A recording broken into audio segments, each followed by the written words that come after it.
Yo, what's up everyone? It's Soul Fiction, and today we're checking out, what if Harry Potter was adopted by Sun Wukong and mastered 72 transformations. Drop a like if you're hyped. Subscribe for daily content. Let's get this story started. Chapter 1, The Monkey King's Son. The night was wrong. Sun Wukong felt it from 8,000 miles away, sitting on a rock shelf near the peak of the mountain of flowers and fruit, peeling a peach with his thumbnail. The fruit was ordinary, not one of the celestial garden's immortality peaches, just a good peach from the orchards his monkeys tended on the southern slopes. He'd been enjoying the silence. The waterfall behind him roared in its eternal way, and the stars above the island burned cold and clean, undimmed by the smoke and light that humans love to pour into their skies. Then something tore. Not the sky.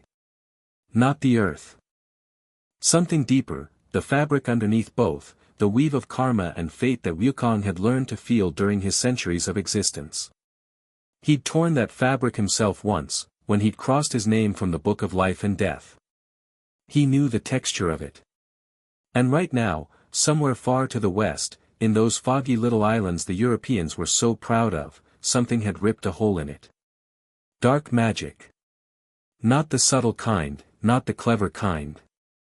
The sledgehammer kind, a soul breaking itself apart. Wukong stopped chewing. He extended his awareness further, riding the currents of spiritual energy that flowed through the world's ley lines. The Europeans called them something else, he could never remember what. The disturbance was centered on a small island nation. Britain. He'd been there once, briefly, during the 16th century. Terrible food. Interesting theater. A surprising number of wizards for such a small, damp place. The tear in karma's fabric was fading now, settling into a scar rather than an open wound. Whatever had happened was over. But the residue was foul. It smelled, even from here, like burning iron and rotten plums, the unmistakable stench of a soul that had violated its own nature. Wukong finished his peach, tossed the pit over his shoulder, and considered ignoring it. He was retired. Semi-retired. Mostly retired. The journey to the west was centuries behind him. He'd received his Buddhahood, nodded politely, and then come back to his mountain because enlightenment was fine but home was better. The Jade Emperor left him alone. Buddha left him alone. Everyone left him alone, which was exactly how he liked it. But the smell lingered. And underneath it, almost lost in the stench of dark magic, was something else. Something small and bright, like a candle flame in a thunderstorm. A child's soul, marked by the darkness but not consumed by it. Bah, Wukong said to no one. He stood, stretched, and pulled a single hair from behind his ear. He blew on it, and it became a perfect copy of himself, sitting in the same position, peeling the same peach. The clone would mind the mountain. The monkeys wouldn't even notice he was gone. Wukong stepped onto a cloud and shot westward like a golden comet. Privet Drive was the most aggressively ordinary street Sun Wukong had ever seen. He stood on the rooftop of number 6, having arrived in considerably less time than it would take most beings to cross a room, and stared down at the row of identical houses with something between amusement and horror. Every lawn was the same length. Every car was the same degree of clean. Every curtain was drawn at the same angle. It was as if someone had built one house and then copied it, over and over, with the same joyless precision humans use to stamp coins. The old wizard was already there. Wukong recognized what he was immediately, a practitioner of Western magic, the wand-waving kind. But this one was powerful. Old and powerful, with an aura that hummed like a cathedral bell. He wore robes of deep purple, half-moon spectacles, and a beard long enough to tuck into his belt. He was standing under a street lamp, and as Wukong watched, he pulled out some kind of silver device and clicked it. The street lamp went dark. Then the next. Then the next. Clever trick, Wukong thought. Showy, but clever. A cat sat on the wall of number 4. Except it wasn't a cat, Wukong could see the human soul shimmering inside the animal form. A transformation, but a crude one. Whoever this witch was, she'd managed to change her body without fully changing her spiritual signature. It was like wearing a costume rather than becoming the thing. Wukong, who had mastered transformations so complete that even the gods couldn't see through them, found it slightly embarrassing. The old wizard and the knot cat talked. Wukong listened with ears that could hear a pin drop from 3 mountains away. The worst sort of muggles imaginable, the Catwoman was saying, having shifted back into a severe-looking woman in emerald robes. I've been watching them all day. They're horrible, Dumbledore. You can't mean to leave him here. It is the safest place for him, the old wizard, Dumbledore, said, in the patient tone of someone who had made up his mind before the conversation started. Lily's sacrifice created a protection bound in blood. As long as he lives with his mother's blood relatives, that protection endures. But these people, Minerva. I know they are not ideal. But the alternatives are worse. The wizarding world would make him a symbol, a banner to rally behind. He would grow up famous, entitled, without understanding of the ordinary world. Here, he will be safe. Here, he will be humble. Wukong's eyes narrowed. Humble. The old man wanted the child to be humble. Wanted to leave a baby on a doorstep in the cold because the right amount of suffering would produce the right amount of character. Wukong had known men like this. The Jade Emperor had been one of them, certain that his authority was benevolent, certain that his plans were wise, certain that the pieces on his board should be grateful to be moved. Wukong had smashed the Jade Emperor's board. A rumbling sound drew his attention skyward. A huge motorcycle descended from the clouds, carrying the largest human Wukong had ever seen, and he'd seen some large humans. This one was nearly twice the height of Dumbledore, with a wild black beard and small, kind eyes that were currently pouring tears. Hagrid, Dumbledore said. At last. And where did you get that motorcycle? Young Sirius Black lent it to me, sir, the giant man said, dismounting carefully. He was holding something in his arms, a bundle of blankets, small as a loaf of bread. I've got him, Professor. Little Tyke fell asleep over Bristol. Dumbledore took the bundle and looked down at it. Even from the rooftop, Wukong could see his expression soften. There was genuine feeling there, love, even. But also calculation. The old man was already seeing the child as a piece in a game that was far from over. Good luck, Harry Potter, Dumbledore whispered, and laid the bundle on the doorstep of number 4. He placed a letter on top of the blankets. A letter.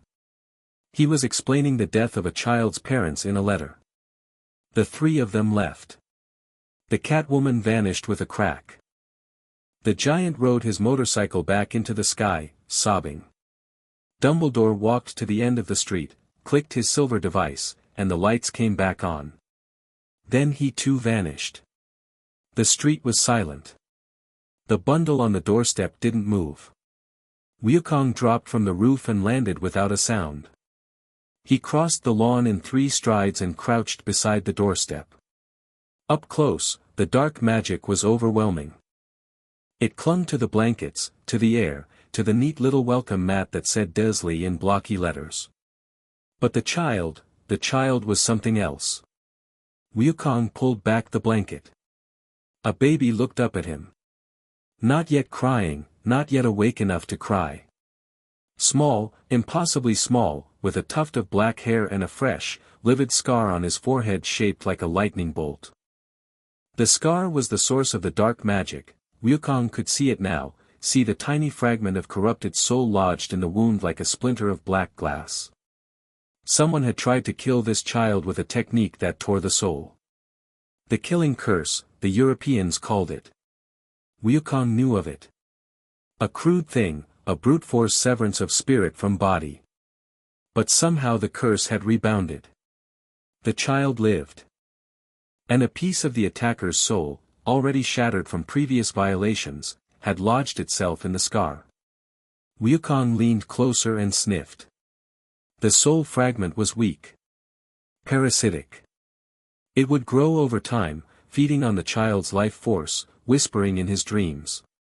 If left alone, it would either consume the boy or create a bridge between him and whoever had cast the curse. Wukong reached out with 2 fingers and touched the scar. The baby's eyes flew open.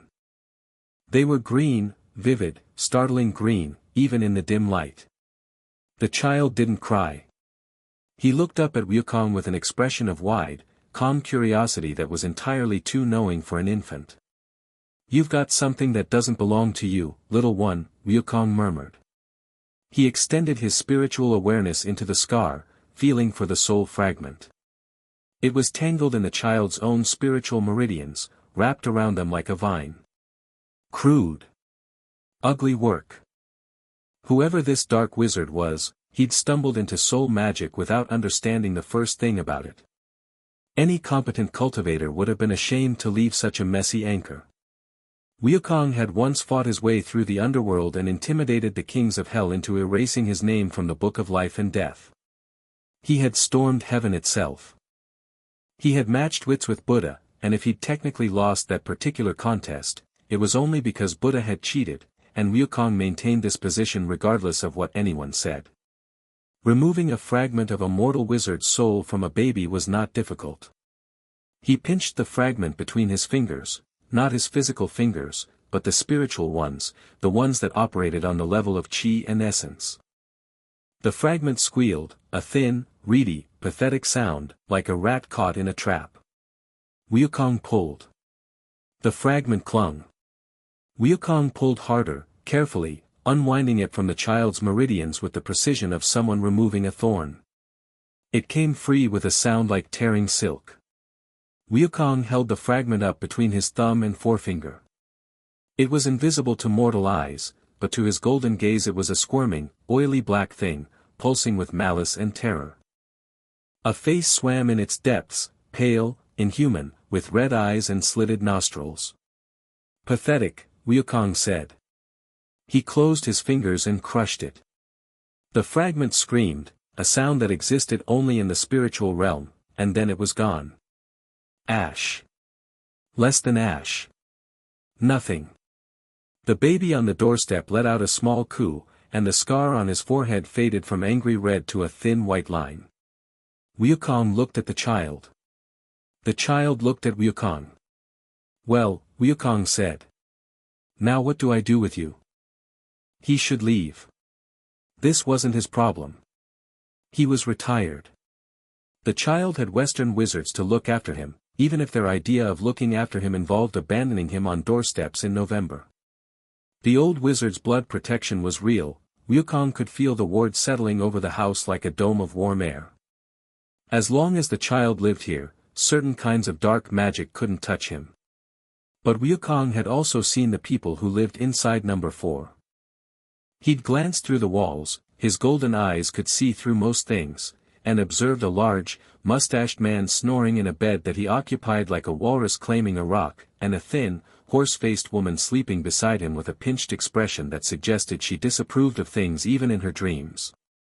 In a second bedroom, a baby roughly the same age as this one slept in a crib surrounded by more toys than any child could possibly need. These were not people who would love a strange child left on their doorstep. These were people who would resent him, fear him, try to crush whatever was strange and bright in him until he was as gray and ordinary as their lawn. Wukong knew what it was to be underestimated. He knew what it was to be powerful and unvalued, to be told he was nothing, to be sealed under a mountain by someone who thought he knew better. And he knew, with the certainty of someone who had lived long enough to recognize patterns in the universe, that this child was going to be important. Not because of the prophecy the old wizard had mentioned.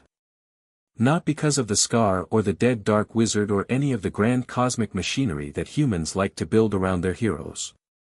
But because the boy had looked up at the Monkey King with eyes that held no fear. "Fine," Wukong said, and picked the baby up. Harry Potter gurgled. "Don't get used to this," Wukong told him. "I'm not a nursemaid. I'm the great sage equal to heaven." Harry blew a spit bubble. Wukong tucked the child inside his robe, stepped onto a cloud, and was gone before the first light of dawn touched Privet Drive. The letter on the doorstep blew into the gutter, where it dissolved in the morning rain. The mountain of flowers and fruit existed outside the maps that humans drew.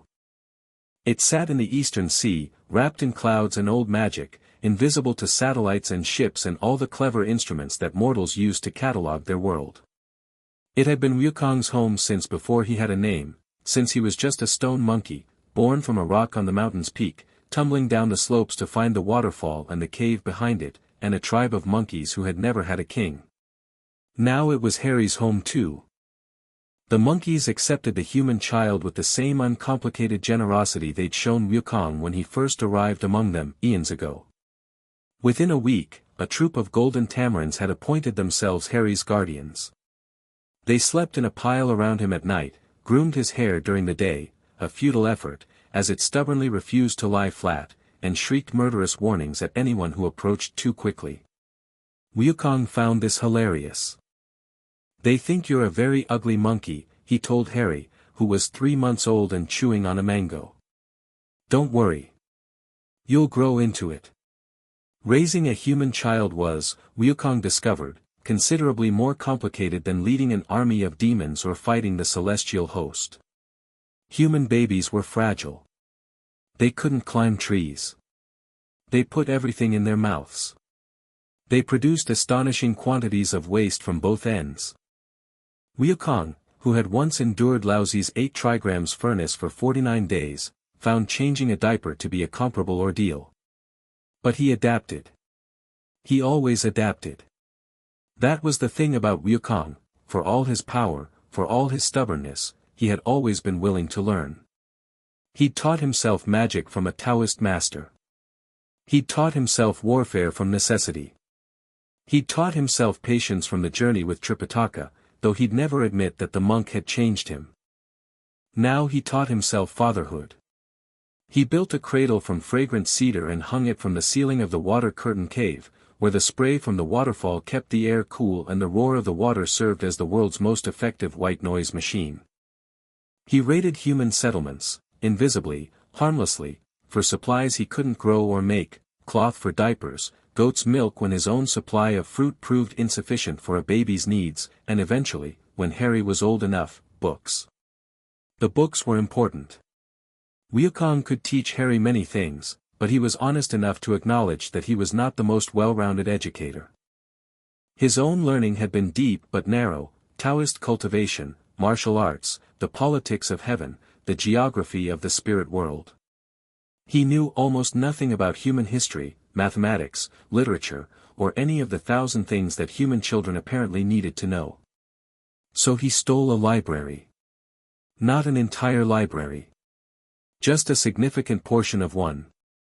A university in Hong Kong had a particularly fine collection, and Wukong reasoned that they had so many books they wouldn't miss a few hundred. He was wrong about this. The theft made the news, but by then the books were installed in a dry chamber off the main cave, and Harry, at the age of 2, was already showing a voracious appetite for being read to. Again, Harry said, holding up a battered copy of Journey to the West, that Wukong had included as a joke. "That story's not accurate," Wukong said.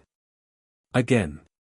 "The author made me seem much less impressive than I actually," again.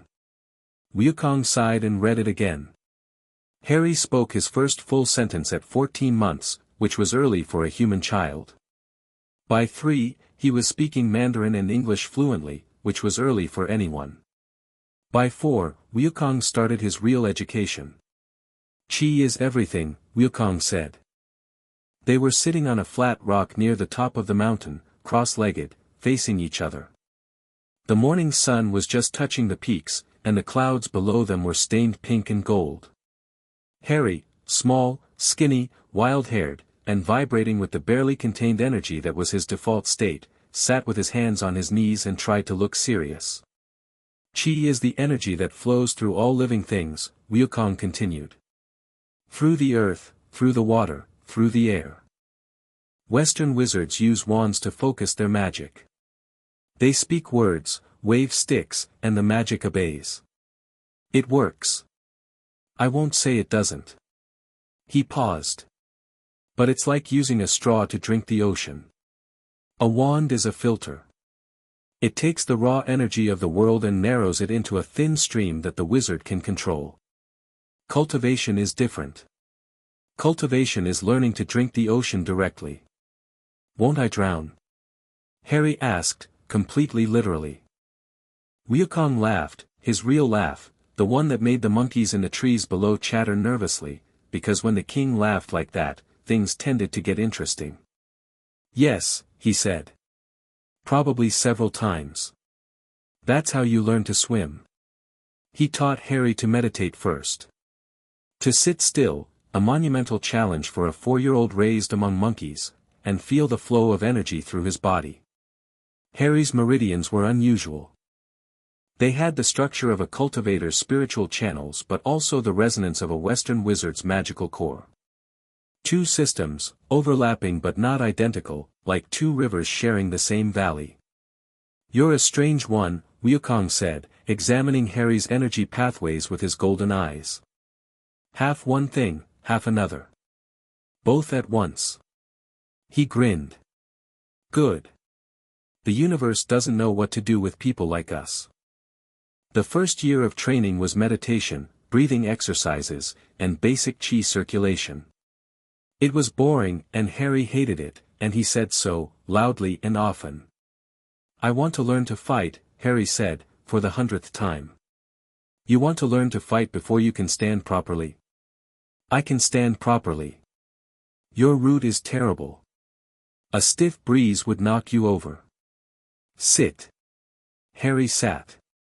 He grumbled. He meditated. And slowly, so slowly that he didn't notice it happening, his body began to change. His meridians widened. His spiritual core, the center of his cultivation, located in his lower dantian, began to glow with a warm, steady light. His senses sharpened. By 5, he could hear conversations happening across the mountain. By 6, he could feel the emotional states of the monkeys around him through the subtle fluctuations in their chi. Good, Wukong said, when Harry demonstrated this ability by accurately predicting which monkey was about to steal his breakfast. Now we fight. Wukong's combat training was not gentle. He didn't believe in gentle. He believed in survival. He'd survived the furnace, the mountain, Heaven's army, and 1,000 demons on the road to the west. He'd survived because he was fast, because he was clever, and because he never, ever gave up. These were the qualities he intended to beat into his son. Sometimes literally. Block, Wukong said, and swung a staff at Harry's midsection. Harry was 7. He'd been training in martial arts for a year, and he was good, genuinely, startlingly good, with reflexes that went beyond his physical age. He twisted sideways, caught the staff on his forearm, reinforced with chi, so it didn't shatter the bone, and redirected the force into the ground. Better, Wukong said, and hit him from the other side. Harry went tumbling across the training ground, rolled, and came up spitting dirt. His eyes were bright with frustration and something that might have been delight. You hit too hard, Harry said. Enemies hit hard. Should I ask them to be softer? You're not my enemy. Wukong planted his staff, a replica of Rui Jingu Bang, sized for training, not the real thing, and crouched to Harry's level. No. I'm the one who loves you enough to make sure you can survive your enemies. Again. Harry wiped his mouth and charged. He lost. He lost every bout for months. Wukong was not just faster and stronger but operating on a fundamentally different level of combat awareness. He could predict Harry's attacks before Harry had consciously decided to make them, reading the intention in his chi before it translated to movement. But Harry got closer. Every day, a little closer. He learned to mask his intentions, to feint at the spiritual level as well as the physical. He learned to use his small size as an advantage, slipping inside Wukong's reach where the staff was less effective. He learned to take hits without breaking and to turn his opponent's strength against them. And then, on a rainy Tuesday when Harry was 7 and a half, he landed a hit. It was a kick, a spinning back kick that Wukong hadn't taught him, that Harry had invented himself by combining a monkey's acrobatic instincts with a cultivator's chi-enhanced movement. It caught Wukong on the hip, and while it didn't hurt him, very little in the universe could actually hurt Wukong, it moved him. Half a step. The great sage equal to heaven took half a step backward from the force of a 7-year-old's kick. They both stood there, rain streaming down their faces.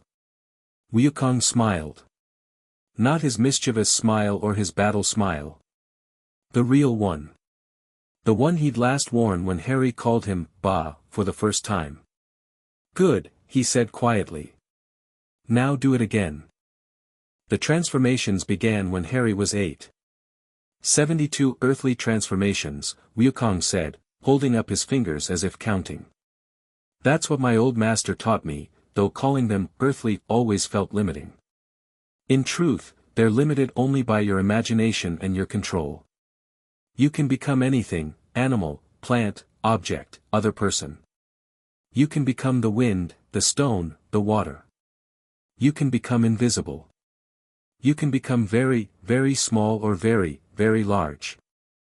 Can I become a dragon? Eventually, if you don't annoy me to death first. We start small. Literally. Wukong plucked a pebble from the ground. Become this. Harry stared at the pebble. He'd been circulating chi for 4 years, fighting for 2. His spiritual core was strong for his age, stronger than strong, actually. Wukong suspected the boy's mixed heritage of Eastern cultivation and Western wizardry gave him a deeper well of energy than a pure practitioner of either tradition would have. But transformation required more than power. It required understanding. You can't just force your body into a new shape, Wukong explained. That's what the Western wizards do with their animagus transformation, they impose a form on themselves through willpower and wand magic.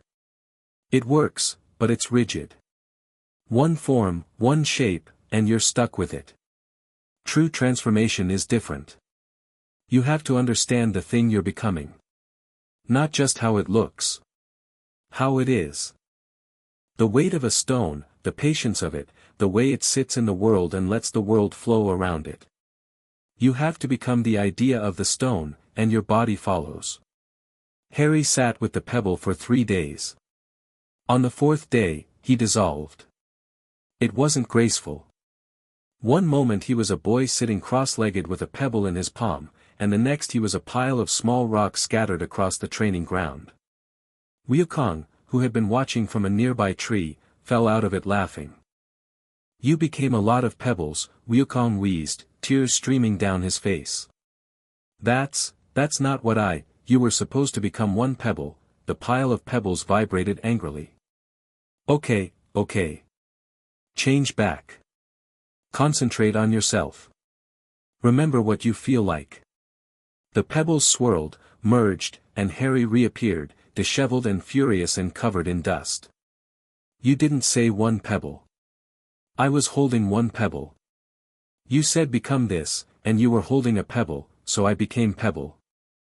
It's not my fault the concept of pebble is plural. Wukong laughed until his ribs hurt. Then he dried his eyes and started the lesson over. It took Harry 2 weeks to master the pebble. Then a leaf. Then a branch. Then a bird, a sparrow first, because it was small and simple and because Wukong remembered starting with a bird himself, all those centuries ago. The first time Harry became a sparrow and genuinely flew under his own transformed wings, he shrieked with such joy that every monkey on the mountain looked up. He shot into the sky like a brown bullet, wheeling and diving, riding thermals with instinctive grace. Wukong watched from the ground, arms folded, grinning. Harry landed, changed back, and immediately said, "What's next?" "A fish," Wukong said. "After that?" "A cat." "After that?" "Something bigger." By 10, Harry could hold 37 distinct transformations. Animals were his strong suit, he had an intuitive understanding of other living things that Wukong attributed to growing up among the monkeys. His golden eagle was flawless. His python was unsettling. His bear could crack boulders. His mosquito was so perfect that Wukong once lost him for an entire afternoon and had to threaten the mountain's entire insect population before Harry, giggling, changed back on top of his head. Objects were harder. People were hardest of all. Wukong could become a perfect copy of anyone he'd met, matching their appearance, voice, mannerisms, and even their spiritual signature so precisely that their own mothers wouldn't know the difference. Harry wasn't there yet. His human transformations were good, but not perfect. An expert could spot the seams. "You're trying too hard to change your outside," Wukong told him. "Forget your face. Become their feelings. The body will follow." That doesn't make any sense. Nothing important makes sense the first time you hear it. Keep practicing. Harry kept practicing. Cloud riding came easily. Harry stepped onto his first cloud at 9 and was racing Wukong across the sky by 9.5. He couldn't match the somersault cloud, Wukong's signature technique, covering 108,000 li in a single flip, but he was fast. Fast enough to cross the Pacific in under an hour, which Wukong assured him was respectable for a child. "Can I go to the mainland?" Harry asked, lying on a cloud and watching the stars wheel overhead. "Why?" "I want to see people. Human people. My age." Wukong was quiet for a moment. This was a conversation he'd been expecting and dreading. He'd known since the beginning that he couldn't keep Harry on the mountain forever. The boy was human. He needed human things, friends, society, the messy, complicated experience of being one person among many. The monkeys loved him, but they couldn't give him that. "You'll see people soon enough," Wukong said. "Your letter will come." "What letter?" "You're a wizard, Harry. A Western wizard, like your birth parents. When you turn 11, a school in Britain will send you a letter inviting you to study their kind of magic." Harry sat up.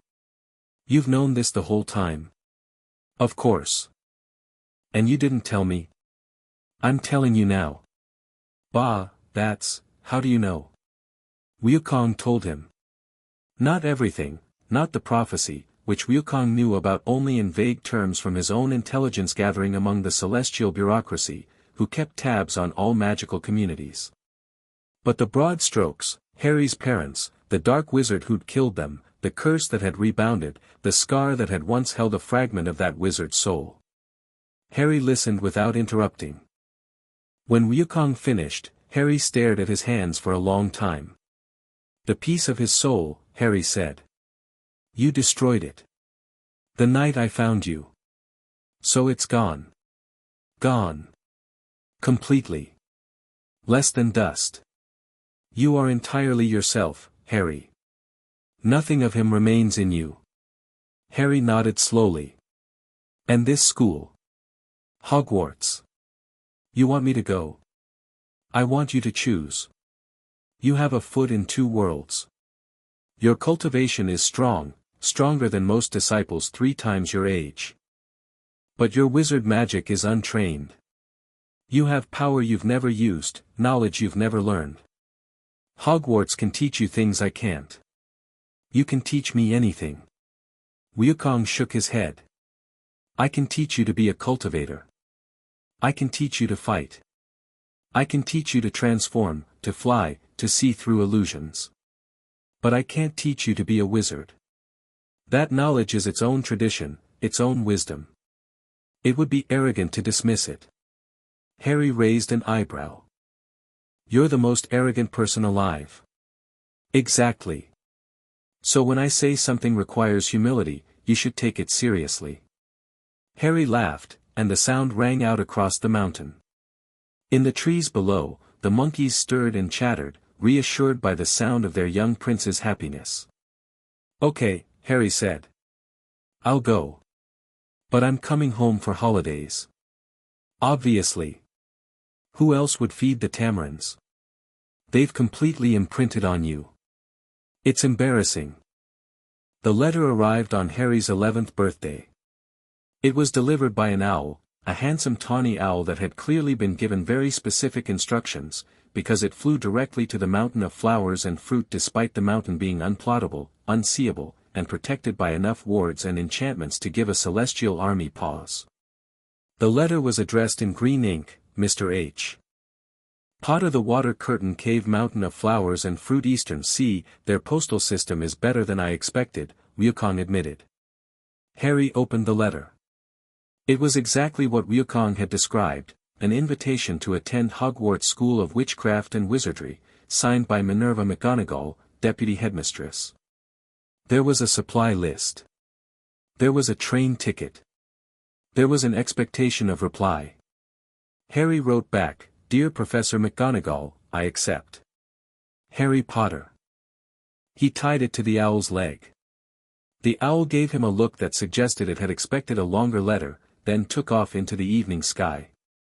"We need to get your supplies," Wukong said, reading the list over Harry's shoulder. "Robes, books, a cauldron. Why do they need cauldrons? Are they making soup? Potions, bah. Potions. Right. And a wand." He wrinkled his nose. "You'll need a wand. I know. It feels redundant. I know. Like giving a sword to someone who can punch through mountains. Bah. Fine. London. Tomorrow. I'll wear a disguise." Diagon Alley was hidden behind a pub called the Leaky Cauldron, which was hidden from the non-magical world by a set of charms that Wukong found quaint. He'd transformed into a tall, lean Chinese man in his apparent 30s, wearing a well-tailored dark suit and an expression of mild boredom. It was one of his favorite human disguises, unremarkable, forgettable, the kind of face that slid out of memory the moment you looked away. Harry, walking beside him in jeans and a t-shirt, looked exactly like himself. He saw no reason to hide. The pub was dim and smoky and full of wizards. Harry felt them immediately, their magical cores humming at various frequencies, like a room full of differently tuned instruments. His own core, unused to being around so many Western practitioners, resonated strangely in response, and he had to spend a moment adjusting his chi circulation to compensate. "Don't stare," Wukong murmured. "You look like a tourist." "I am a tourist." They passed through the pub without incident. No one recognized Harry, because no one expected Harry Potter to walk in off the street accompanied by a well-dressed Chinese man, and emerged into the small courtyard behind the building. Wukong examined the brick wall. "3 up, 2 across," Harry said, reading from his letter. Wukong tapped the bricks with one finger. He didn't have a wand, but he had more than enough magic to activate a simple enchantment. The wall rearranged itself into an archway, and Diagon Alley opened before them. Harry had seen many beautiful things. He'd watched the sun rise over the eastern sea from the top of his mountain. He'd flown above thunderstorms and seen lightning paint the clouds from above. He'd sat in the branches of a 10,000-year-old tree in the celestial orchards while Wukong borrowed peaches. But Diagon Alley was something new.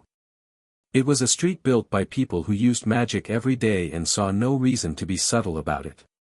Shops leaned at impossible angles. Signs animated themselves, hawking products with cheerful aggression. Owls flew overhead in broad daylight. A woman walked past with a stack of books that were floating 3 feet above her outstretched palm, reading the top one as she walked. A group of children pressed their faces against a window displaying a broomstick that Harry could tell, even from across the street, was actually enchanted to fly. It was magic as a way of life, not as a discipline or a weapon or a path to enlightenment. Magic as ordinary. Magic as everyday. Harry grinned. "Stop grinning," Wukong said. "You look like a tourist." "I'm grinning because I like it. You can like it later. Gringotts first." The Goblin Bank was carved into the far end of the alley, a white marble building that radiated an aura of wealth and suspicion. The goblins themselves were fascinating, short, clever-faced beings with long fingers and sharp eyes that reminded Harry of some of the more cunning mountain spirits he'd encountered on his training trips with Wukong. They were not human, not animal, not celestial, something entirely their own. The goblin at the front desk looked up at them with an expression of professional disdain. "Name?" "Harry Potter," Harry said. "I believe I have a vault." The goblin's eyes widened fractionally. Just a flicker, quickly suppressed, but Harry caught it. He caught most things. "Key?" the goblin said. "I don't have one. I was raised away from the wizarding world.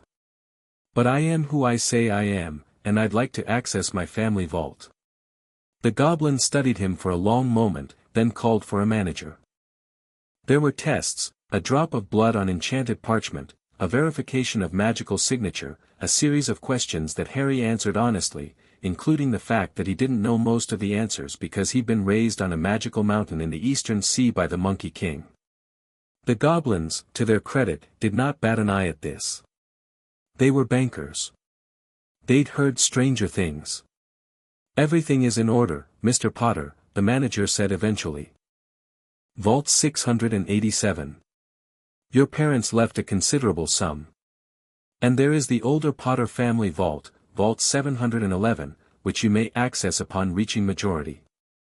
He handed over a small golden key. "Griphook will take you down." The vault was full of gold. Mountains of gold coins, galleons, the goblins called them, along with silver sickles and bronze nuts. Harry had no frame of reference for wizarding wealth, but even he could tell this was a lot of money. "Your parents were comfortable," Wukong observed, scooping coins into a pouch with the casual efficiency of someone who had once looted the Dragon King's treasury. "Take what you need. We have shopping to do." They moved through the alley with purpose. Robes from Madame Malkin's, where Harry stood on a stool and made polite conversation with a pale, pointed boy who turned out to be named Draco Malfoy.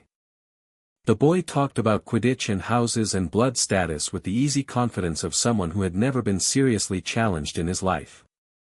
Harry listened, nodded, and formed no strong opinion. The boy was 11. He had time to become interesting. Books from Flourish and Blots, where Wukong disappeared into the stacks and emerged 20 minutes later with 7 books that weren't on the required list, including a treatise on wandless magic that he'd found in a bargain bin and considered criminally undervalued. Potion supplies from a shop that smelled like a swamp had argued with an apothecary and both lost. A telescope. A set of brass scales. A cauldron, pewter, standard size. "Now," Wukong said. The wand. Ollivander's was narrow and dusty and felt, to Harry's senses, like standing inside a beehive. Every surface hummed with magical resonance, thousands of wands, each containing a fragment of magical material, each vibrating at its own frequency. The cumulative effect was a wall of white noise that Harry had to actively filter out. The old man behind the counter appeared from the shadows with a silence that would have impressed Wukong. His pale eyes were wide and luminous and fixed on Harry with an intensity that was just short of uncomfortable. "Ah," Ollivander said. "I wondered when I'd be seeing you, Mr. Potter." Harry met his gaze calmly. "Here I am. Here you are. And you are, not what I expected." Ollivander's eyes flicked to Wukong, standing by the door in his human disguise, and something in his expression shifted. The old wand-maker couldn't see through the transformation, no human could, but he sensed something. "Not at all what I expected." "I need a wand," Harry said. "Of course. Let me see." He began pulling boxes from the shelves, muttering to himself. "Holly. Yes. Phoenix feather, but perhaps not. You've been trained in another tradition, haven't you? Eastern. I can feel it in your aura. Fascinating. The core needs to be flexible, adaptable, willing to coexist with existing channels of power." He handed Harry a wand. "Mahogany, dragon heartstring." Harry waved it. Nothing happened. "No, no." Ollivander took it back.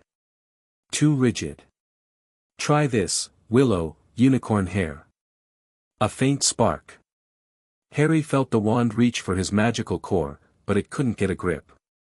His core was wrapped in layers of chi cultivation, and the wand's magic slid off like water on oil.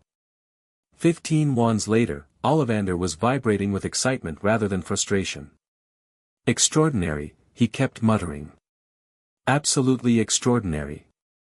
Your magical core is. I've never seen anything quite like it. It's there, it's powerful, but it's interwoven with something else. Something older. He disappeared into the very back of his shop and returned with a box that was dustier than the others. I wonder, he said softly. Holly and phoenix feather. 11 inches. Nice and supple. Harry took the wand. The reaction was immediate. Warmth flooded his hand, raced up his arm, and met his magical core like a key sliding into a lock. But it didn't stop there.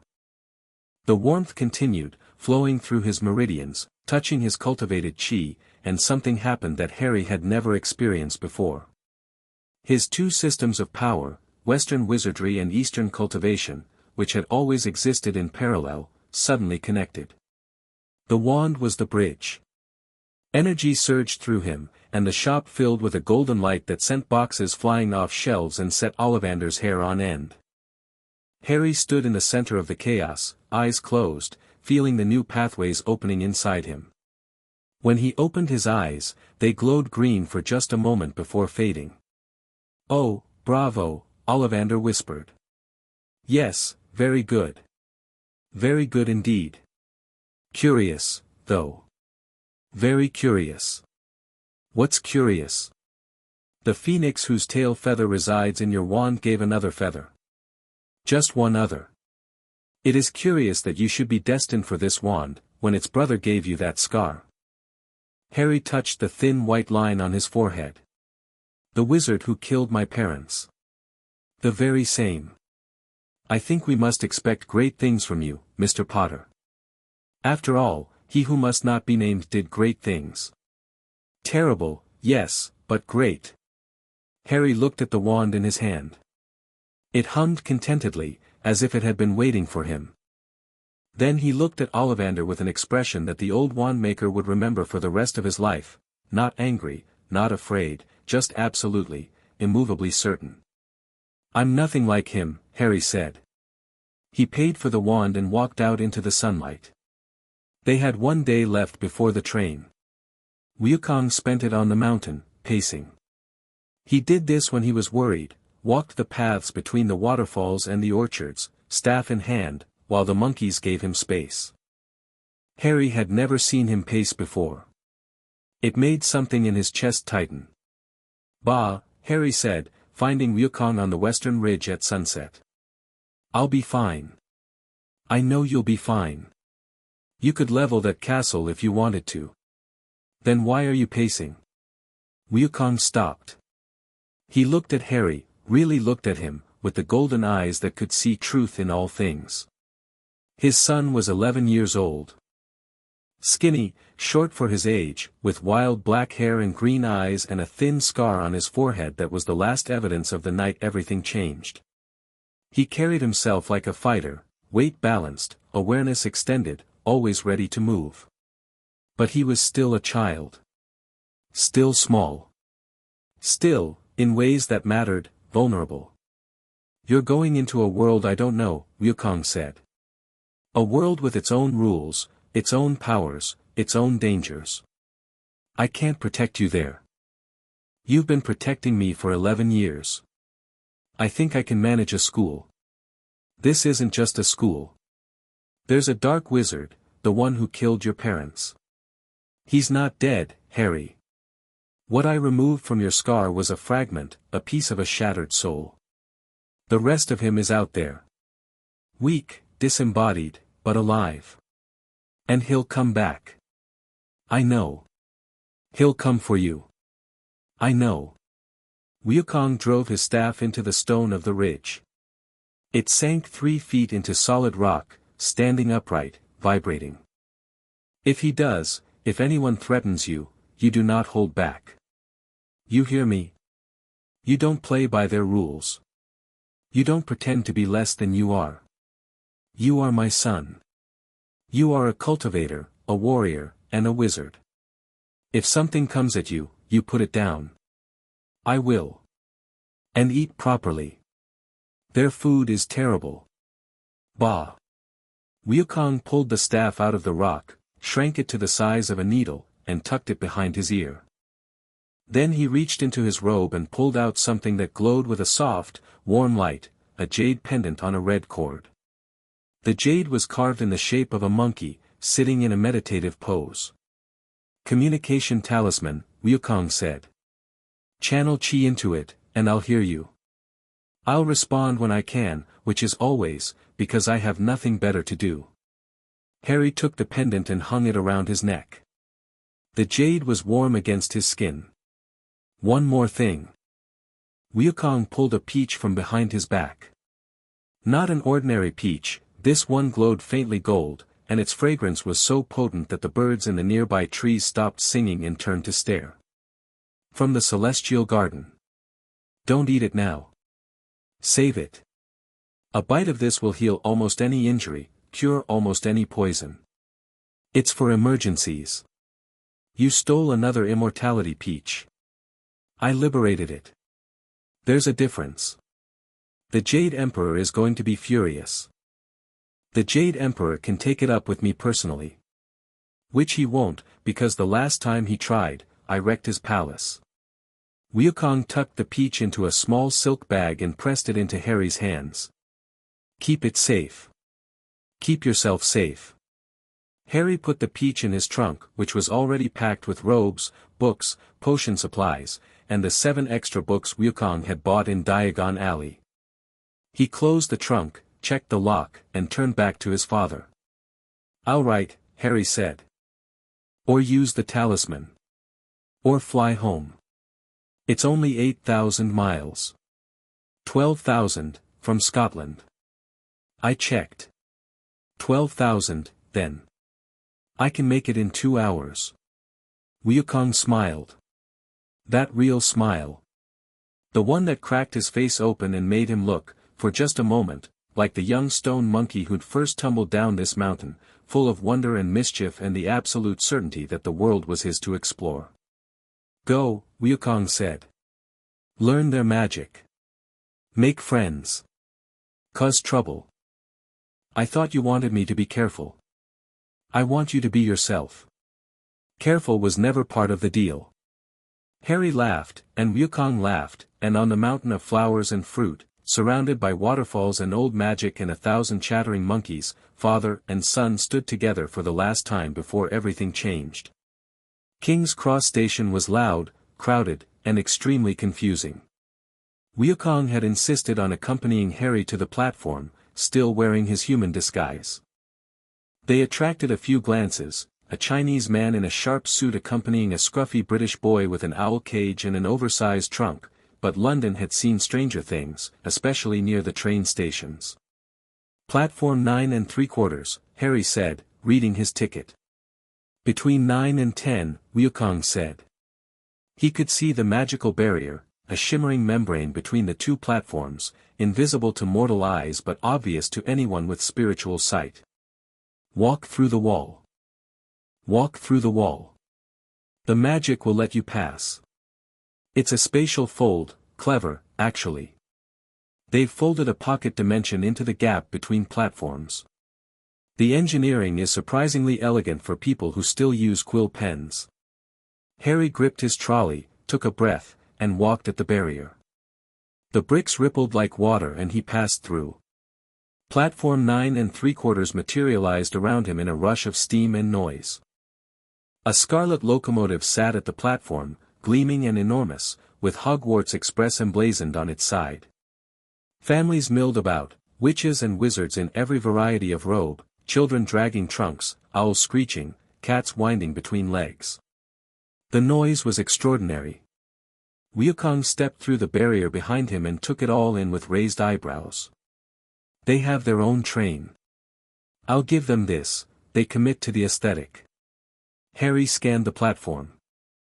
Children his age were everywhere, some nervous, some excited, some already in their robes. He spotted the pale boy from the robe shop, Malfoy, surrounded by adults with the same pale coloring and aristocratic bearing. A family of redheads was causing a commotion near the train, a harassed-looking woman counting children like herding cats. "Harry," Wukong said. Harry turned. His father looked at him, really looked at him, golden eyes flaring briefly behind the disguise, and Harry felt the weight of everything unspoken between them.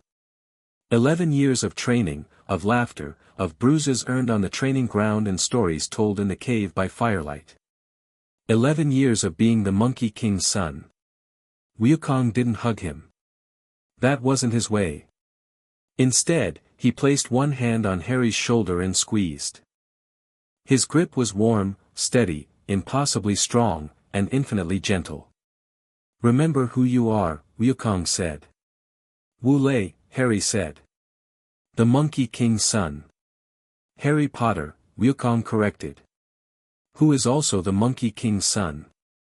"Both things." "Always." Harry nodded.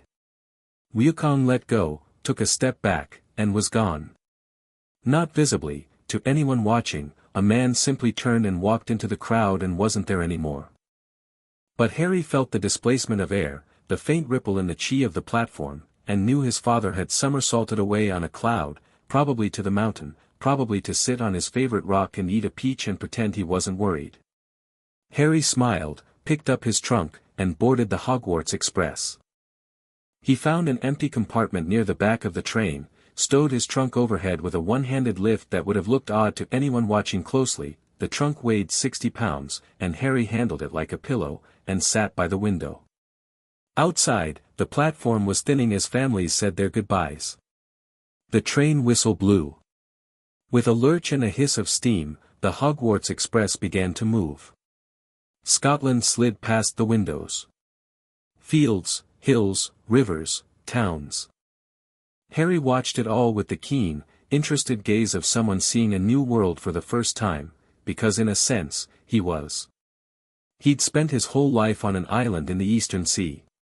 He'd visited the mainland a handful of times, always with Wukong, always briefly. This was different. This was his.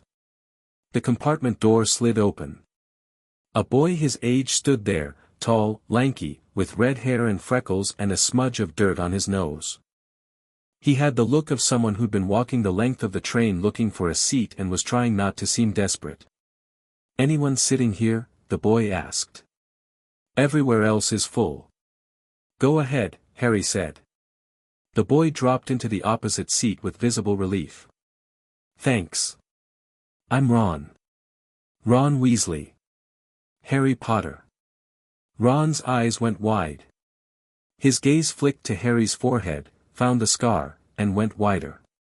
You're actually, blimey. Yeah. Sorry, it's just, everyone thought you were dead. Or hidden. Or living with muggles.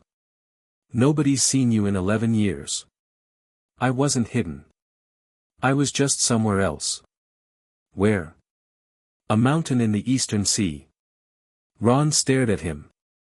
Then he laughed, uncertain, as if waiting for the punchline. When none came, his expression shifted to something between awe and confusion. "You're serious." "Completely." "What were you doing on a mountain in the Eastern Sea?" "Training." Before Ron could ask the obvious follow-up, the compartment door opened again. A girl with bushy brown hair and slightly large front teeth leaned in.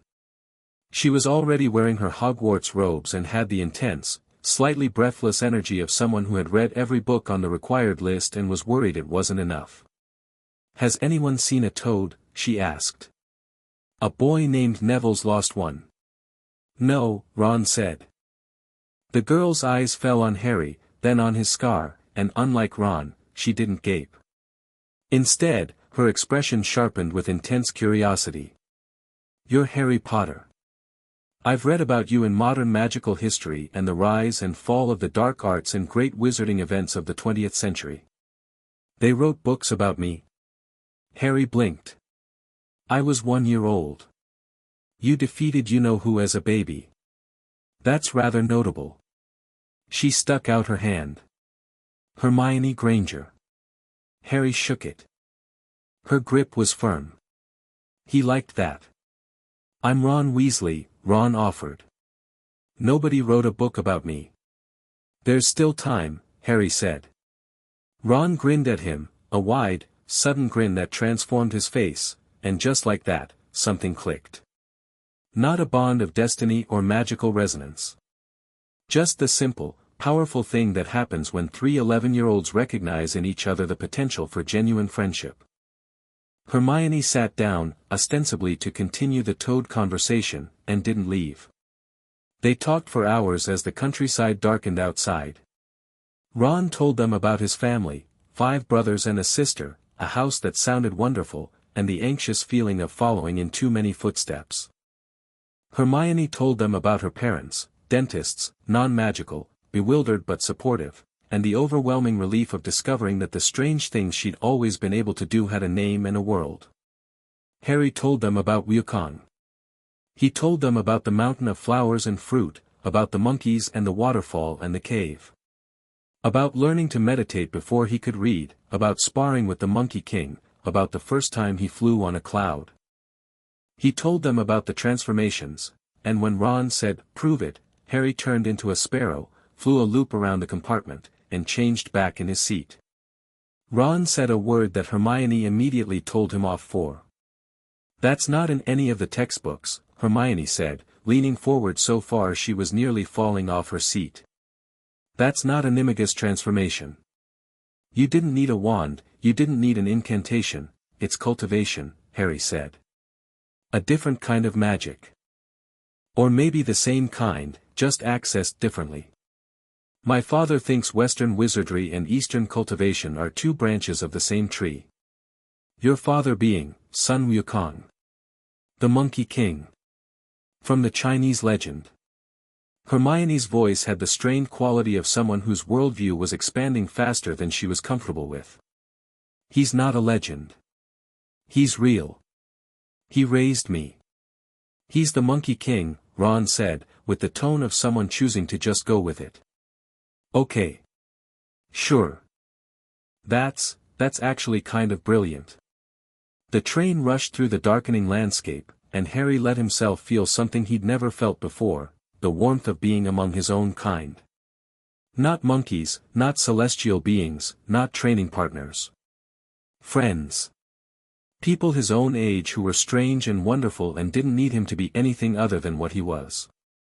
When the train slowed and the lights of Hogsmeade Station appeared through the rain, Harry stood and looked out the window at the castle on the hill. Hogwarts. Massive and ancient and blazing with light, its towers reaching toward a sky full of stars. He touched the jade pendant under his shirt. It was warm. He was ready. Chapter 2, Hogwarts has no idea the boats were a nice touch. Harry had to admit that. Whatever else the wizarding world got wrong, and he suspected the list was long, they understood spectacle. The first years were herded into small wooden boats by the enormous man called Hagrid, the same giant Harry recognized from the night Wukong had taken him from Privet Drive, and the boats glided across a black lake without oars or engines, pulled by some invisible enchantment toward the castle that grew larger with every passing second. Hogwarts rose from the cliff face like it had grown there, which, given the age and depth of the magic saturating the place, it might have. Harry could feel the castle's power from the middle of the lake. It wasn't like the mountain of flowers and fruit, which hummed with natural, wild energy, the accumulated spiritual weight of millennia. Hogwarts was layered. Every generation of witches and wizards who had lived and studied and cast spells within those walls had left an imprint, and those imprints had fused together over 1,000 years into something that was almost alive. The castle had a presence. Not sentient exactly, but aware, the way a very old forest is aware of the things that move through it. "Beautiful, isn't it?" Hermione whispered from the boat beside his. "It's incredible," Harry said, and meant it. Ron, who was sharing a boat with a round-faced boy clutching a toad, apparently the famous Neville, looked more green than impressed. "I'd like it better if the boat wasn't rocking." They reached the shore, climbed a set of stone steps, and were met at the castle's front doors by a tall, severe-looking witch in emerald robes. Professor McGonagall. Harry recognized the name from his acceptance letter and studied her with interest. She had the bearing of someone who had been in authority for so long that it fit her like a second skin, and her eyes swept the group of first years with an efficiency that suggested she'd already catalogued every one of them and their likely trouble potential. Her gaze lingered on Harry for exactly 1 second longer than anyone else. He saw recognition flash across her face and then get locked away behind professional composure. "Welcome to Hogwarts," she said. "The start-of-term banquet will begin shortly, but before you take your seats, you must be sorted into your houses. The sorting is a very important ceremony because, while you are here, your house will be something like your family within Hogwarts." She explained the 4 houses: Gryffindor, Hufflepuff, Ravenclaw, Slytherin, with the practiced cadence of someone who gave this speech every year and had refined it to maximum efficiency. Harry listened, but his attention was split. The castle was distracting. Portraits on the walls were moving, whispering to each other, craning their painted necks to get a look at the new students. Ghosts drifted through walls and ceilings with casual disregard for solid matter. The magic here was so thick he could taste it, like ozone before a storm. "Form a line and follow me," McGonagall said, and led them into the great hall. The ceiling was the sky. Not an illusion, or rather, an illusion so perfectly crafted that it was functionally indistinguishable from reality. Stars burned overhead, and clouds drifted between them, and the enchantment was so deeply woven into the architecture that Harry couldn't find the seams. 4 long tables stretched the length of the hall, packed with students. A 5th table at the far end held the teachers. Candles floated in midair by the hundreds, casting warm, shifting light over everything. Harry's gaze went to the teacher's table and moved along it, reading faces and auras with the automatic precision Wukong had drilled into him. An ancient, tiny wizard who radiated cheerful energy. A severe-looking woman who might have been part goblin. A nervous, twitchy man in a purple turban who, Harry stopped. The man in the turban reeked. Not physically, he looked clean enough, if pale and anxious. But his spiritual aura was wrong. It was doubled. Layered. There was the man's own energy, which was thin and trembling and tasted of fear, and behind it, wrapped around it, feeding on it, was something else. Something cold and dark and horribly familiar. Harry had felt that exact signature once before. He'd been a baby, and Wukong had pulled a fragment of it from his scar, and even as an infant the sensation had been distinct enough to leave an imprint in his deepest memory.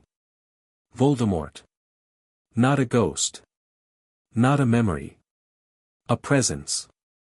Alive, parasitic, clinging to this man like a lamprey on a shark. Weak, far weaker than a soul should be, fragmented and diminished, but unmistakably there. Harry kept his face neutral. His pulse didn't change. His breathing didn't shift. Wukong had taught him to control his physical responses so thoroughly that his body betrayed nothing unless he chose to let it. But behind his calm expression, his mind was racing. The dark wizard who'd killed his parents was in this castle. Attached to a teacher. Sitting at the head table, eating dinner, 20 feet from the headmaster. Dumbledore either didn't know or didn't care. Harry studied the old wizard at the center of the table, tall, silver-bearded, radiating benevolent authority like a lighthouse. His aura was enormous, complex, layered with decades of magic and cunning in something that might have been genuine goodness but was so tangled up with calculation that Harry couldn't separate the two. This was the man who had left him on a doorstep. The man who had planned for Harry Potter to grow up humble and ignorant and pliable. If Dumbledore knew Voldemort was sitting at his table, he was playing a game Harry didn't yet understand. If he didn't know, he was less perceptive than his reputation suggested. Either way, Harry would deal with it. But not tonight. Tonight was about other things.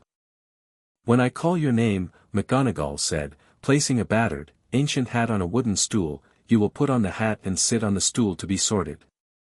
The hat sang a song. Harry listened to it with genuine amusement, a talking hat that sorted children into personality categories was exactly the kind of absurd, charming magic that made the wizarding world worth visiting.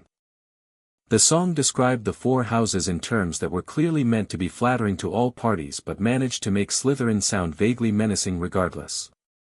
Names were called. Students went up, sat down, wore the hat, and were dispatched to their tables. Hannah Abbott went to Hufflepuff. Susan Bones followed her. Hermione Granger put the hat on, sat for nearly a minute while it presumably argued with the most well-read 11-year-old in Britain, and was sent to Gryffindor. She practically ran to the table, beaming. Malfoy, Draco, McGonagall called. The pale boy from the robe shop swaggered to the stool. The hat barely touched his head before shouting, Slytherin. Malfoy looked satisfied. Harry thought the hat could have taken a bit more time with that one. Potter, Harry. The hall went silent. Not the gradual quiet of fading conversation, the instant, total silence of 200 people simultaneously holding their breath. Harry felt every eye in the room lock onto him as he walked to the stool. Whispers erupted in his wake like small fires. Potter? Harry Potter? The Harry Potter? Where's his scar? Harry sat on the stool and put the hat on his head. It fell past his eyes, cutting off the hall, and he was alone in the dark with something very old and very strange. Well, well, well, said a voice in his head. Not quite a voice, more like a thought that wasn't his, pressed gently against his consciousness. What have we here? Harry felt the hat's magic reach for his mind and encounter his mental defenses. The hat stopped. There was a long pause. Oh my, the hat said. That's unexpected. Harry had been shielding his mind since he was 6. Wukong had taught him mental fortification as part of his basic cultivation training. A cultivator's mind was his fortress, and an undefended mind was an invitation to possession, illusion, and manipulation. Harry's mental defenses were not walls. They were landscapes. Anyone trying to read his thoughts without permission would find themselves wandering through an endless forest of misdirection, with Harry's real thoughts hidden at the center like a pearl inside an oyster. I'm not trying to read your secrets, the hat said, sounding genuinely surprised. I just need to see enough to sort you. But your mind is, I've never encountered anything quite like this. You've been trained in occlumency? Not exactly, Harry thought back. Something older. Yes. I can feel that. You've been raised outside the wizarding world, yet you're nothing like what Dumbledore expected. A flicker of something, amusement. From the hat. He asked me to pay special attention to you, you know. To see what kind of boy you turned out to be. And what kind of boy have I turned out to be? The hat chuckled. May I look? I'll need your permission. I respect the boundaries. I always have, despite what people think. Harry considered. Then he relaxed his outer defenses, just enough. He let the hat see what it needed, not his memories, not his training, not Wukong's identity or the details of his cultivation. Just the shape of his character. The things he valued. The person he was. The hat was quiet for a long time. Courage, it said finally. Tremendous courage. Not the reckless kind, you've been trained out of that. Calculated courage. The willingness to face anything, combined with the intelligence to face it wisely. Ravenclaw would love you for that mind. Slytherin would covet that ambition, and don't pretend you don't have it, I can see the shape of it. I'm not pretending anything. No. You're not. That's what makes you interesting. You have nothing to prove and no one to impress, and you're here anyway because you chose to be. That takes a particular kind of nerve. Another pause. I've been doing this for 1,000 years, Mr. Potter. You are the most unusual student I've ever sorted. And I include your father, your adoptive father, who, if I'm sensing your memories correctly, is someone whose hat I would very much not like to be. Harry smiled. He'd eat you. I don't doubt it. Very well. I know where you belong. You belong where the brave and the bold go, where the people who run toward trouble instead of away from it end up, where the ones who would rather die on their feet than live on their knees find their family. Better be, Gryffindor. The hall exploded. The Gryffindor table erupted in cheers so loud that the floating candles shuddered. Harry pulled off the hat, set it on the stool, and walked to his table. He sat beside Hermione, who was clapping so hard her palms were red, and across from the twins in the Weasley family, who were chanting, "We got Potter. We got Potter," with the enthusiasm of fans at a sporting event.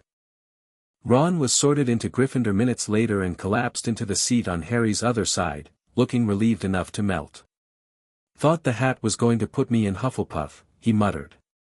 "No offense to Hufflepuff, but my mum would have sent a howler." "What's a howler?" Harry asked. "Pray you never find out." The feast appeared. The golden plates filled themselves with food: roast beef, roast chicken, pork chops, lamb chops, sausages, steak, potatoes in every conceivable form, vegetables, bread, gravy, Yorkshire puddings, and about 30 other things that Harry catalogued with a warrior's instinctive assessment of available resources. He ate well. Wukong's training had given him a metabolism that demanded fuel, and the Hogwarts kitchen elves, whoever they were, knew what they were doing. As he ate, he kept one sliver of his awareness on the turbaned man at the head table. Professor Quirrell. Defense against the dark arts, according to Ron, who seemed to know the basics about every teacher from his older brother's reports. "He's supposed to be rubbish," Ron said through a mouthful of potato. "Had some kind of bad experience with vampires in Albania. Been a nervous wreck ever since." Albania. Harry filed that away. Voldemort's shade had been in Albania. Quirrell had been in Albania. Quirrell had come back with something stuck to him. What about the one with the black hair?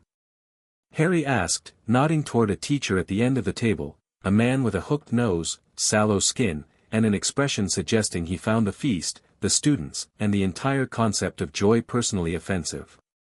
"That's Snape," Ron said, his voice dropping. "Potions master. He's head of Slytherin House and he's horrible. My brothers say he hates everyone who isn't in Slytherin, especially Gryffindors." "Why?" "Because he's Snape." Harry watched the man. Snape was staring at him from across the hall with an intensity that bordered on aggressive. When their eyes met, Harry felt a subtle probe, a wisp of magic reaching for his mind, testing his surface thoughts. Legilimency. The wizarding world's crude equivalent of spiritual sense reading. Harry didn't block it. He redirected it. He let Snape's probe enter the outermost layer of his mental landscape and then gently, invisibly, steered it into a pocket of deliberate blankness. To Snape, it would feel like hitting a wall of fog, not resistance, which would alert the Legilimens that something was wrong, but simple emptiness, as if the boy's mind was too young and unformed to contain anything of interest. Snape's eyes narrowed. He looked away. Harry went back to his dinner. Gryffindor Tower was at the top of a staircase that moved. The staircases in Hogwarts moved in general, a fact that delighted Harry, because it meant the castle really was semi-sentient, rearranging itself according to patterns that might have been random or might have been purposeful in ways that 1,000 years of students hadn't figured out. The fat lady guarded the entrance behind a portrait, and the password was Caput Draconis, which Hermione immediately noted was Latin for dragon's head. "It's not a very secure password system," she said, as they climbed through the portrait hole into the Gryffindor common room. "Anyone could overhear it." "The portrait's the security," said one of the Weasley twins, Fred or George. Harry hadn't figured out how to tell them apart yet. "Old Lady Fat won't open for anyone she doesn't recognize, password or no password.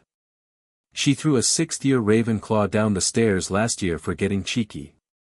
The common room was warm, round, and red. Overstuffed armchairs crowded around a massive fireplace. Tapestries covered the stone walls, and the windows looked out over the castle grounds. It felt like a home, not the careful, curated comfort of an adult's design, but the organic warmth of a place that generations of children had lived in, leaving their mark in scratched initials, singed cushions, and the faint smell of contraband sweets. Harry liked it. He found his dormitory, a circular room at the top of yet another staircase, with 5 four-poster beds hung with deep red curtains. His trunk was already there, placed at the foot of one bed. The other beds belonged to Ron, Neville Longbottom, Seamus Finnegan, and Dean Thomas. All 5 boys spent an exhausting amount of time being excited at each other before finally, mercifully, the candles dimmed and the room settled into the breathing quiet of sleep. Harry lay in the dark and listened. The castle talked in its sleep. Not in words, in creaks and groans and the subtle hum of magic circulating through stone like blood through veins. Somewhere far below, something large moved through water. Somewhere above, an owl cried. The wards that protected the castle buzzed at the edge of Harry's perception, layer upon layer of enchantment, a millennium of protective magic woven into the bones of the place. And underneath it all, faint but distinct, the oily stench of the thing riding Professor Quirrell. Harry reached up and touched the jade pendant around his neck. He channeled a thread of chi into it, the thinnest thread, barely a whisper. The pendant warmed. Across 8,000 miles of ocean and continent, on a mountain wreathed in clouds, the Monkey King's eyes opened. "I'm here," Harry sent through the connection. "I'm safe. The castle is incredible." A pause. Then Wukong's voice, clear as if he were in the room, "Good. Don't break anything on the first night. There's something else. The Dark Wizard, Voldemort. He's here." A longer pause. The pendant grew warmer. "Where?" "Attached to a teacher. Like a parasite. The same energy as the soul fragment you pulled from my scar, but different. Weaker. More desperate. He's possessing a man named Quirrell. Can you handle it?" Harry considered. "Not yet. I want to understand what he's after first. He's here for a reason. This isn't random. Smart boy." A hint of pride in the distant voice. "Watch. Learn. But if it moves against you, I'll end it." "I know, Bah. Eat breakfast. Their eggs are probably terrible, but eat them anyway." The connection faded. Harry smiled in the dark, rolled over, and slept without dreaming. Morning in Hogwarts arrived with the enthusiasm of a castle that had been educating children for 1,000 years and still hadn't gotten tired of it. The great hall was bright with autumn sunlight pouring through the enchanted ceiling, and the house tables were loaded with a breakfast that would have impressed a medieval king. Harry ate eggs, toast, bacon, sausages, grilled tomatoes, mushrooms, and 3 glasses of orange juice. The eggs were fine. "You eat like my brother Charlie," Ron observed, watching Harry demolish his 3rd plate. "He's a dragon handler. Burns about 10,000 calories a day." "My metabolism's different," Harry said. "Cultivation training changes the way your body processes energy." Ron shook his head. "I still don't really understand the cultivation thing. Is it exercise? Martial arts?" "It's both and neither.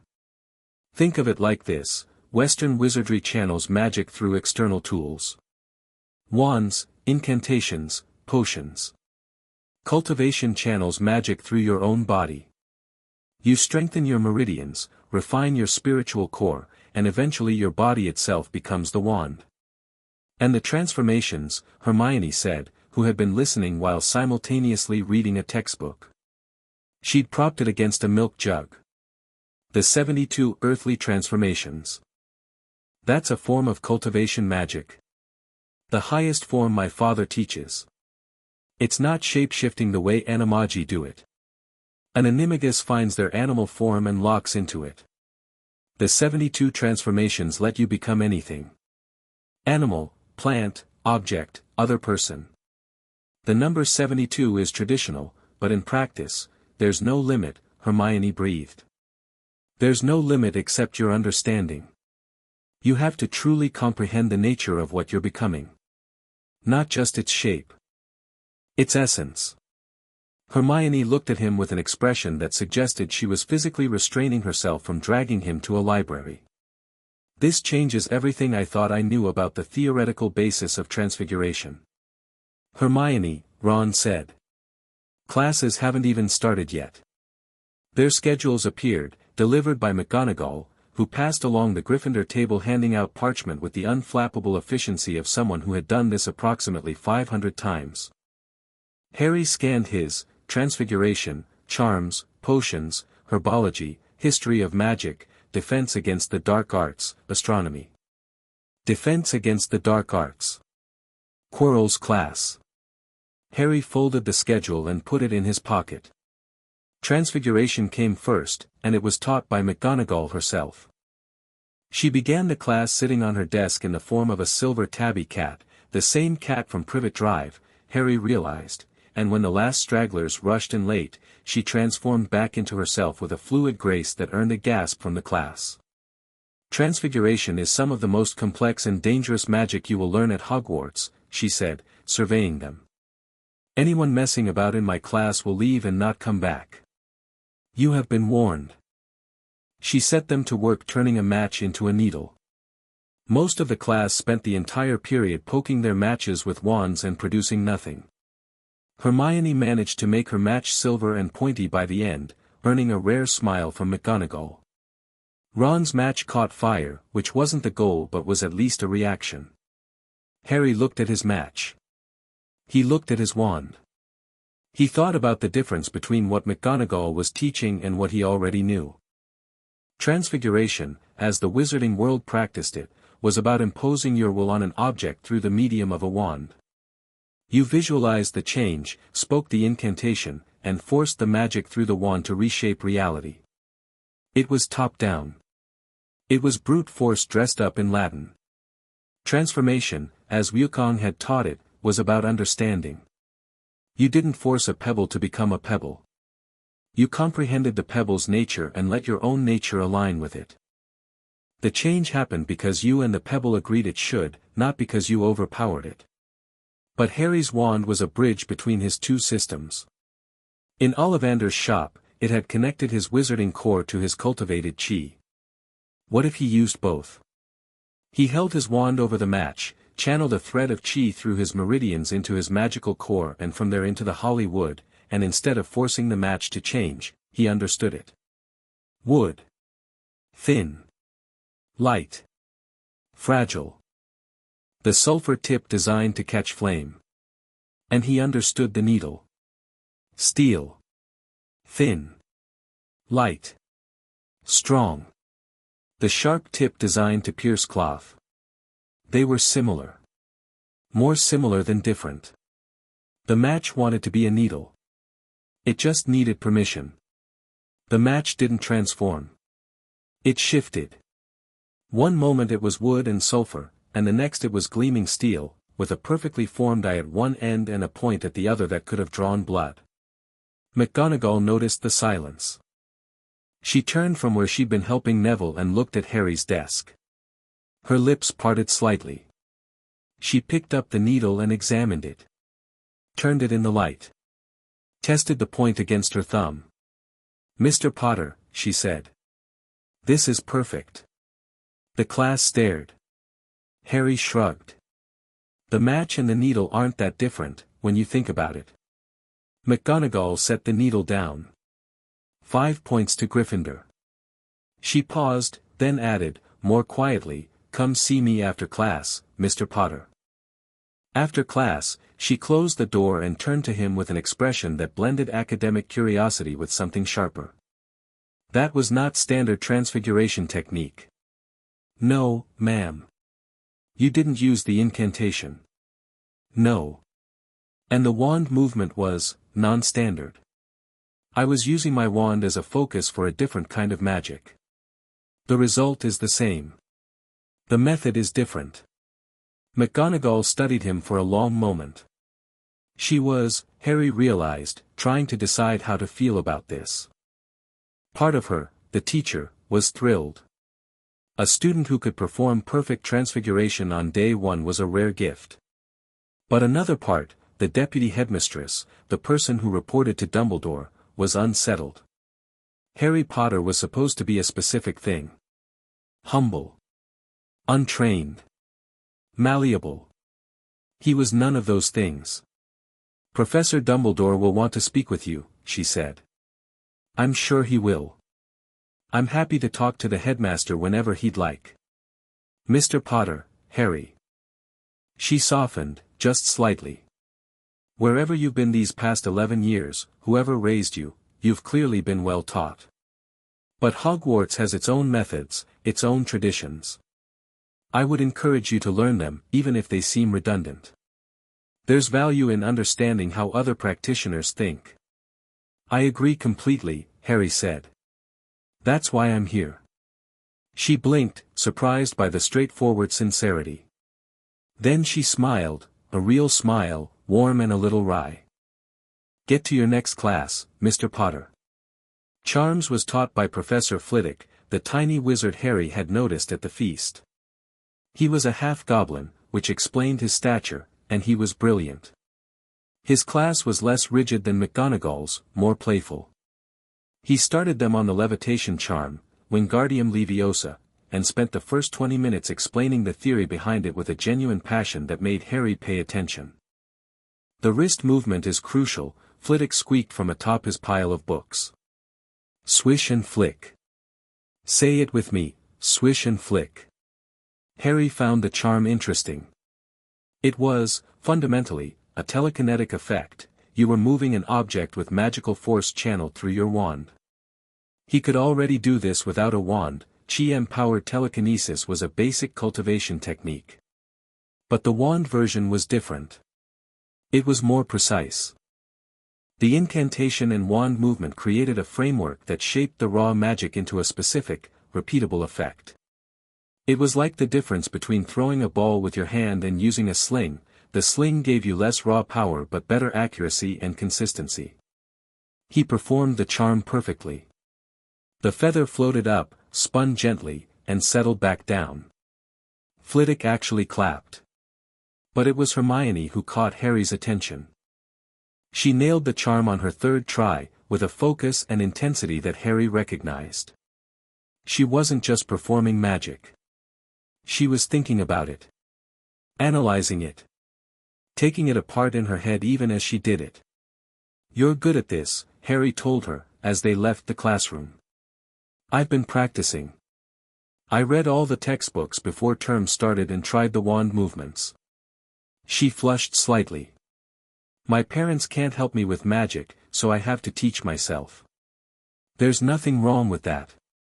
My father is the most powerful being I've ever met, and he taught himself everything he knows." Hermione looked at him with an expression he was beginning to associate with her, fierce intelligence mixed with a vulnerability she tried hard to hide. "People keep saying I'm too intense. Too much. People who say that are usually not enough." She didn't respond, but her shoulders straightened a fraction, and she walked into their next class with her chin a little higher. Then came potions. The dungeon classroom was cold, dim, and smelled of chemical reactions and old grievances. The jars of preserved specimens lining the walls gave the room the atmosphere of a serial killer's pantry. The Slytherins were already seated when the Gryffindors arrived, and the two groups regarded each other with the wary hostility of 11-year-olds who had been told they were supposed to be rivals. Snape entered like a storm front. The door didn't slam, it swept open, and he glided through it with his black robes billowing behind him, and the temperature in the room dropped by the force of his personality alone. He was tall, hook-nosed, greasy-haired, and radiating contempt with the efficiency of a space heater radiating warmth. He took roll call. When he reached Harry's name, he paused. "Ah, yes," he said softly. "Harry Potter. Our new celebrity." Draco Malfoy sniggered from the Slytherin side. A few of his friends joined in. Snape's dark eyes fixed on Harry. "Tell me, Potter. What would I get if I added powdered root of asphodel to an infusion of wormwood?" Harry felt the legilimency probe again, sharper this time, more aggressive. Snape wasn't just asking a question. He was testing Harry's mind while distracting him with the verbal challenge. Harry deflected the mental probe with the same fog technique he'd used at the feast, and answered the question. "The draught of living death," he said. "A sleeping potion so powerful it mimics death. Asphodel and wormwood are the primary ingredients. In the language of flowers, asphodel means, 'My regrets follow you to the grave,' and wormwood means, 'absence.' Together they suggest bitter grief." He paused. "Would you like me to continue, Professor?" The room was very quiet. Snape's expression didn't change, but something shifted behind his eyes. The contempt was still there, but it had been joined by something else, surprise, perhaps, or the uncomfortable realization that his planned humiliation wasn't going to go as scripted. "Where does one find a bezoar?" he asked, his voice even softer. "In the stomach of a goat. It's a calcified mass that functions as a universal antidote to most poisons. Though universal is an overstatement, it's ineffective against several categories of magical venom and any poison that's been specifically designed to resist it." "And what is the difference between monkshood and wolfsbane?" "They're the same plant. Also called aconite. Extremely poisonous.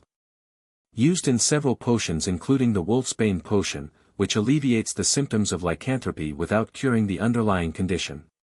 Snape stared at him. Harry looked back calmly. There was no challenge in his expression, no defiance. Just the steady patience of someone who had nothing to prove and wasn't interested in playing dominance games. "Well," Snape said, after a beat. "It seems fame isn't everything. Perhaps Mr. Potter has learned to open a book." He swept away toward the blackboard. "Why aren't you all copying that down?" The class scrambled for quills. Hermione, who had been vibrating with the effort of not raising her hand during Harry's interrogation, gave him a look that managed to convey both admiration and mild indignation that he'd answered questions she'd also known the answers to. "He was testing you," she whispered. "I know. Not just with the questions. His eyes, was he trying to read your mind?" Harry looked at her sharply. She'd noticed. She'd actually noticed. This girl who'd been in the wizarding world for a matter of weeks had spotted a legilimency probe from across the room.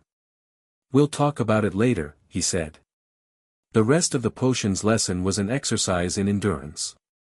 Snape prowled the room, criticizing everyone except the Slytherins, with a particular venom reserved for Neville, whose anxiety made his hands shake so badly that he melted his cauldron into a twisted lump of pewter. When acid from the ruined potion splashed across the floor, Snape rounded on the boy with a cruelty that made something cold settle in Harry's chest. "Idiot boy," Snape hissed. "I suppose you added the porcupine quills before taking the cauldron off the fire?" Neville, covered in red boils where the potion had splashed him, looked like he wanted the floor to swallow him. His lip was trembling. "You, Potter, why didn't you tell him not to add the quills? Thought he'd make you look good if he got it wrong, did you?" Harry set down his knife. He'd been dicing roots with a precision that would have impressed a surgeon, and his own potion was simmering perfectly. "Neville's cauldron is 6 seats away from mine," Harry said. I couldn't see what he was doing. "And I think blaming a student for another student's mistake is strange teaching, Professor." The room went dead silent. Snape turned to Harry fully. His face was white. His lips were thin. The legilimency probe came again, harder, sharper, a genuine attempt to crack through Harry's defenses and see what was inside. Harry didn't use fog this time. He caught the probe, held it and reflected it back. Not with force. Just a gentle redirection, like turning a mirror toward a lamp. For a fraction of a second, Snape saw his own surface thoughts reflected back at him, the anger, the surprise, and beneath them, something old and bitter and wounded that had nothing to do with Harry. Snape flinched. It was tiny, a flicker of the eyelid, a catch in the breath, but Harry saw it, and Snape knew Harry saw it. "A point from Gryffindor," Snape said quietly. "For your cheek." He turned away. Take Longbottom to the hospital wing. That night, in the common room, Neville found Harry by the fire. The round-faced boy was still blotchy from the boil cure but looked otherwise intact. Thanks, Neville said. In potions. Nobody's ever, you didn't have to say anything. Yeah, I did, Harry said. A teacher who bullies students isn't a teacher. He's just a bully with a classroom. Neville stared at him for a moment, then nodded. Something in his posture changed, a straightening, barely perceptible, as if a weight had shifted on his shoulders. He went upstairs without another word, but when he passed Ron on the staircase, he was standing a little taller. Ron dropped into the chair beside Harry. You're going to get yourself killed by Snape. Snape's not going to kill me. He looked like he wanted to.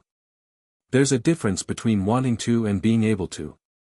And a bigger difference between being able to and actually doing it. That's very philosophical and not at all reassuring. Harry grinned. I learned philosophy from a monkey. The flying lesson happened on Thursday. Madame Hooch, a brisk woman with hawk-yellow eyes and the energy of a recently discharged battery, lined the Gryffindors and Slytherins up in 2 rows on the lawn with broomsticks at their feet. The grass was wet with morning dew, the sky was that particular shade of Scottish grey that suggested rain was a permanent state of affairs, and Draco Malfoy was telling everyone within earshot about the time he'd nearly hit a hang glider on his broomstick. Stick out your right hand over your broom, Hooch barked, and say, up. Harry looked at his broom. It was old and slightly bent and hummed with a faint enchantment that he could feel through the soles of his shoes. He held out his hand. Up, he said. The broom leapt into his hand so hard it stung his palm.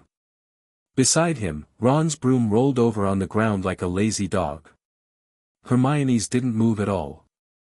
She was frowning at it as if it were a problem in a textbook that refused to solve itself. Now, when I blow my whistle, you kick off from the ground, hard, Hooch said.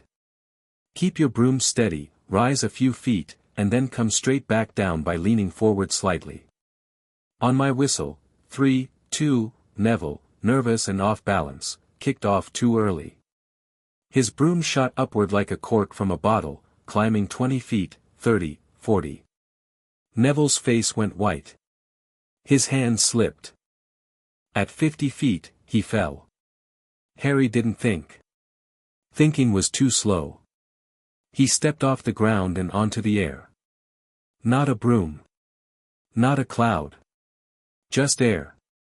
He reinforced the space beneath his feet with a platform of compressed chi, a basic levitation technique, one of the first things Wukong had taught him after cloud riding, and shot upward, faster than Neville was falling. He caught the boy under the arms at 30 feet, arrested his momentum with a smooth deceleration that spared Neville's spine, and set him gently on the grass. The entire class stood frozen. Madame Hooch's whistle was halfway to her lips. Hermione's hands were over her mouth. Ron was staring with his jaw somewhere near his collarbones. Malfoy looked like someone had slapped him. You're all right, Harry told Neville, who was trembling and ashen but unbroken. Nothing hurt. Neville patted himself down, realized he was intact, and looked at Harry with eyes the size of dinner plates. You flew.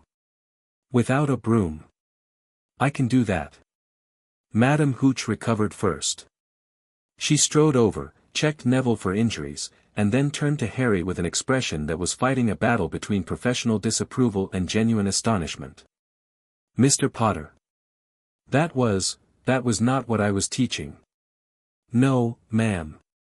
But Neville was about to hit the ground. Hooch opened her mouth, closed it, and apparently decided that saving a classmate trumped unauthorized flying techniques. 5 points to Gryffindor for quick thinking. Longbottom, hospital wing, get yourself checked. Everyone else, he flew without a broom, Malfoy said, loudly enough for everyone to hear. His voice had an edge that Harry recognized, not just surprise, but the ugly tone of someone whose assumed superiority had been challenged. That's not possible. Nobody can fly without a broom. You just watched me do it, Harry said. That's not real flying. What was that? Some kind of trick? Dark magic? Harry looked at Malfoy. He could see the boy clearly, not just his face, which was flushed and angry, but the shape of him underneath. An 11-year-old who had been told every day of his life that he was superior, that his blood made him special, that the world owed him deference. A boy who had never been seriously challenged and didn't know how to handle the experience. It's not dark magic, Harry said evenly. It's a cultivation technique called chi stepping. It's Chinese. About 4,000 years old. And it's not a trick. Prove it. I just did. Malfoy's flush deepened. He was working himself up to something. Harry could see it in the tension of his shoulders, the way his hand drifted toward his pocket where his wand presumably was. The other Slytherins were watching, and Malfoy's pride wouldn't let him back down in front of an audience. Then Malfoy spotted something on the ground where Neville had fallen. A small glass sphere, glinting in the grey light. He scooped it up. Look, he said, holding it up. It's that stupid thing Longbottom's Gran sent him. A remembrall. He laughed. Maybe I'll leave it somewhere for him to find. Like on the roof. He grabbed a broom, kicked off, and shot into the air with genuine skill. Whatever else Malfoy was, he could fly. He hovered 30 feet up, tossing the remembrall from hand to hand, grinning down at the class. Come get it, Potter. Or can you only fly when someone's about to die? Harry considered his options. He could chi step up there and take it. That would be easy. He could transform into something, a hawk, an eagle, and pluck it from Malfoy's hand. Also easy. He could ignore it entirely, which would be mature and responsible and exactly what a teacher would want. But Wukong hadn't raised him to be mature and responsible. Wukong had raised him to be bold, decisive, and, when the situation warranted, spectacularly dramatic. Harry mounted his broom. He'd never ridden one before. It was a fundamentally different sensation from cloud riding or chi stepping. The broom had its own magic, its own momentum, and it responded to intention rather than chi circulation.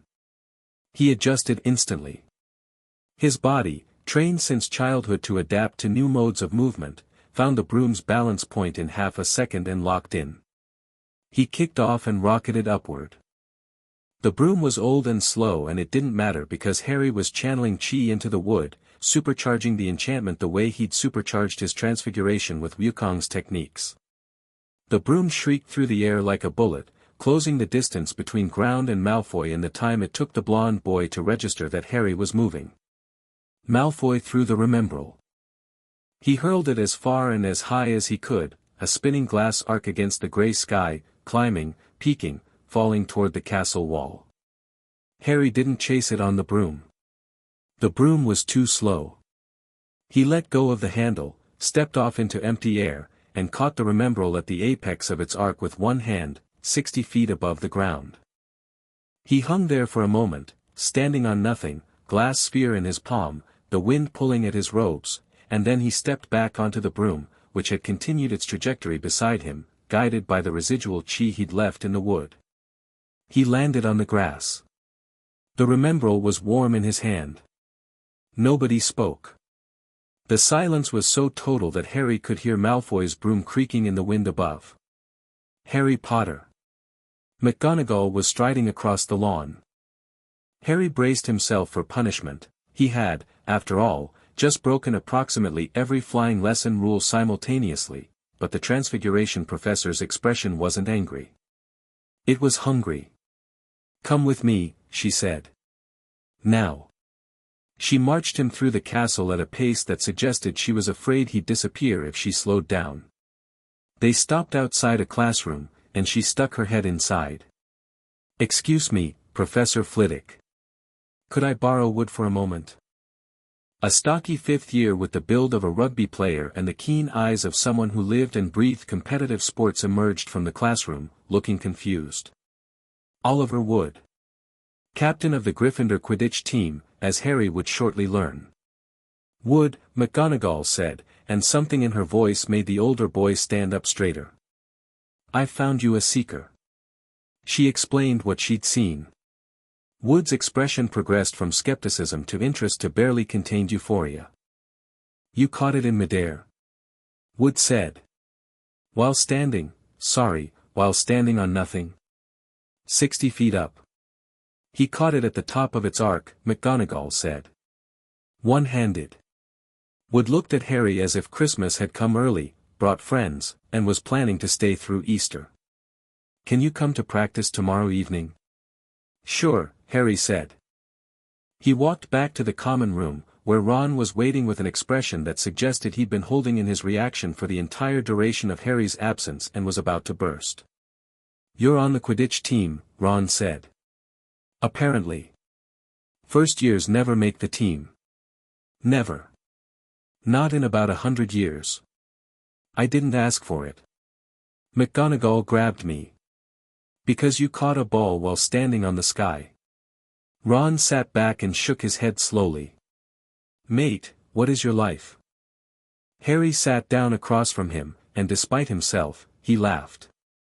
It was a good laugh, the kind that comes from genuine surprise at your own circumstances, the kind that acknowledges how absurd everything is without diminishing it. I honestly have no idea, he said. But I'm enjoying it. The first defense against the dark arts lesson was on Friday. Harry had been thinking about Quirrell all week, studying the man from a distance, extending his senses toward the professor whenever they passed in the corridor or sat in the same room during meals. The parasite, Voldemort, was wrapped around Quirrell's soul like a snake around a branch. It was feeding on him, drawing life force and magical energy to sustain its own diminished existence. Quirrell was dying, slowly, from the inside out. Harry doubted the man knew it, or if he did, he'd accepted it as the price of whatever bargain he'd struck. The classroom was on the 3rd floor, and it smelled of garlic. Quirrell had hung garlic from every available surface, which he claimed was for protection against vampires but which Harry suspected was actually an attempt to mask the dark magic leaking from under his turban. It didn't work. Not for Harry. The garlic was a thin veneer of pungency laid over the deep, rotten stench of a fractured soul. Quirrell entered stuttering and twitching, the very picture of a man whose nerves had been shattered by traumatic experience. He fumbled with his notes, dropped his wand twice, and addressed the class in a voice that trembled like a leaf in a hurricane. Welcome to D-Defense against the D-Dark Arts. I'm P. Professor Quirrell, and this Y-year will be studying the B basics of defensive magic. The stutter was fake. Harry could tell immediately. The physical tics were real, Quirrell's body was genuinely damaged by the strain of carrying a parasitic soul, but the verbal fumbling was performance. A mask. Underneath the stammering exterior, Quirrell's chi was controlled, deliberate, focused. This was not a broken man. This was a man pretending to be broken. Harry sat through the lesson with outward patience and inward attention.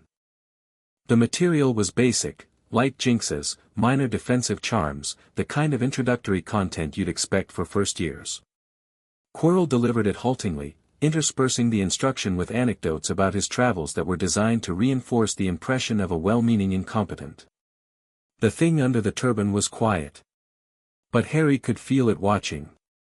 It knew he was there, the same way Harry knew it was there, two pieces of awareness, circling each other like predators in the same territory, neither ready to make the first move. After class, as the students filed out, Harry paused at Quirrell's desk.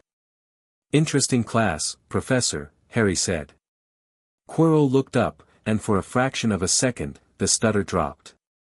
His eyes met Harry's, and they were sharp and cold and calculating.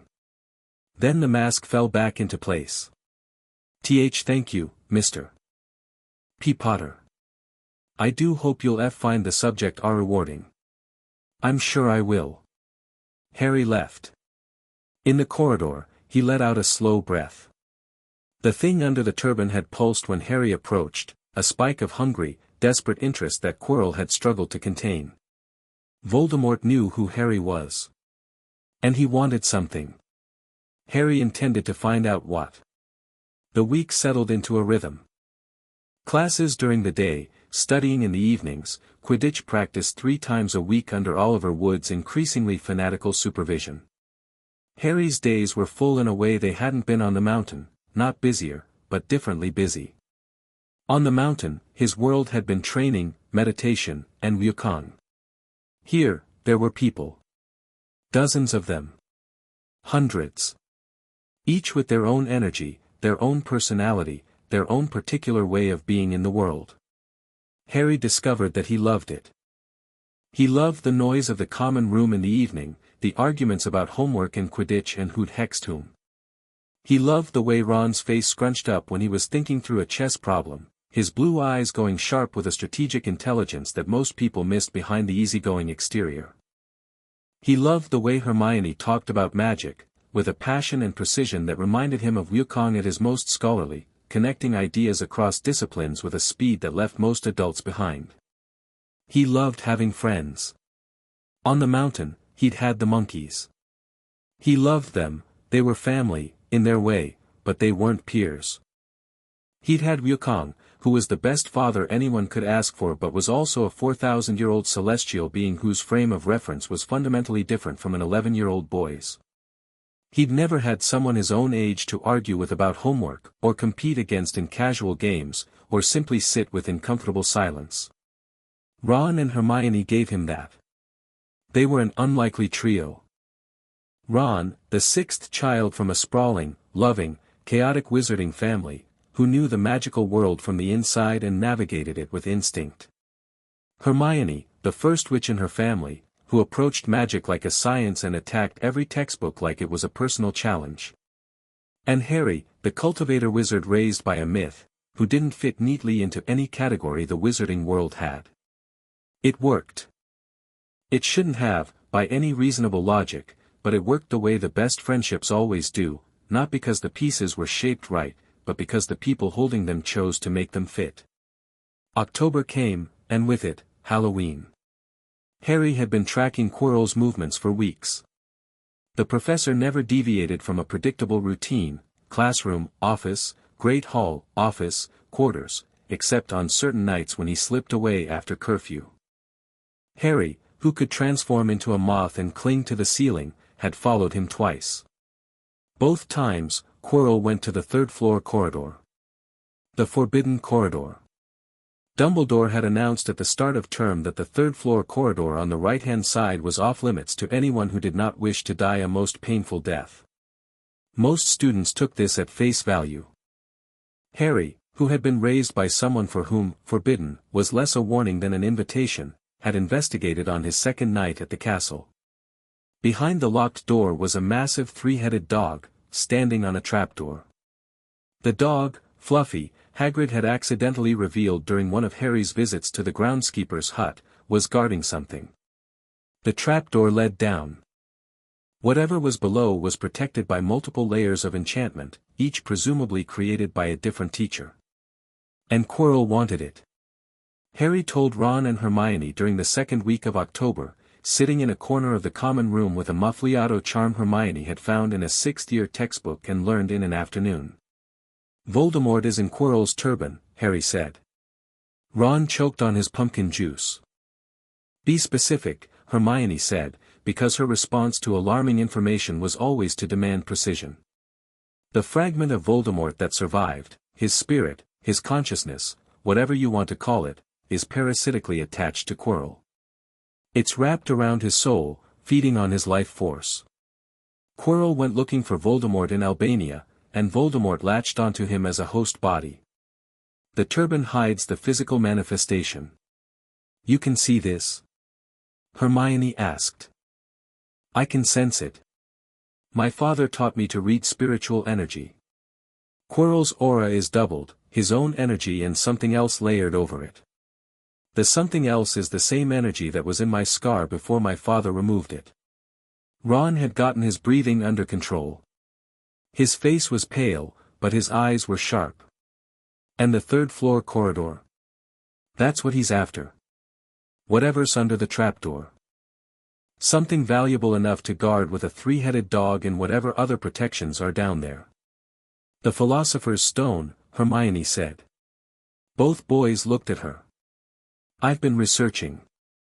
Nicholas Flamel. He's the only known maker of the Philosopher's Stone, a substance that can turn lead into gold and produce the elixir of life. He's over 600 years old. Dumbledore is his partner in alchemy. Hagrid retrieved something from a high-security vault at Gringotts the same day we were there for your vault, Harry. The vault was emptied. And then Dumbledore placed unprecedented security on the third-floor corridor. She crossed her arms. It's the stone. Ron stared at her. You worked that out from Hagrid letting slip a name? And 3 weeks of library research, yes. You're terrifying. Thank you. Harry leaned back in his chair. The Philosopher's Stone. The elixir of life. Voldemort wanted a body.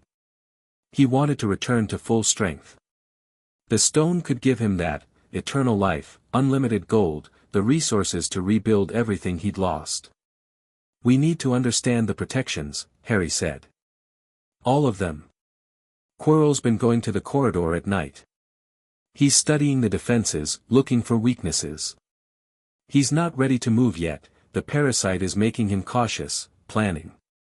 But he will move. Eventually. Why don't you just go down there and grab the stone yourself? Ron asked. You could get past the dog easy. Because I don't know what else is down there. And because taking the stone doesn't solve the problem.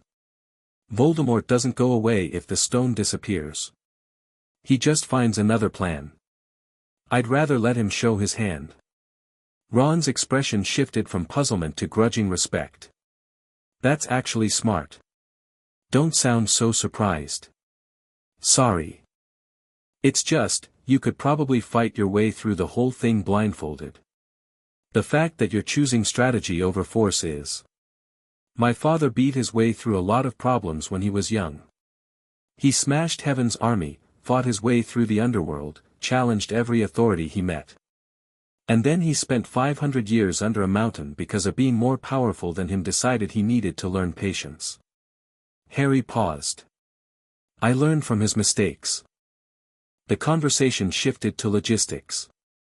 Hermione would research the teachers to figure out what protections each might have contributed. Ron, who had grown up in the wizarding world and had access to his brother's accumulated knowledge of Hogwarts, would map the castle's secret passages and identify the best routes to the third-floor corridor. Harry would continue monitoring Quirrell. They had a plan. It wasn't a good plan, it was 3 11-year-olds plotting against a Dark Lord in a school common room, but it was a plan, and it was theirs, and none of them were willing to sit back and wait for the adults to handle it. Because the adults, Harry reflected, had left a baby on a doorstep and called it strategy. Halloween night. The Great Hall was decorated with live bats and floating pumpkins the size of small cars. The feast was spectacular, candy-coated everything, pumpkin everything, sugar in quantities that would have given a dentist a nervous breakdown. Hermione wasn't there. She'd been in the girls' bathroom since afternoon, upset about something Ron had said in Charms about her being a know-it-all. Ron felt guilty about it, which he expressed by eating more aggressively and refusing to make eye contact. You should apologize, Harry said. I know. Before or after dessert? After. Obviously.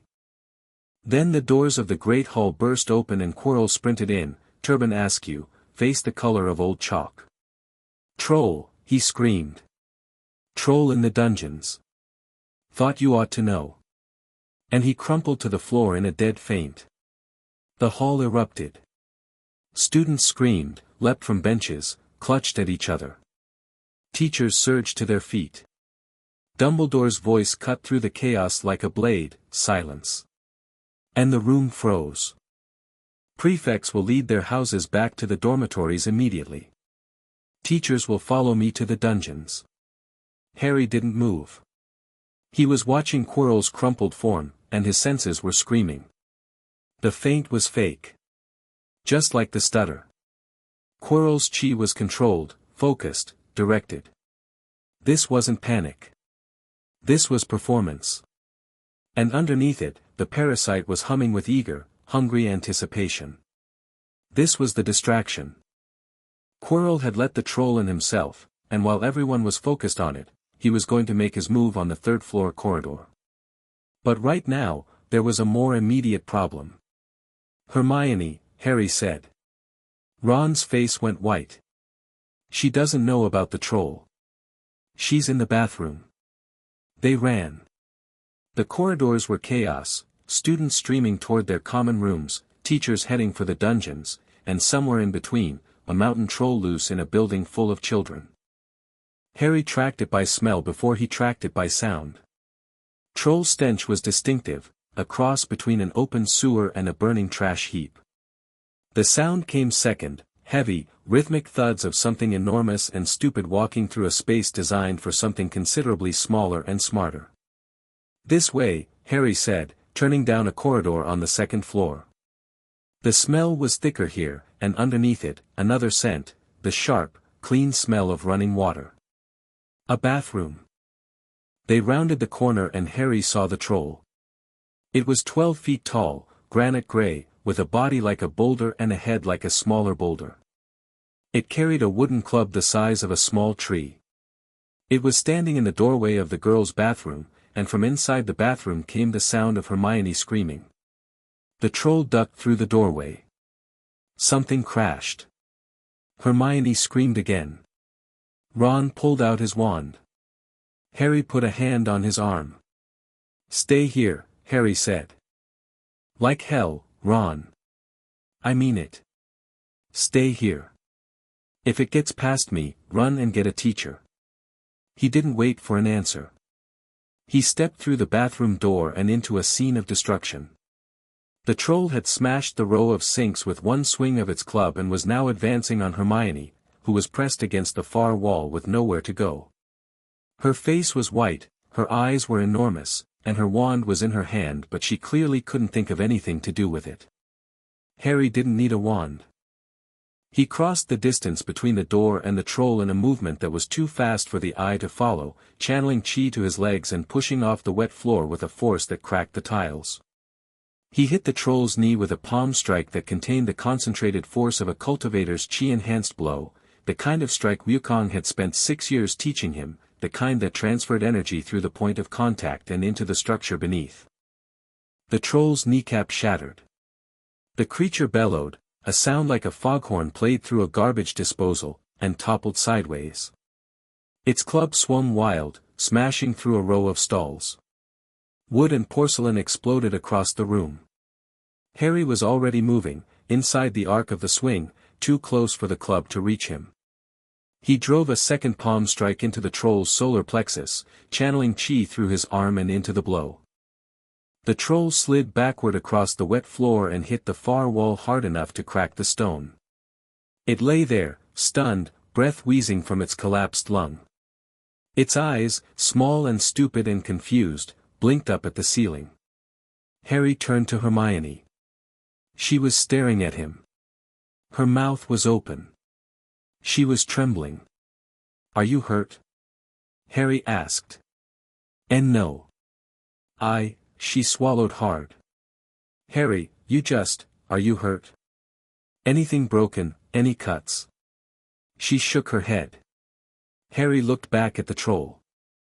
It was trying to get up, but its shattered knee wouldn't hold weight. It groaned and slumped back down. It would live. Trolls were durable, the knee would heal in a few days, and the lung would reinflate in hours. But it wasn't going anywhere for a while. Ron appeared in the doorway, wand raised, and stopped dead. His eyes went from Harry to the troll to the devastated bathroom and back to Harry. Did you just punch a troll unconscious? It's not unconscious. It's injured. There's a difference. Did you just punch a troll? Twice. With your hands. That's how punching works, Ron. Footsteps thundered in the corridor. Teachers arrived, McGonagall first, then Snape, then Quirrell, who took one look at the troll and made a show of clutching his chest and whimpering. Harry noted that Snape was limping. His right leg was bleeding through his robes, and his expression was thunderous. He'd been to the third-floor corridor. He'd gone after Quirrell, or after the stone himself, and the three-headed dog had bitten him. Interesting. What on earth happened here? McGonagall demanded, her voice sharp enough to cut glass. You were supposed to be in your dormitory. Hermione stepped forward. It was my fault, Professor McGonagall. I went looking for the troll. I'd read about them and I thought I could handle it. Harry and Ron came to find me. Harry looked at her. The lie was smooth, delivered with conviction, and entirely unnecessary. He would have taken the blame without hesitation. But she was protecting them, and the look in her eyes when she met his said, "Don't argue. Miss Granger, that was extremely foolish." McGonagall's voice could have frozen water. 5 points from Gryffindor for your serious lack of judgment. She turned to Harry and Ron. As for you two, not many first-year students could take on a full-grown mountain troll. 5 points each. To Gryffindor. They left the bathroom and walked through the empty corridors toward Gryffindor Tower. Hermione was quiet. Ron was quiet. The adrenaline was fading, and in its wake came the heavy, shaky feeling of a crisis past. "Thank you," Hermione said, when they reached the portrait hole. "Both of you." "Nothing to thank," Harry said. "You took down a troll with your bare hands to save me. I think that's something to thank." "He also punched it in the knee," Ron added. "Let's not gloss over the knee part. That was vicious." Hermione let out a sound that was half laugh, half sob, and then she hugged Harry. He stiffened, physical affection from Piers was still new, and then he relaxed and hugged her back. She was shaking. He held on until she stopped. "Okay," she said, pulling away and wiping her eyes. "Okay. We're doing this, then. The three of us. Whatever Quirrell's planning, whatever's down there, we're in this together." Harry looked at Ron. Ron looked at Harry. "Together," Harry said. Ron nodded. "Together." Something crystallized in that moment. Not magic, not fate, not any grand cosmic mechanism. Just three children choosing each other, standing in a corridor in a castle in Scotland, deciding that they were stronger together than apart. They climbed through the portrait hole and into the warmth of the common room, and behind them, in a wrecked bathroom 4 floors below, a mountain troll groaned and wished it had stayed in its dungeon. The first Quidditch match of the season was in November. Gryffindor vs. Slytherin. Harry had been training with Wood 3 times a week, and the captain's intensity had progressed from enthusiastic to borderline obsessive to genuinely concerning. Wood had designed 17 different tactical formations, built a scale model of the pitch out of bread rolls and candlesticks in the Great Hall, and given Harry a 4-hour lecture on the history of the seeker position that Harry was fairly sure violated the Geneva Convention. But Harry didn't mind. He liked Quidditch. The broom was a clumsy tool compared to cloud riding, but there was something about the structure of the game, the rules, the positions, the strategy, that appealed to a part of him that Wukong's freewheeling training hadn't reached. Cultivation was about individual mastery. Quidditch was about teamwork. And Harry discovered, to his surprise, that he liked being part of a team. The morning of the match was cold, bright, and electric with anticipation. The entire school turned out. The stands were a sea of red and gold and green and silver, and the roar of the crowd hit Harry's enhanced hearing like a physical force as he walked onto the pitch with the rest of the Gryffindor team. Madame Hooch stood at the center of the field with the game balls. "I want a nice, fair game," she said, which Harry's senses told him even she didn't believe. "All of you." The whistle blew. 14 brooms shot into the air. The quaffle was released. The bludgers rocketed upward. And the snitch, a tiny, golden, impossibly fast sphere, glinted once in the sunlight and vanished. Harry rose above the game. The seeker's job was to find the snitch, and the best way to find anything was to get a vantage point. He climbed to 200 feet and hovered, scanning the pitch with eyes that could track a hummingbird's wings. Below him, the match unfolded, Gryffindor's chasers working the quaffle through Slytherin's defense, Slytherin's beaters targeting Gryffindor with brutal bludger shots, the crowd roaring with every score. The Slytherin Seeker, a stocky third-year named Terence Higgs, was shadowing Harry, trying to stay close enough to react if Harry spotted the snitch. Standard Seeker marking strategy. Harry ignored him. 10 minutes in, Harry felt it. Not the snitch. Something else. A tugging sensation at the base of his broomstick, a wobble in the enchantment that powered the broom's flight. Someone was interfering with the magic. He extended his senses and found the source immediately. In the teacher's section of the stands, Quirrell was staring at him with unblinking intensity, his lips moving in a constant, silent incantation. The curse was subtle, not a direct attack but a gradual erosion of the broom's enchantment, weakening it degree by degree until it would fail entirely and drop Harry from 200 feet. Beside Quirrell, Snape was also staring at Harry, also moving his lips. But Snape's magic felt different, not attacking but resisting, pushing back against Quirrell's curse with a countercharm. Snape was trying to save him. Harry processed this in about half a second. Then he made a decision. The broom bucked violently under him. The crowd gasped. The curse was intensifying, Quirrell was pushing harder, and Snape's countercharm wasn't enough to hold it. The broom spun, jolted, nearly threw Harry off. Harry let go. He released the broom, stepped off into empty air, and stood on nothing while the broom spiraled away beneath him. 200 feet above the pitch. No broomstick. No visible means of support. The stadium went absolutely silent. Harry had spotted the snitch. It was hovering near the base of the Slytherin goalposts, 150 feet below and to the left. A tiny golden glint, almost invisible against the bright grass. No one else had seen it. The other seeker was too busy gaping at the boy who was standing on the sky. Harry transformed. The shift was instantaneous, one moment a boy, the next a golden eagle with a wingspan of 7 feet and eyes like polished amber. He folded his wings and dove.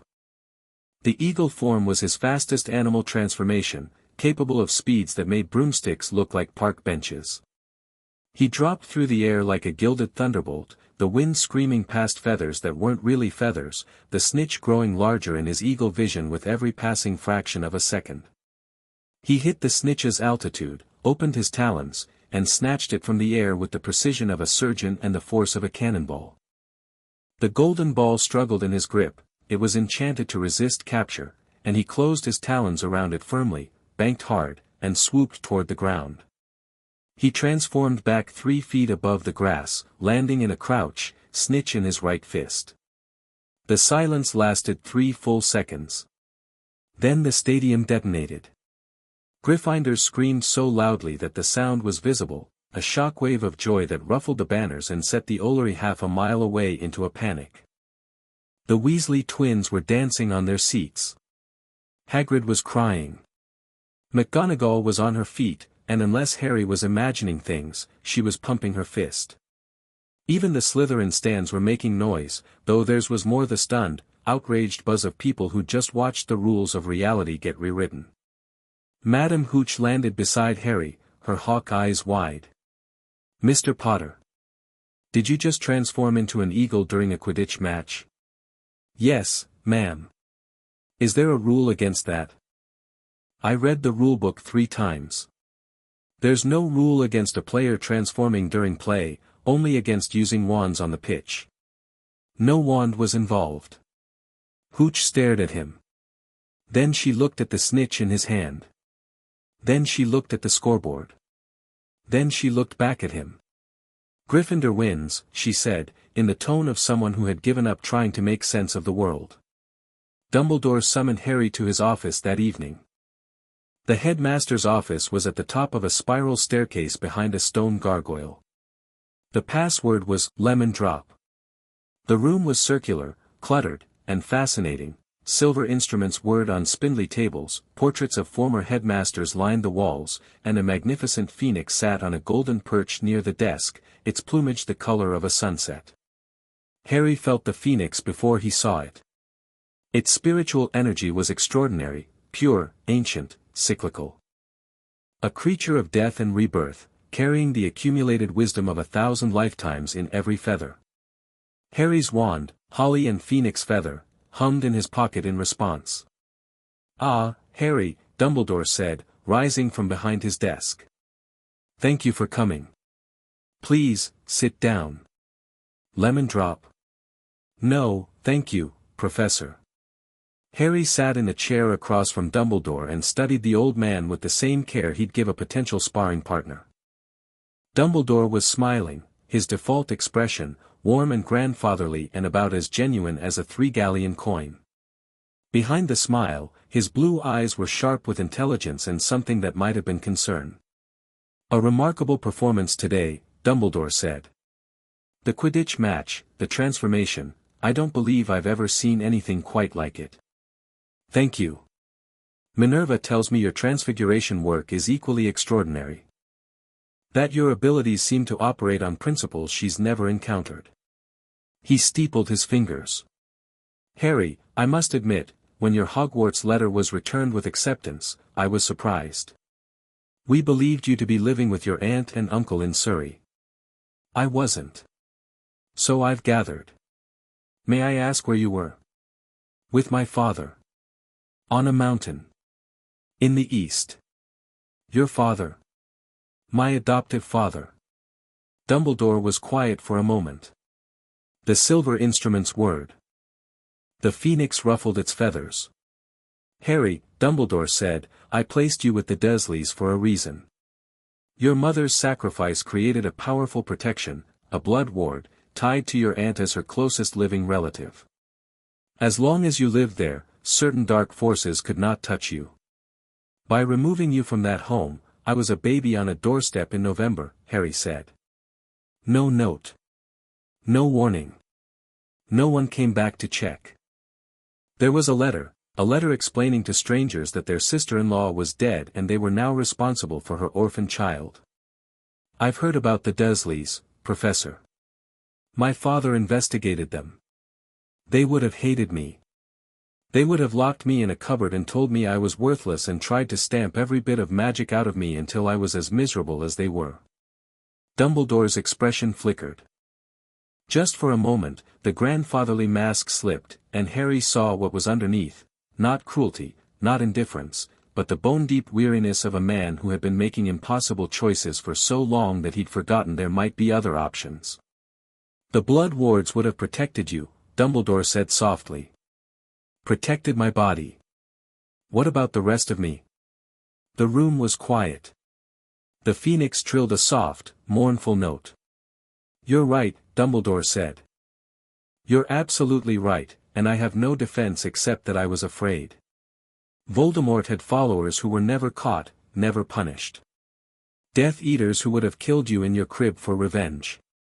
The blood wards were the strongest protection I could give you, and I chose safety over happiness." He paused. "I chose wrong." Harry hadn't expected that. He'd expected deflection, justification, the practiced rhetoric of a man who always had a reason. The raw honesty caught him off balance. "My father protected me," Harry said, after a moment. "He kept me safe, he trained me, he loved me. I don't hold a grudge against you, Professor. You did what you thought was right. But I'm not the boy you planned for. No. You're considerably more." Dumbledore's eyes were bright, and there was something in them that might have been admiration or might have been the recalculation of a chess player who'd just discovered his pawn was a queen. "May I ask who your father is?" "You may ask." Dumbledore waited. Harry let the silence stretch. "He's someone who values his privacy," Harry said eventually. "He's powerful, wise, occasionally reckless, and he raised me to be able to take care of myself. That's all I'll say for now." Dumbledore nodded slowly. "I respect that. And Harry, the transformation today. The eagle. That's not animagus magic. No. It's something else entirely." "Yes. Will you tell me what?" It's called the 72 Earthly Transformations. It's a cultivation technique from the Eastern tradition. I can assume the form of anything I truly understand. Anything. Anything. Dumbledore sat back in his chair. For the first time in the conversation, he looked genuinely amazed. Not performing amazement, not wielding it, just pure, unfiltered wonder. In that moment, he looked less like a headmaster and more like a very old man who had just been reminded that the world still held surprises. Extraordinary, he whispered. Professor, Harry said, I have a question for you. By all means. What's Professor Quirrell hiding under his turban? The wonder vanished from Dumbledore's face. In its place came something guarded, careful, and very alert. What makes you ask? I can sense things other people can't. Professor Quirrell has an unusual spiritual signature. He's carrying something that doesn't belong to him. Dumbledore's gaze was intense, probing. Harry felt the faintest brush of legitimacy, gentler than Snape's, more skilled, barely detectable. He let it see his surface thoughts, genuine concern, not aggression. Not a challenge. A question. You've noticed something that very few people in this castle could perceive, Dumbledore said carefully. I'm aware of certain irregularities regarding Professor Quirrell. I'm monitoring the situation closely. Are you monitoring it, or are you waiting to see what happens? The question hung in the air. Dumbledore's expression didn't change, but something shifted in his eyes. The calculation. The chess player. Both, Dumbledore admitted. There are larger forces at work here, Harry. Larger than a single professor's unusual turban. I need to understand the full picture before I act. While he puts students at risk, no student will be harmed. Not while I am headmaster of this school. Harry looked at him for a long moment. He read the old man's aura, the complex, layered signature of a century of magic and sacrifice and compromise. There was truth there. Dumbledore genuinely believed what he was saying. He genuinely intended to protect the students. But he was also willing to let a dangerous game play out if it served his longer strategy. I believe you mean that, Harry said. But Professor, if Quirrell moves against anyone in this school, I will stop him. With or without your permission. Dumbledore held his gaze. Something passed between them, not hostility, not alliance, but a recognition. An acknowledgement that they were both players on this board, both powerful, both unwilling to yield their agency to the other. I would expect nothing less, Dumbledore said, from the Monkey King's son. Harry went very still. Dumbledore smiled. The real smile, not the grandfatherly performance. A smile of genuine, delighted surprise. I'm the headmaster of Hogwarts, Harry. It's my business to know things. He popped a lemon drop into his mouth. Your secret is safe with me. Though I admit, I have about 1,000 questions. I'm sure you do, Harry said. And then, despite himself, he smiled back. He left the headmaster's office and walked through the quiet castle toward Gryffindor Tower. The corridors were empty, it was well past curfew, and the only sounds were his footsteps and the breathing of the castle. He stopped on a 7th-floor landing and looked out a window at the night sky. The stars were bright over Scotland, brighter than London but dimmer than the mountain, and the moon hung low over the forbidden forest like a lamp in a doorway. Harry touched the jade pendant under his shirt. He knows, Harry sent through the connection. Dumbledore. He figured out who you are. A pause. Then Wukong's voice, amused and unsurprised, of course he did. He's the smartest one in that castle. It's why he's the most dangerous. He's not a bad man. No. He's a good man who plays bad games. Those are the ones you have to watch. I'll watch him.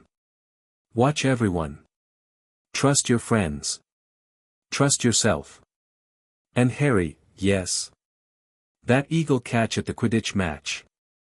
I felt it through the talisman. 12,000 miles away, and I felt it. Was it good? It was perfect.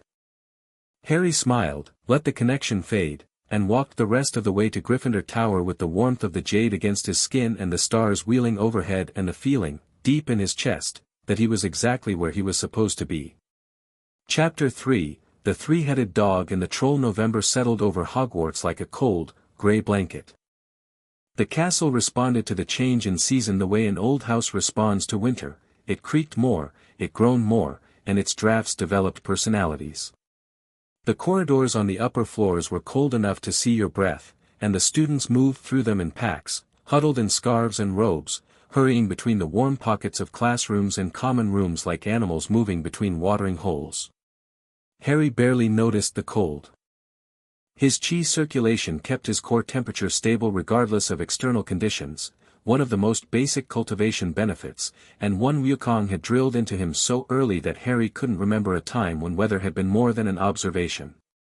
He walked through the freezing corridors in his school robes without a cloak and attracted stares from students bundled in 3 layers of wool. "You're doing it again," Hermione said one morning, as they walked to herbology through a courtyard where frost had turned the flagstones into a skating rink. "Doing what?" "Not being cold.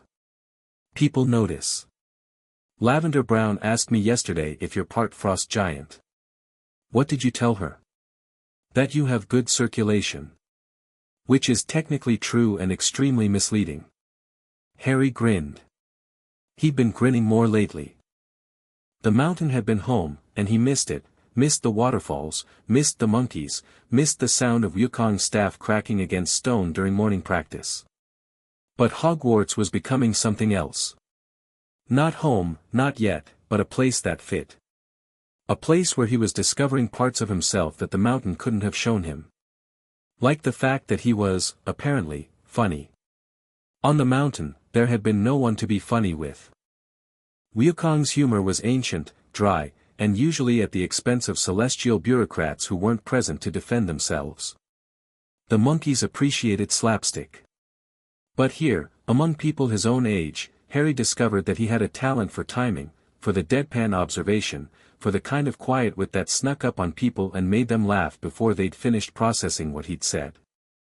Ron brought it out in him. Ron was naturally funny, warm, self-deprecating, with a gift for exaggeration that turned mundane school experiences into epic narratives. When the two of them got going, Hermione would bury her face in her hands and make noises of despair that were undermined by the fact that she was laughing. "You two are going to get expelled for making Professor Binns cry," she said, after a history of magic lesson in which Harry had kept a straight face while Ron, behind his textbook, provided increasingly absurd commentary on the Goblin rebellions. "Binns is a ghost," Ron said. "Can ghosts cry?" "That's not the point." "It's a little bit the point. The point is that history of magic is a real subject with real content and you're turning it into a comedy show.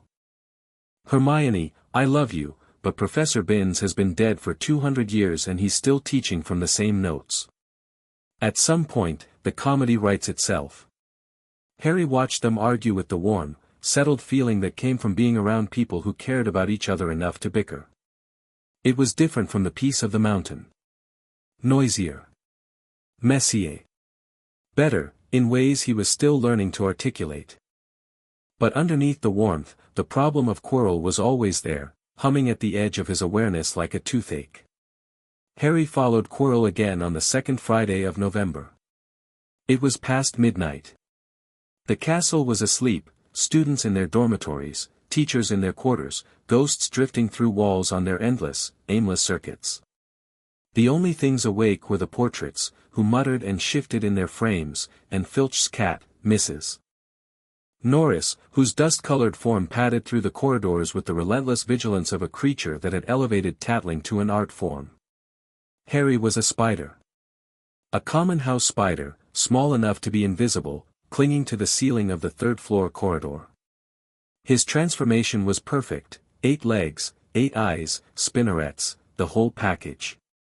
His body was the size of a fingernail.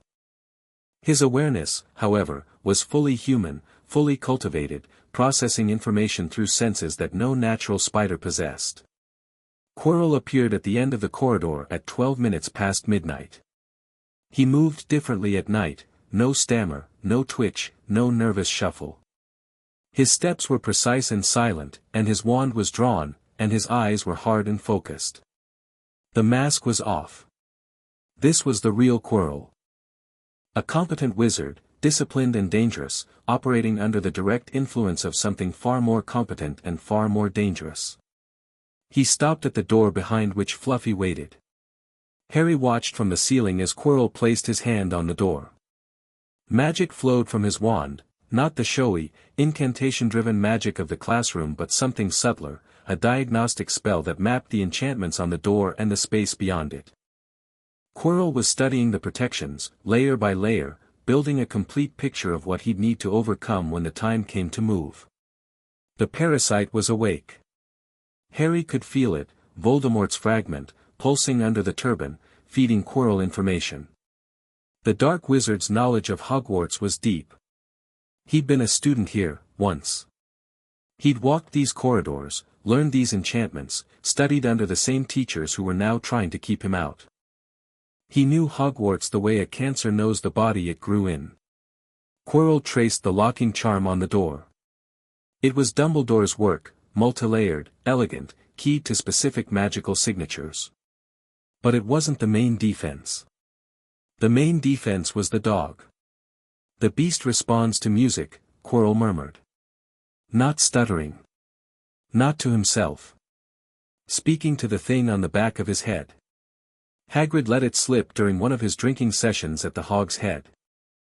A simple enchanted instrument would suffice. A voice replied. It was thin, whispery, barely there, like wine through a crack in a window. Harry, with his spider's ears augmented by cultivation, caught it clearly. Then we need only wait for the right moment. The old fool watches too closely. But his attention will wander. It always does. Quirrell nodded. He withdrew his hand from the door, turned, and walked back the way he'd come. His footsteps faded. The corridor was empty again. Harry clung to the ceiling in thought. The protections under the trapdoor were layered. Multiple teachers had contributed. Quirrell was mapping them, one by one, using Voldemort's knowledge to identify weaknesses. He wasn't ready to move yet, the protections were too many, and Dumbledore's attention was too focused. But he was getting closer. And underneath everything, the voice had said something interesting. The old fool watches too closely. But his attention will wander. Voldemort was waiting for Dumbledore to be distracted. Waiting for something to pull the headmaster's focus away from the corridor. When that happened, Quirrell would strike. Harry dropped from the ceiling, transformed back into himself in midair, and landed silently in the corridor. He walked back to Gryffindor Tower with his hands in his pockets and his mind turning over possibilities like a card player studying his hand. He needed to know what was under that trapdoor. All of it. Every protection, every trap, every layer. Not because he intended to go through them, not yet, but because understanding the terrain was the first rule of warfare, and Wukong had drilled that rule so deep it was part of Harry's bones. Saturday morning. The library. Hermione had claimed a table near the restricted section and fortified it with stacks of books like a general establishing a command post. Ron sat across from her, looking at the books the way a man looks at a mountain he's been told to climb without shoes. Harry sat at the end, his chair tipped back, his feet on the table, eating an apple he'd brought from breakfast. Feet off the table, Hermione said, without looking up. Harry took his feet off the table. I've been thinking about the protections, Hermione said. Each teacher contributed one. The dog is Hagrid's, that's obvious. Dumbledore's is last, whatever it is. But in between, we should expect contributions from McGonagall, Flitwick, Snape, Sprout, and possibly Quirrell himself. Quirrell has a protection down there. Ron said. That's like asking the fox to guard the henhouse. Dumbledore would have assigned it before the term started, before Quirrell arrived with his passenger. And it serves Dumbledore's purposes, if each teacher provides a protection, Dumbledore can monitor who's been studying or attempting to bypass them. It's a trap as much as a defense. Harry looked at her with renewed respect. She'd figured out Dumbledore's game without anyone telling her. The old wizard wasn't just protecting the stone. He was using it as bait, creating a gauntlet that would reveal whoever tried to steal it. "Walk me through each teacher," Harry said. "What would they contribute?" Hermione opened a notebook. She'd organized it with color-coded sections, each labeled with a teacher's name.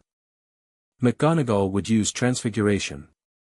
Something that requires logic and skill to bypass, a living chess set, maybe, or a shape-shifting maze.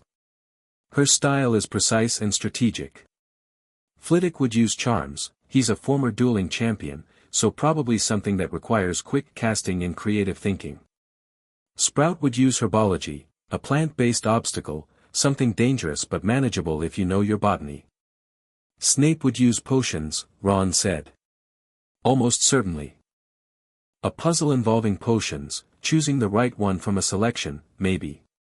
Something that rewards logic over brute force.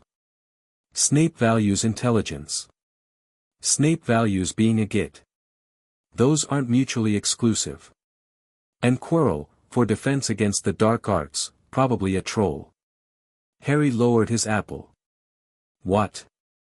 He's already demonstrated he has access to trolls, that's how the one got in on Halloween. A troll in a confined space is a formidable obstacle for most wizards. For Quirrell, who let it in, it's something he can bypass instantly. That's actually brilliant, Ron said, sounding annoyed about it. And Dumbledore's protection would be something else entirely, Harry said. Something personal. Something that can't be bypassed by knowledge or power alone.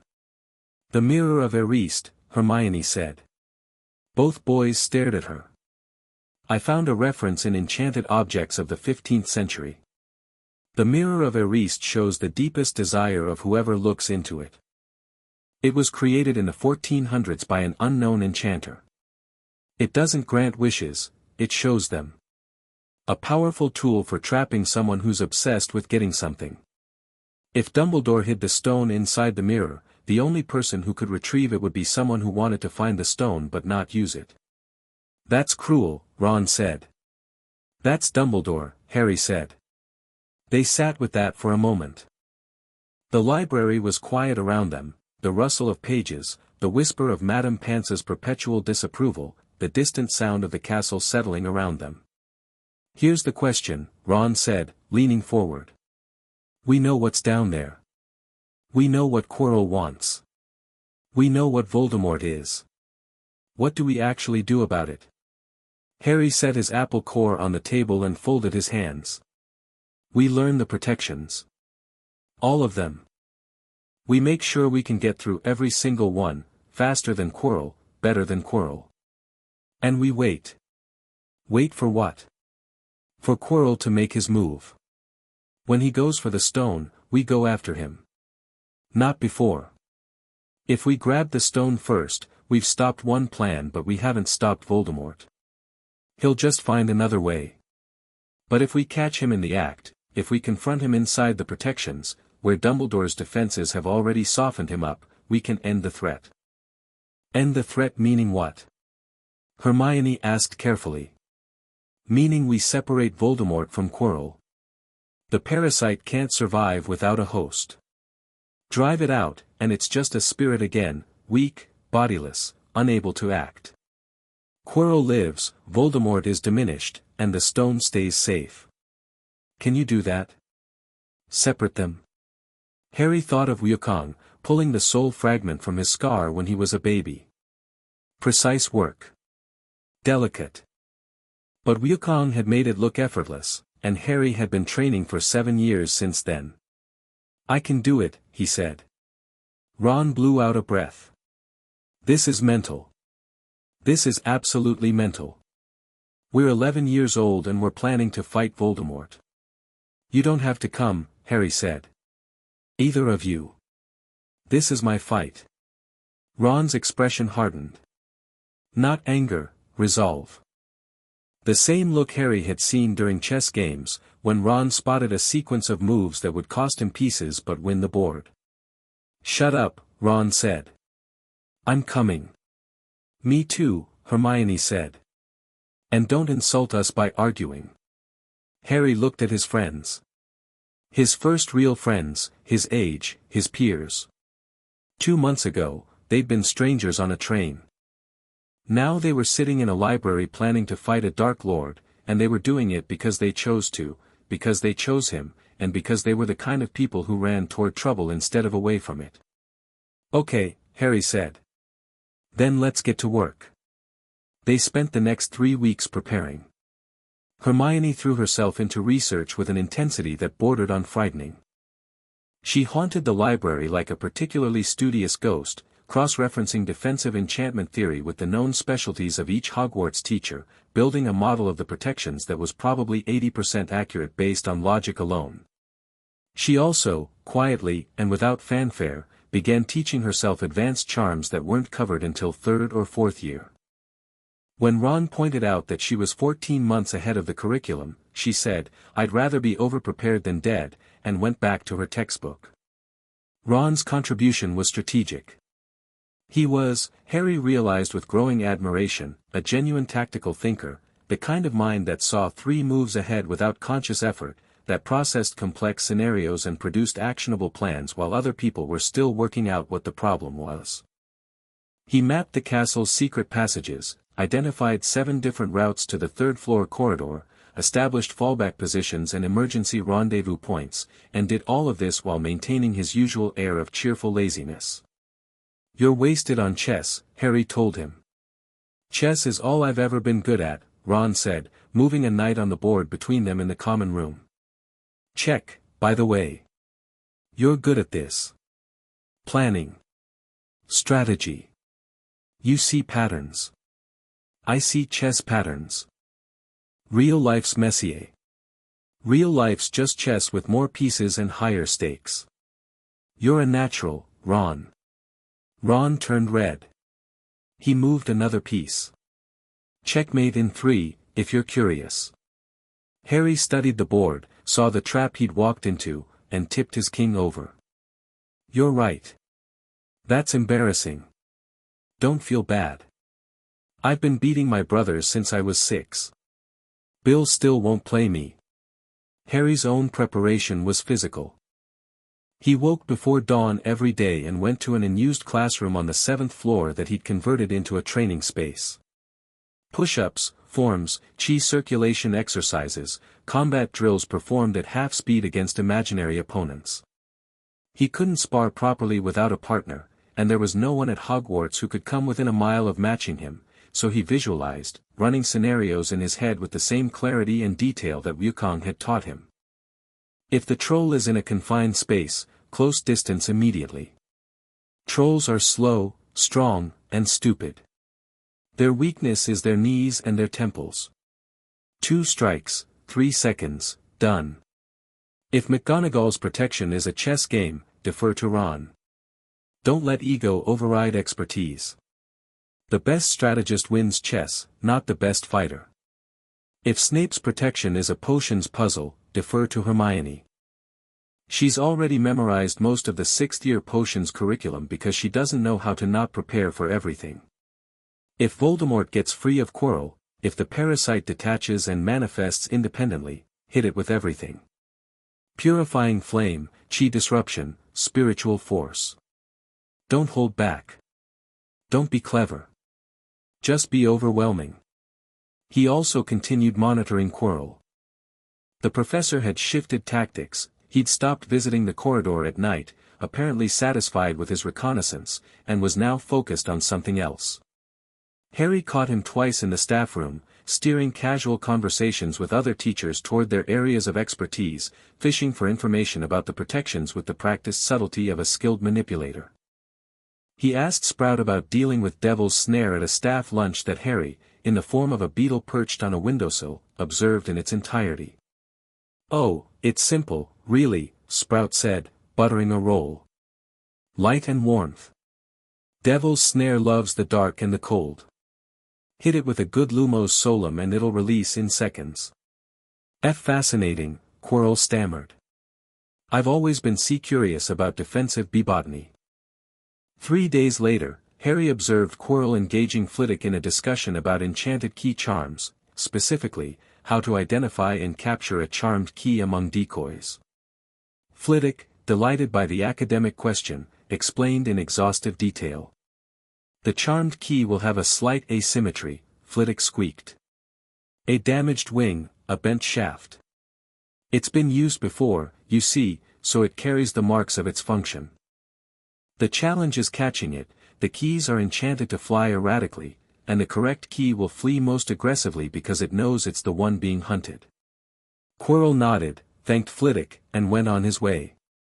Harry, who had been a dust mote floating near the ceiling, drifted out through a crack in the window and reformed on the roof. So, Devil's Snare, then Flying Keys. Hermione's model was holding up. December came, and with it, the kind of cold that made the Scottish Highlands feel like a personal vendetta from the weather gods. The lake froze solid. Hagrid's beard accumulated icicles. The Weasley twins were caught trying to enchant snowballs to follow Quirrell around and bounce off his turban, which Harry found both hilarious and strategically interesting. The twins had aimed at Quirrell's turban specifically, and one of the snowballs had provoked a muffled shriek that definitely hadn't come from Quirrell himself. Harry began spending his evenings exploring the castle. Not the public areas, he'd mapped those in his first week, walking the corridors with cultivator's awareness until he could navigate the entire castle with his eyes closed. The private areas. The hidden rooms. The secret passages that even the Weasley twins' mysterious map didn't show. Hogwarts was old, and old buildings kept secrets the way old people kept grudges, stubbornly, automatically, long after the original reason had been forgotten. Harry found rooms that hadn't been opened in centuries, their doors sealed by enchantments so ancient they'd become part of the stonework. He found passages that led nowhere, passages that led somewhere impossible, and one passage that seemed to exist in two places simultaneously, like a tunnel with two entrances but no middle. He found the Mirror of Erist on a Tuesday night in the second week of December. It was in an unused classroom on the 4th floor, standing against the wall with a dusty cloth thrown over it that did absolutely nothing to conceal its magical signature. Harry felt the mirror from 3 corridors away, a deep, warm, pulling sensation, like the gravity of something massive and compelling. It wanted to be looked at. It existed to be looked at. Harry pulled the cloth away. The mirror was tall, ornate, with a gold frame and an inscription carved across the top, Erist stra eru oit ube kafru oit anwosi. Backwards. He read it without effort, I show not your face but your heart's desire. He looked into the glass.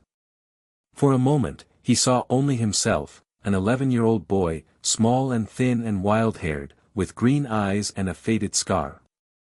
Then the reflection shifted. He was still there, at the center. But behind him, to his left, stood a woman. Red-haired, green-eyed, smiling with a warmth that cracked something open in Harry's chest that he hadn't known was closed. His mother. Lily Potter. He'd never seen her face before. Wukong had no photographs, but he knew her the way you know the sun when it comes out from behind a cloud. She had his eyes. Or he had hers. Beside her, a man. Tall, with messy black hair and glasses and a grin that Harry recognized because he'd seen it in his own reflection 1,000 times. James Potter. His father. His first father. And to Harry's right, leaning on a golden staff with his crown slightly askew and his tail curling behind him, not in human disguise, not pretending, stood Wukong. The Monkey King. His fur was golden, his eyes were fire, and his smile was the one Harry knew best in all the world. Behind all 4 of them, stretching into the mirror's infinite depth, stood others. Ron, Hermione, the monkeys of the mountain, faces Harry didn't recognize but somehow felt connected to. A family. Not the one biology had given him, not the one fate had assigned. The one he'd built. Harry stood there for a long time. He didn't cry. He'd never been a crier. Wukong hadn't taught him to suppress emotion, but he'd taught him to feel it fully without being controlled by it. So Harry felt it. The grief for parents he'd never known. The love for the father who'd chosen him. The fierce, protective warmth for the friends who were choosing him now. He let it move through him like weather, like a storm passing over the mountain, and when it was done, the sky was clear. Clever, Harry said to the mirror. Very clever. The mirror showed desire. That was its trap. It could hold you here, drowning in longing for things you couldn't have, until the wanting consumed you. Wukong had warned him about illusions like this. Not just magical ones. The illusion that happiness was somewhere else, something you didn't already have. Harry looked at the mirror one more time. His birth parents smiled at him. Wukong grinned. His friends waved. I already have most of this, Harry told the reflection. The parts one don't have, I'll carry with me. He pulled the cloth back over the mirror and walked away. He didn't go back. The next day, he told Ron and Hermione what he'd found. The Mirror of Erist. Dumbledore's final protection. He's going to put the stone inside it. They were in the common room, their usual corner, with Hermione's Muffliato charm bubbling around them like an invisible fence. The fire crackled. Snow fell past the windows. Inside a mirror that shows your deepest desire, Ron repeated. How does that protect anything? Because you can only get the stone out if you want to find it but not use it. Anyone who wants the stone for its power, for gold, for the elixir of life, will see themselves using it in the mirror, but they'll never be able to reach in and take it. The mirror will just show them wanting it, forever. And Voldemort wants it more than anyone, Hermione said slowly. So the mirror is specifically designed to trap him. Or anyone working for him. Quirrell wants to give the stone to Voldemort, that's a use. He'd see himself handing it over, but he'd never actually get it. Ron whistled low. Dumbledore's a devious old man. The most devious, Harry agreed. But there's a flaw. The mirror only works as the last line of defense. If Quirrell gets through everything else and reaches the mirror, he's stuck, but he's also alone in a room with the stone's only protection. He can take his time. Try different approaches. Voldemort is patient when he needs to be, and he's had decades to study obscure magic. Given enough time, he might find a workaround. So we can't let him reach the mirror, Hermione said. We can't let him reach the mirror. They looked at each other. The fire popped. Outside, an owl hooted. Christmas holidays start next week, Ron said. Most of the school's going home. Fewer eyes. Fewer people in the corridors. You think he'll move over Christmas? If I were planning to rob a castle, I'd do it when the castle was half empty. Harry nodded. Ron's strategic instinct was sound. Christmas was the obvious window. I'm staying, Harry said. I'll watch the corridor. I'm staying too, Ron said immediately. Mum'll understand. Probably. I'm going home, Hermione said, and when both boys opened their mouths, she held up a hand. For 3 days. My parents haven't seen me in months, and if I don't go home for at least part of Christmas, they'll worry. But I'll research from home. I've got a list of books to check in the Muggle libraries about Eastern spiritual practices and soul parasitism. If there's a way to separate Voldemort from Quirrell that doesn't involve killing Quirrell, I want to find the theory behind it. You're going to research soul magic in a Muggle library? Ron said. You'd be surprised what you can find in comparative religion and anthropology sections. Also, my parents' dentist office has excellent Wi-Fi. What's Wi-Fi? I'll explain over Christmas. The last week before the holidays brought an unexpected development. Harry was leaving the Great Hall after dinner when a voice called his name from across the entrance hall. Not a student's voice. Not a teacher's voice. Mr. Potter. Harry turned. Draco Malfoy stood at the base of the marble staircase, flanked as always by Crabbe and Goyle, his human bookends. But something was different about Malfoy tonight. The usual sneer was absent. In its place was something more complicated, a tension in his jaw, a guardedness in his eyes that Harry associated with people who were about to say something they'd been rehearsing. "Malfoy," Harry said. Malfoy glanced at Crabbe and Goyle. "Go on ahead. I'll catch up." The two large boys exchanged a confused look, then lumbered away. Malfoy waited until they were out of earshot, then crossed the entrance hall to where Harry stood. Up close, Harry could read him more clearly. The boy's chi, or rather, his magical aura, since wizards didn't cultivate chi, was agitated. Not angry. Anxious. Malfoy was nervous, and he was hiding it behind the only armor he knew, his posture, his breeding, his name.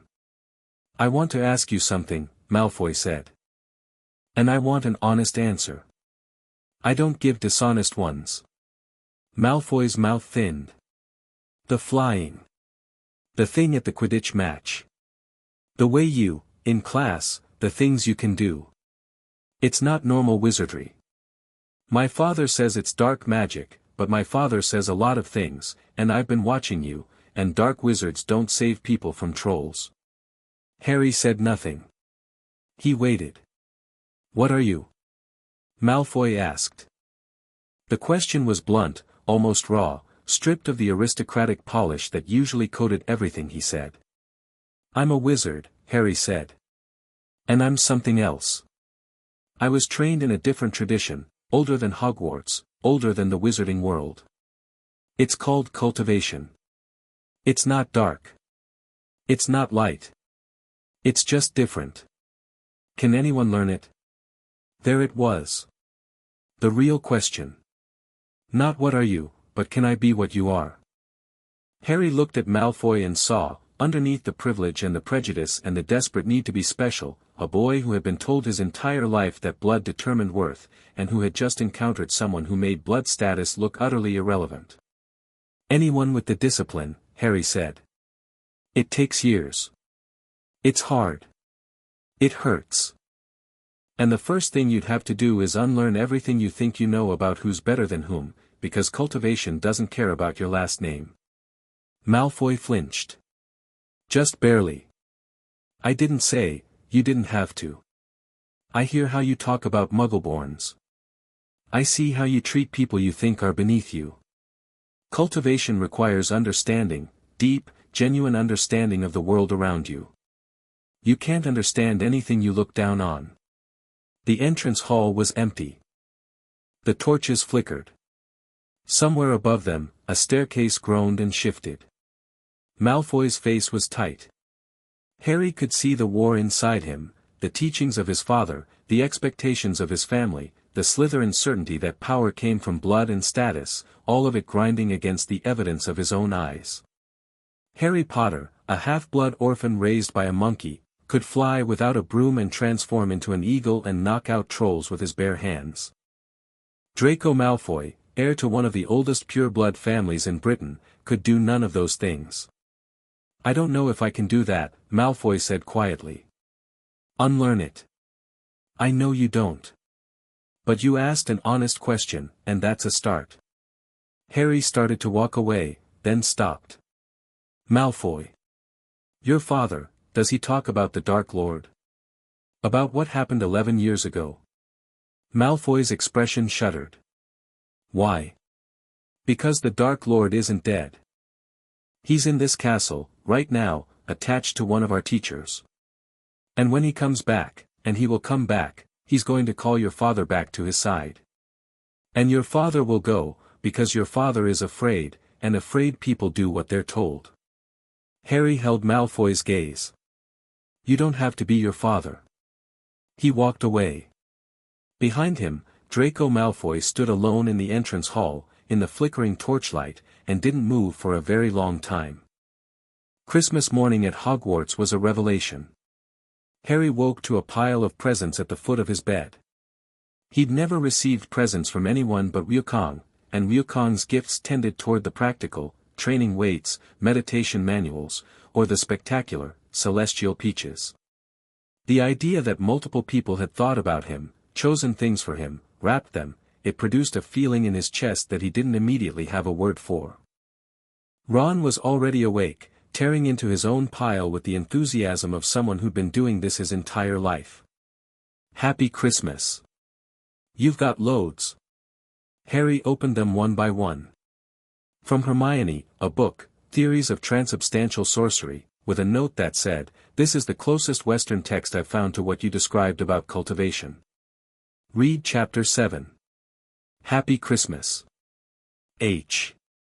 From Ron, a box of homemade fudge from Mrs. Weasley and a Chudley Cannons poster. The fudge was excellent. The poster was terrible, but in a way that made Harry grin. From Hagrid, a hand-carved wooden flute. Harry turned it over in his hands, feeling the rough craftsmanship and the simple warmth of the gesture. And then there was a package with no card. Small, flat, wrapped in silver paper. Harry unwrapped it and a fluid, shimmering fabric spilled across his lap like liquid mercury. He picked it up and it flowed through his fingers with impossible lightness. A cloak. He held it up and his arm disappeared. "Blimey," Ron breathed. "That's an invisibility cloak. I've heard of those, they're really rare." A note fluttered from the folds. "Your father left this in my possession before he died. It is time it was returned to you. Use it well. A very Merry Christmas to you." No signature. But Harry could feel Dumbledore's magical signature on the paper, as distinctive as a fingerprint.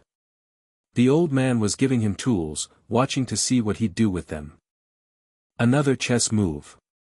Harry folded the cloak carefully. An invisibility cloak was redundant for someone who could turn invisible through cultivation alone, but this particular cloak had a depth to its enchantment that went beyond simple invisibility. It was old. Truly old.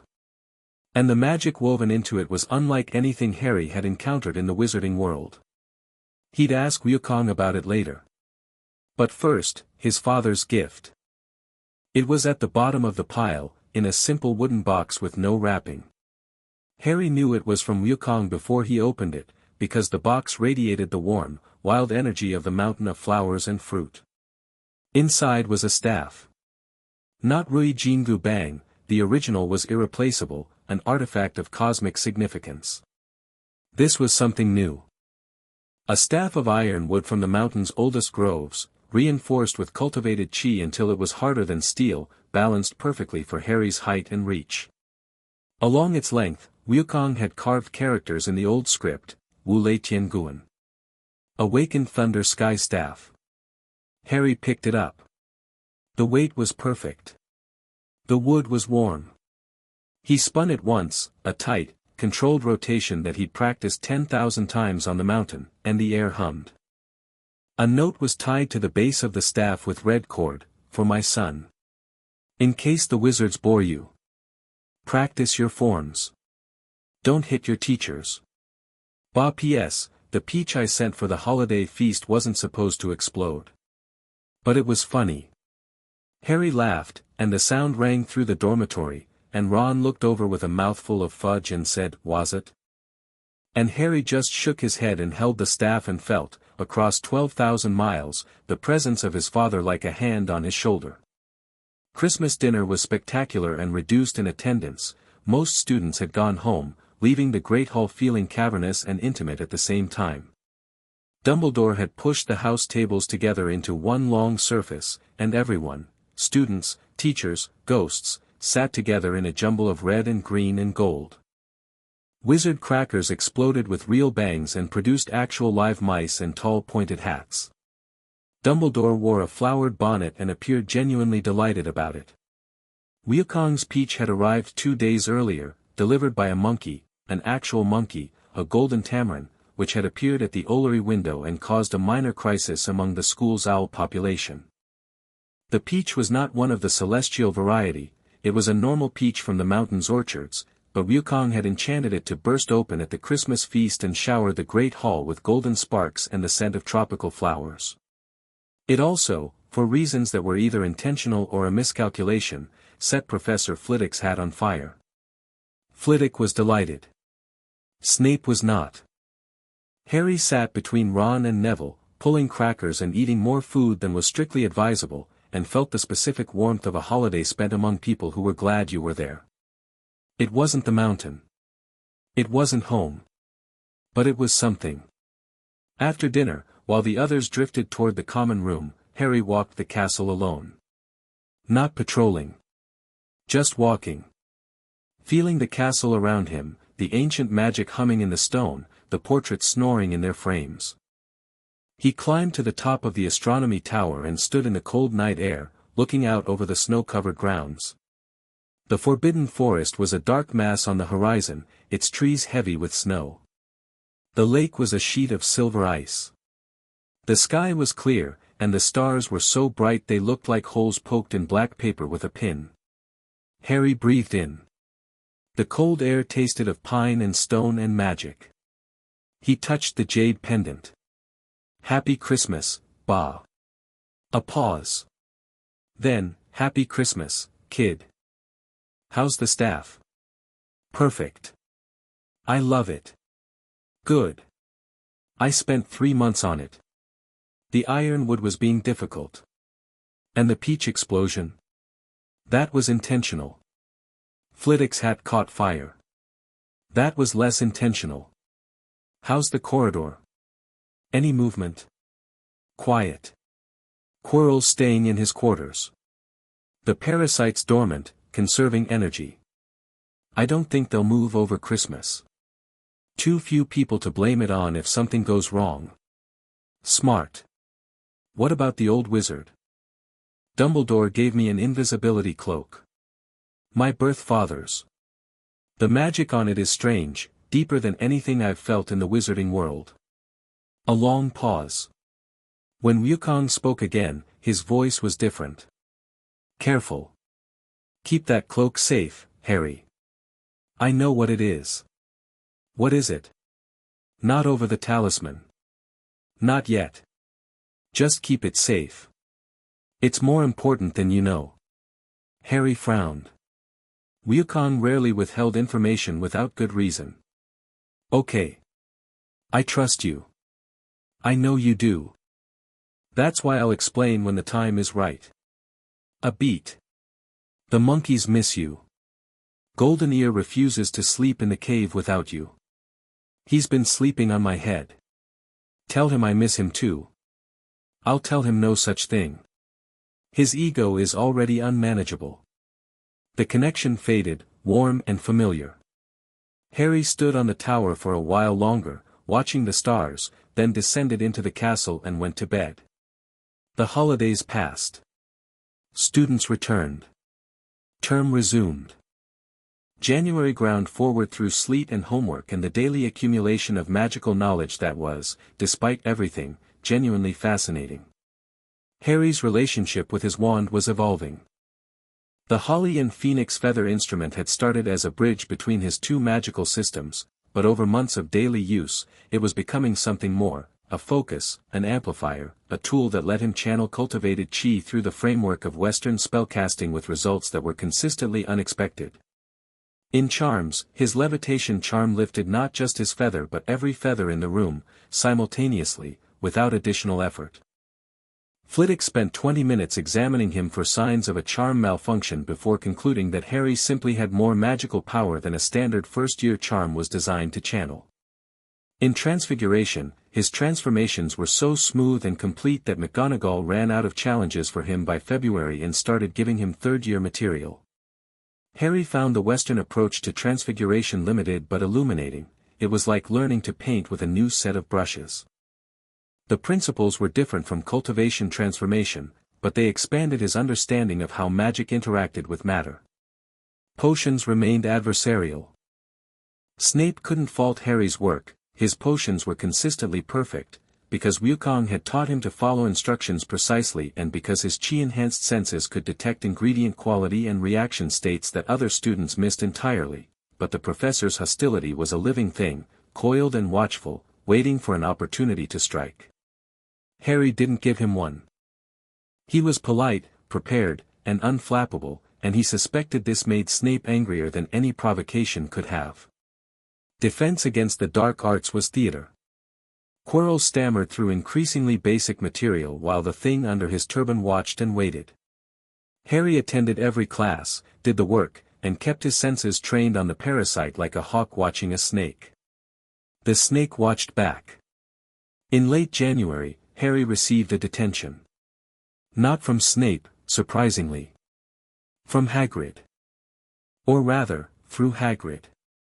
The groundskeeper had been caught with an illegal dragon egg, which had hatched in his wooden hut with predictable results, and in the ensuing chaos, which involved a baby Norwegian ridgeback setting fire to Hagrid's beard, Harry and Ron helping Hermione smuggle the dragon to the top of the astronomy tower for collection by Ron's brother Charlie, and Malfoy getting caught out of bed trying to follow them, all 4 students were given detention. The detention was in the Forbidden Forest. The forest, Hermione said, going pale.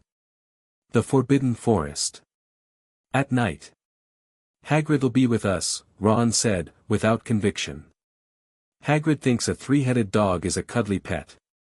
His risk assessment is clinically insane. Harry didn't share their concern, but he understood it. The Forbidden Forest was the kind of place that casual hikers didn't leave. The magic in those woods was old, wild, and decidedly unfriendly to things that walked on 2 legs. He could feel it from the castle, a brooding, watchful presence at the edge of the grounds, like a guard dog that hadn't decided yet whether you were a threat. They entered the forest at dusk, following Hagrid's massive silhouette through the trees. Malfoy was with them, looking genuinely terrified and doing a poor job of hiding it. Fong, Hagrid's enormous boarhound, was less reassured and more of an additional liability. "Right," Hagrid said, holding up a lantern. "There's something in the forest that's been killing unicorns. We need to find it. We'll split up, Harry, you go with Malfoy and Fong. Hermione, Ron, you're with me. Can't I go with you?" Malfoy said, eyeing Fong with distrust.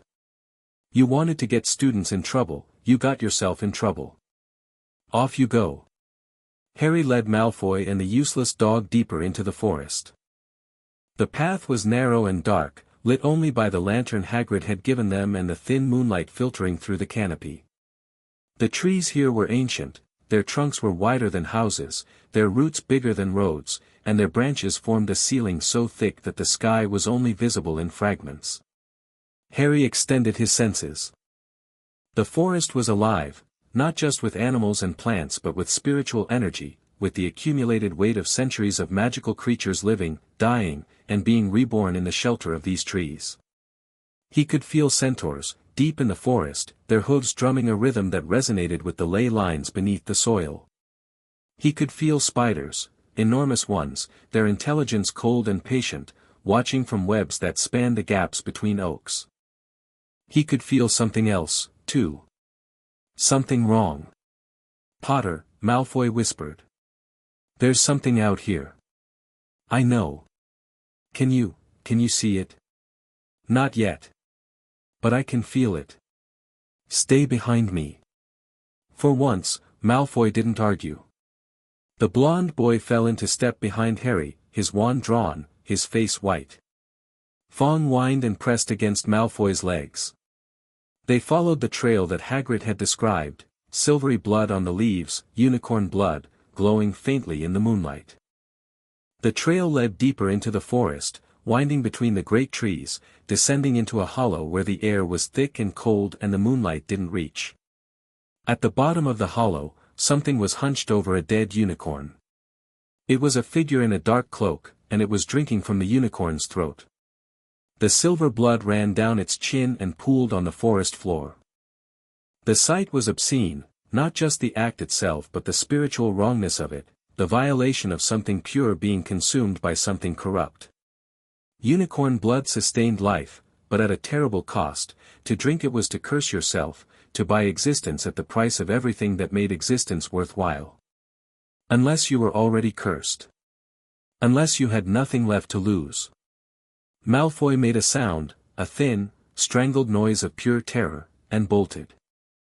Fong bolted with him, crashing through the undergrowth. The figure at the unicorn looked up. Harry stood his ground. The figure's eyes were red. Not the bright red of anger or the dull red of exhaustion. The cold, flat, inhuman red of something that had given up its humanity so long ago that it couldn't remember what the word meant. Voldemort. Not the fragment on Quirrell's head. The thing itself. The spirit. Separated from its host, out here in the forest, feeding on unicorn blood to sustain its wretched half-existence. It rose from the unicorn and moved toward Harry. The cold hit him first, a wave of spiritual chill that would have frozen a normal person to the marrow. Harry's chi flared instinctively, a protective response drilled into him by 7 years of combat training. His core temperature stabilized. His senses sharpened. His muscles tensed. The thing came closer. It moved like smoke, like shadow, like something that had forgotten what solid ground felt like. Its mouth was stained silver. Its eyes burned. Harry stepped forward. Not back. Forward. Toward the thing that had killed his parents, the thing that had marked him, the thing that had haunted the wizarding world for decades. He stepped toward it with the same calm deliberation he'd use approaching a training dummy on the mountain. "I know what you are," Harry said. The thing stopped. Its red eyes fixed on his scar, and something moved in their depths, recognition, hunger, and something that might have been surprise. "You're Tom Riddle," Harry said. "Or what's left of him. A spirit without a body, feeding on unicorn blood because you're too broken to sustain yourself any other way. You tore your soul into pieces and scattered them, and now you're less than a ghost, less than a memory. You're a parasite. And you're afraid." The thing hissed. The sound was less a vocalization than a distortion of the air, a ripple in the spiritual fabric. Harry raised his right hand. Chi gathered in his palm, not a spell, not a technique, just raw, cultivated energy, the kind that burned clean and bright and antithetical to everything this creature represented. "Run," Harry said. The thing lunged. It was fast. Faster than its appearance suggested, faster than a spirit should be able to move. It closed the distance between them in a heartbeat, its cloak spreading like wings, its mouth open in a soundless scream. It reached for Harry with hands that weren't quite hands, fingers that weren't quite fingers, grasping for the life force that pulsed beneath his skin. Harry's palm connected with the center of its mass. Chi detonated through the spirit like sunlight through fog. The thing shrieked, a real sound this time, a sound that existed in the physical world and the spiritual one simultaneously, a sound of agony and rage and terrible, boundless fear. White light blazed from the point of contact, so bright that the trees cast sharp shadows and the dead unicorn's blood glowed like liquid silver. The spirit tore itself away. It left pieces behind, wisps of dark energy that dissolved in the light of Harry's chi like smoke in a strong wind. It fled, streaming through the trees, a dark smear against the dark forest, screaming silently as it went. Harry stood in the hollow, hand still raised, light still glowing. The unicorn lay at his feet, dead and beautiful and tragic. The forest was silent. Hoofbeats. A centaur emerged from the trees, tall, golden-haired, with the body of a palomino horse and the torso of a man. His face was young but his eyes were ancient, and they were wide with something that Harry recognized as awe. "Harry Potter," the centaur said. "I am Firenze. You saw what happened." "I saw." Firenze stepped closer, his hooves delicate on the forest floor. "I have never seen anything like that. The shade of the Dark Lord, you drove it away with your bare hand. It wasn't hard. He's weak." Firenze's eyes studied him with the particular intensity of a being that read fate in the stars. "He is weak now. He will not always be weak. Mars is bright tonight, Harry Potter. War is coming. I know. Do you? War is not just battle. It is sacrifice. It is loss.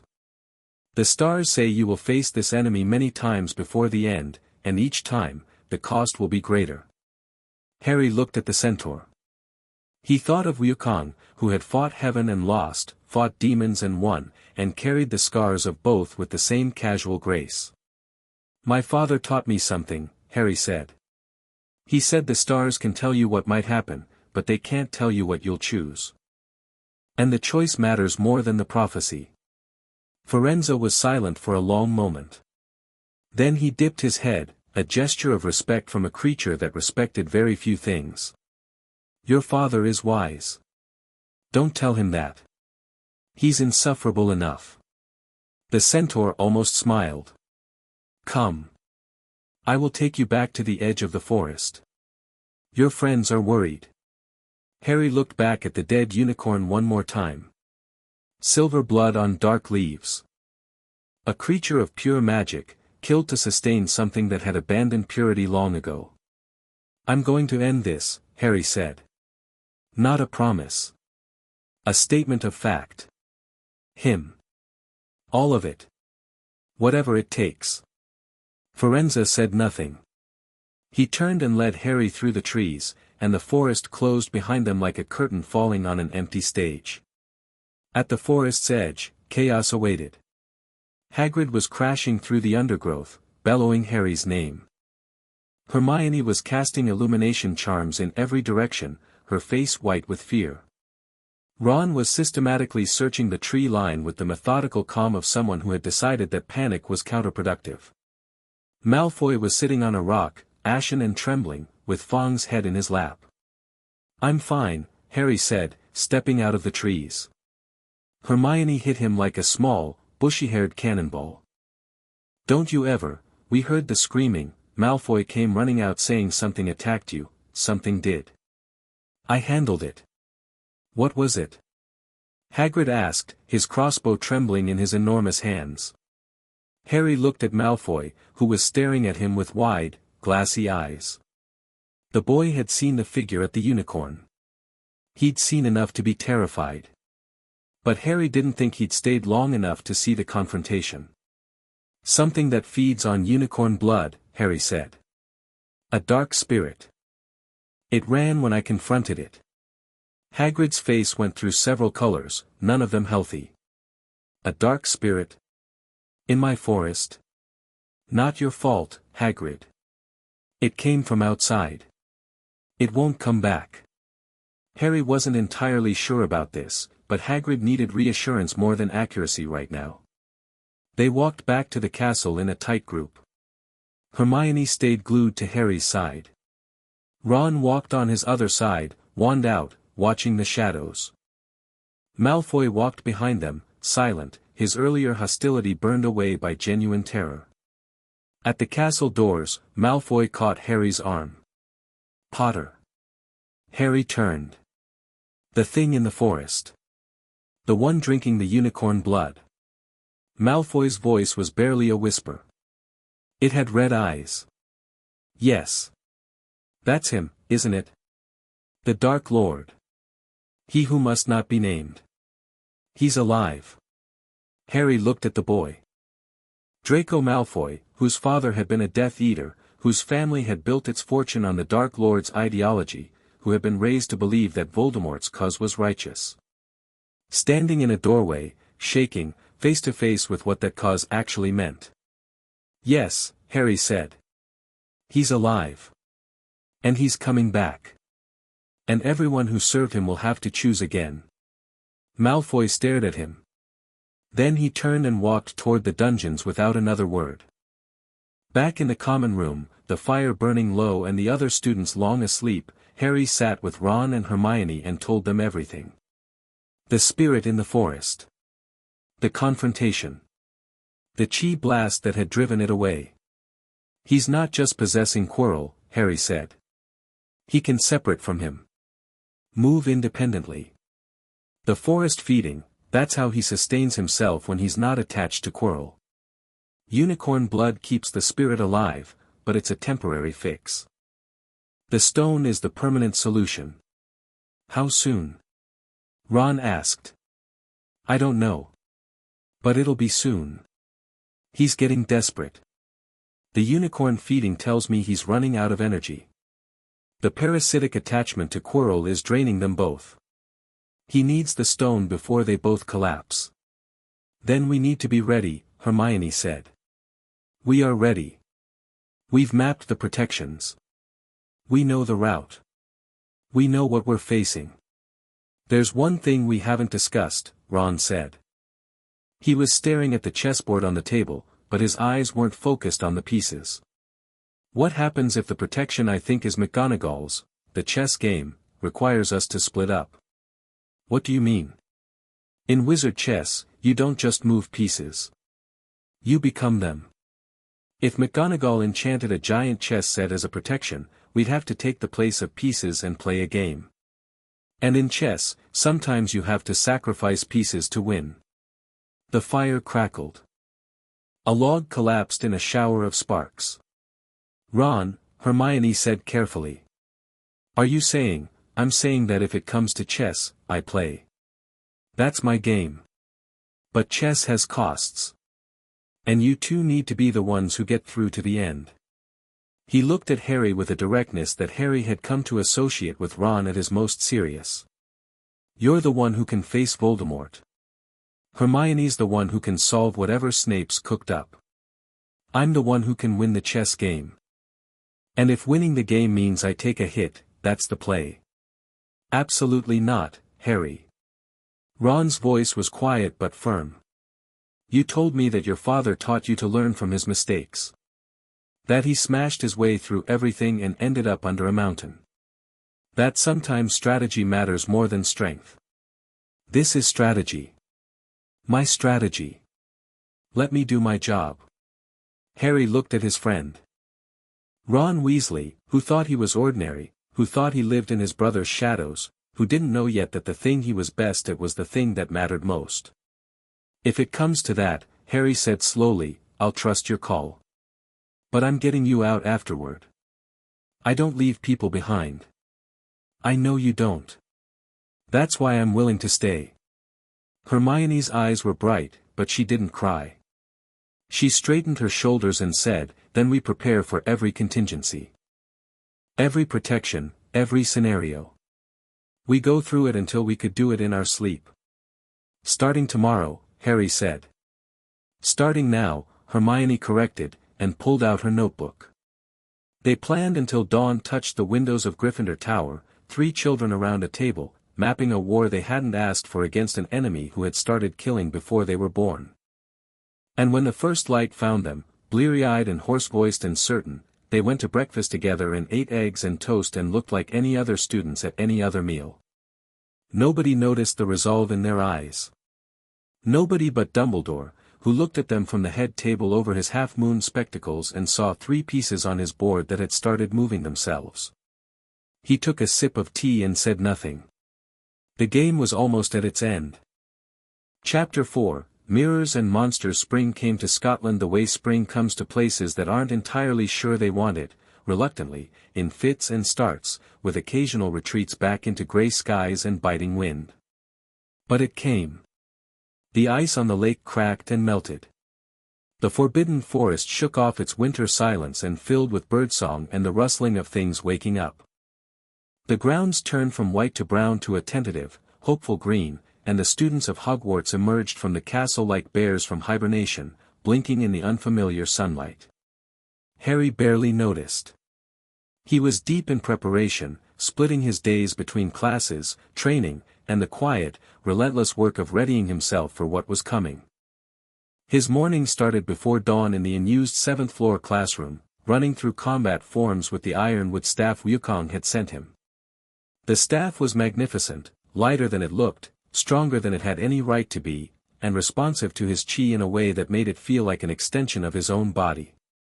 He'd named it, because Wukong had taught him that weapons worth carrying were worth naming, and because a named weapon fought differently than an unnamed one. Thunderclap. That's what he called it. Because when he channeled chi through the iron wood and struck, the air cracked. He practiced alone, because there was no one to practice with. The forms Wukong had taught him were designed for a body that could move faster than human eyes could track, strike harder than human bones could withstand, and endure impacts that would kill a normal person. Even pulling his strikes to a fraction of their full power, Harry couldn't safely spar with anyone at Hogwarts. So he shadowboxed. He ran through scenarios. He fought the air and imagined it fighting back, and he pushed himself harder each morning because somewhere in this castle, a desperate spirit was running out of time, and desperate things were dangerous things. The afternoons belonged to classes, where Harry continued to learn Western magic with genuine interest and growing skill. His wand work had reached a level that his teachers found difficult to categorize. In Transfiguration, McGonagall had stopped giving him standard assignments and instead set him individual challenges that would have been demanding for a fifth year, transforming a desk into a pig, a goblet into a bird, a stone into a living, breathing mouse. Harry completed each one with a fusion of Western technique and cultivation understanding that produced results that were, according to McGonagall, theoretically impossible and practically undeniable. "The mouse has a heartbeat," she said, examining his latest creation with her wand. "A real heartbeat. Standard Transfiguration produces a simulacrum, the mouse looks alive, behaves as alive, but the animation is magical rather than biological. Your mouse is actually alive, Mr. Potter. You've created life from stone." "Not created," Harry said. "Understood. The stone had the potential to be a mouse. I just helped it realize that potential." McGonagall set the mouse down on her desk. It sniffed around, found a crumb, and ate it with apparent satisfaction. That statement would give most Transfiguration theorists a heart attack. "Should I not say it, then?" "Say it louder. This field could use a heart attack." In Charms, Flitwick had taken to giving Harry private tutorials after class, fascinated by the way Harry's cultivation-enhanced casting produced effects that bent the normal rules of charm work. A standard cheering charm, when Harry cast it, didn't just make the target feel happy, it resonated with their actual emotional state, amplifying genuine positive feelings rather than imposing artificial ones. The distinction was subtle but significant. "It's like the difference between a painting and a photograph," Flitwick said, vibrating with excitement on his stack of books. "Standard charm work paints an emotion onto the target. What you're doing is developing the emotion that's already there. It's, Mr. Potter, I've been teaching for 30 years, and I've never seen anything like it. My father would say that all magic should work with nature, not against it," Harry said. "Your father sounds like a remarkable man. He's a remarkable monkey, actually, but the principle holds." Flitwick blinked, decided this was a joke, and laughed. Harry let him. The evenings belonged to his friends. They'd fallen into a rhythm, the three of them, that felt as natural as breathing. After dinner, they'd claim their corner of the common room, the spot near the window, with the two armchairs and the couch that sagged in the middle but was comfortable if you sat on the left side. Ron would set up his chessboard. Hermione would open a book. Harry would sit between them and do homework or talk or simply exist in their company, which was a pleasure he'd never known he was missing until he had it. They talked about everything. Ron described his family in stories that were funny and warm and occasionally heartbreaking, the pressure of being the sixth son, the feeling of being overlooked in a house full of achievers, the quiet fear that he'd never be enough. Hermione talked about her life before Hogwarts, the loneliness of being the strange girl who made things happen, who couldn't explain why books flew off shelves when she was angry or why her teacher's hair turned blue when she lied. The relief of getting the Hogwarts letter. The terror of entering a world where everyone else already belonged. Harry talked about the mountain. About Wukong and the monkeys and the waterfall and the cave. About the first time he flew, the first time he transformed, the first time he landed a hit on his father and the world shifted on its axis. He talked about these things carefully, conscious that his childhood had been extraordinary in ways that could create distance if he wasn't careful. But Ron and Hermione listened without jealousy or awe, they listened the way friends listen, with interest and affection and the occasional pointed question. "Did you ever get lonely?" Hermione asked one evening, when the fire was low and the common room was mostly empty. "On the mountain. With no other children." Harry considered the question honestly. I didn't know I was lonely. That's different from not being lonely. I had Ba. I had the monkeys. I had training and books and the whole mountain to explore. But there was always something, a space that I couldn't fill with any of those things. I didn't understand what it was until I came here. What was it? This, Harry said, gesturing at the three of them. People who choose to sit with you. Not because they have to, not because you're family or you're useful, but because they want to. That's the thing I was missing. Hermione's eyes got bright. Ron cleared his throat and moved a chess piece. You're going to make me cry, and I refuse to cry on a Tuesday, Ron said. It's undignified. When is it dignified? Thursdays. Thursdays are for crying. Everyone knows this. Harry threw a cushion at him. Ron deflected it with his chessboard. Hermione told them both off. And underneath the laughter, something settled deeper, the roots of a friendship growing stronger, reaching further into the soil of shared experience and mutual trust. But the days were getting shorter. Not literally, spring was lengthening them, gilding the evenings with golden light. But the time before Quirrell's move was compressing, and Harry could feel it the way animals feel an approaching storm. The pressure was building. Quirrell was deteriorating. It happened gradually, then all at once. The professor's physical decline had been slow and steady all year, the pallor, the trembling, the dark circles under his eyes, but in March it accelerated. His stammer got worse. His teaching got worse. He missed 2 classes in 1 week, which Professor Sprout covered with herbology demonstrations that the students unanimously preferred. His turban, which had always been slightly too large, now seemed to sit on a head that was shrinking beneath it. Harry watched this with the clinical attention of someone monitoring a ticking bomb. The parasite was draining Quirrell faster. Voldemort's spirit was growing more desperate, more hungry, and Quirrell's body was paying the price. The unicorn blood helped. Harry sensed Quirrell sneaking into the forest twice more in March, returning with the silver stain on his lips that he scrubbed away before dawn, but it was a diminishing return. Each feeding sustained the spirit for a shorter period. The cycle was tightening. He's got weeks, Harry told Ron and Hermione in the first week of April. Maybe less. The parasite is consuming more than the host can provide. Eventually, Quirrell's body will give out entirely. Voldemort knows this. He'll move for the stone before that happens. When? Ron asked. I don't know. But it'll be soon. And it'll be when Dumbledore's attention is elsewhere. How do we know when Dumbledore's distracted? We watch. We wait. And we're ready. They didn't have to wait long. On a Thursday in late May, a Thursday, which Ron later noted was appropriate for its emotional content, Harry was walking past the staff room when he heard something that stopped him cold. Dumbledore's voice, muffled by the door but clear to Harry's cultivation-enhanced hearing, urgent summons from the ministry. I'll need to leave for London tonight.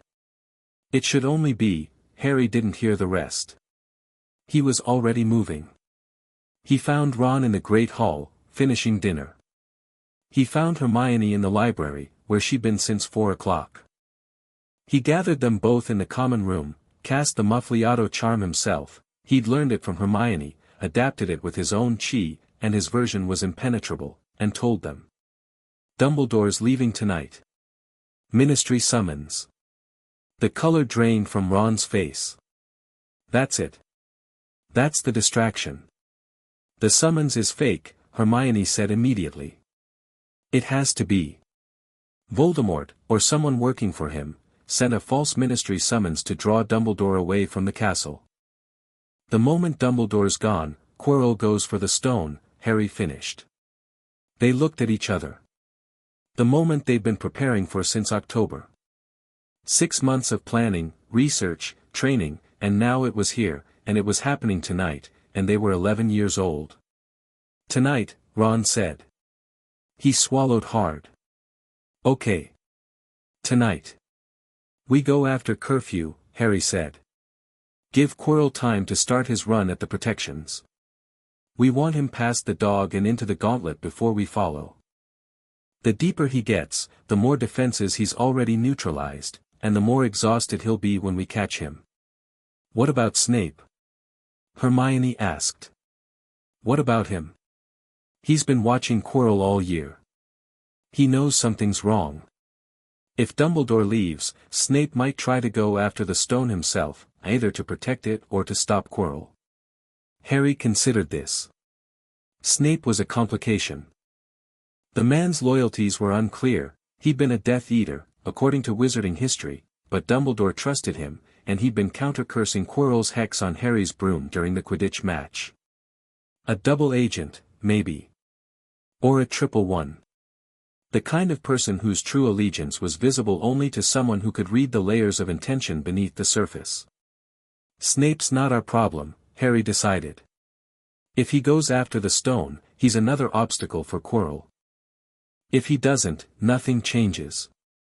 We stick to our plan.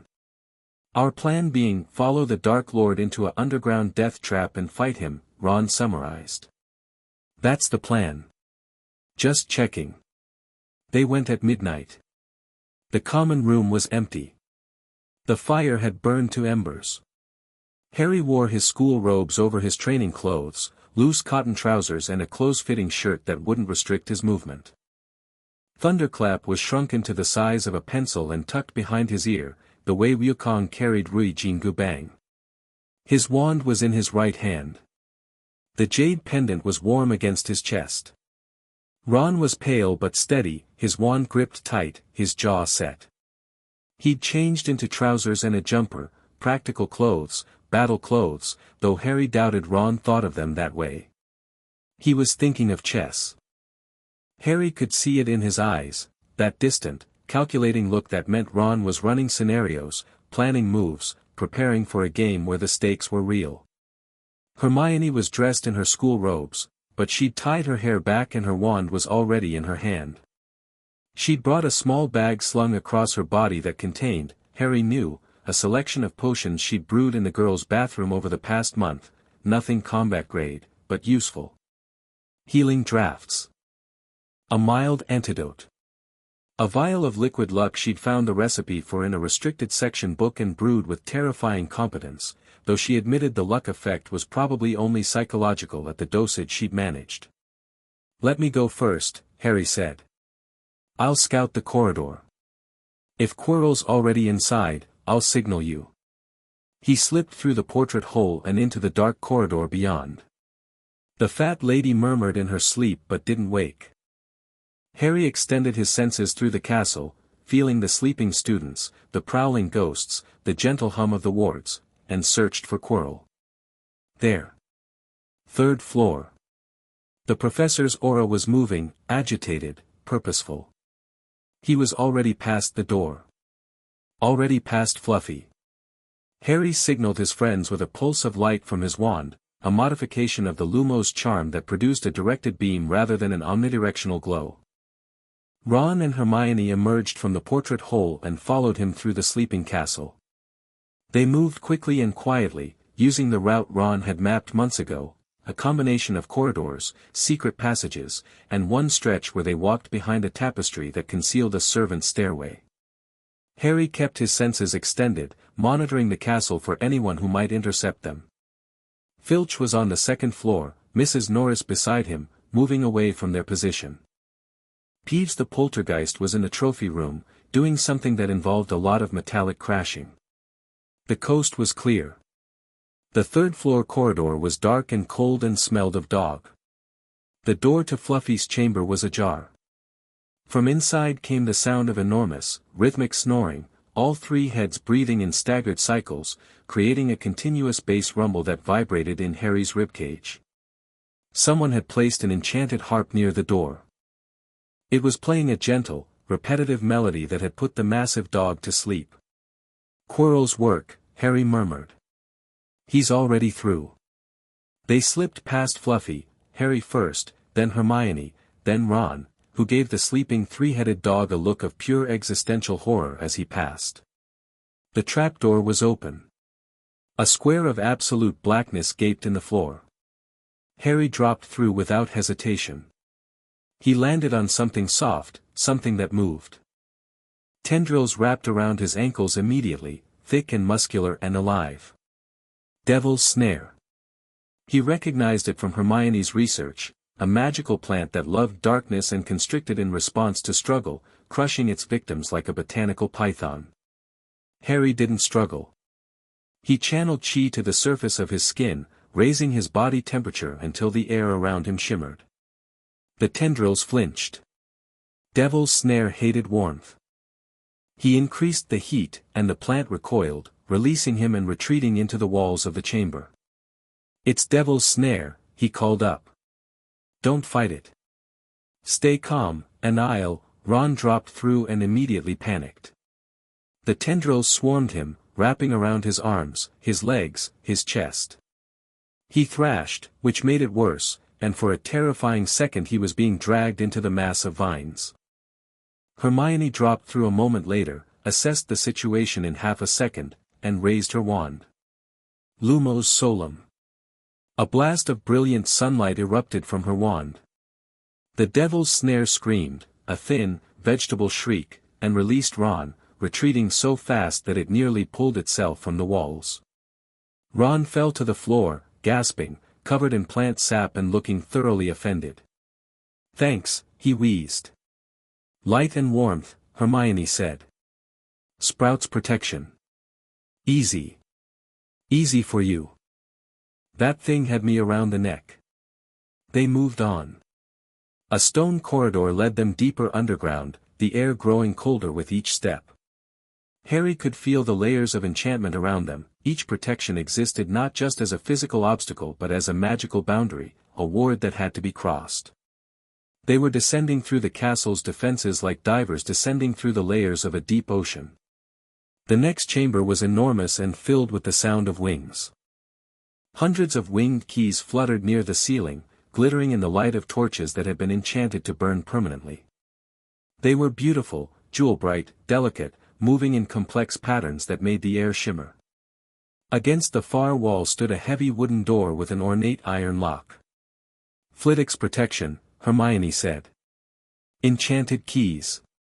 We need to find the one that fits the lock." 3 broomsticks floated near the door, hovering at waist height, waiting to be mounted. The intended solution was clear: ride the broomstick, chase the correct key through the flock, catch it, and unlock the door. "The correct key will be damaged," Harry said, remembering Quirrell's interrogation of Flitwick. "A bent wing or a crooked shaft. It's been used before."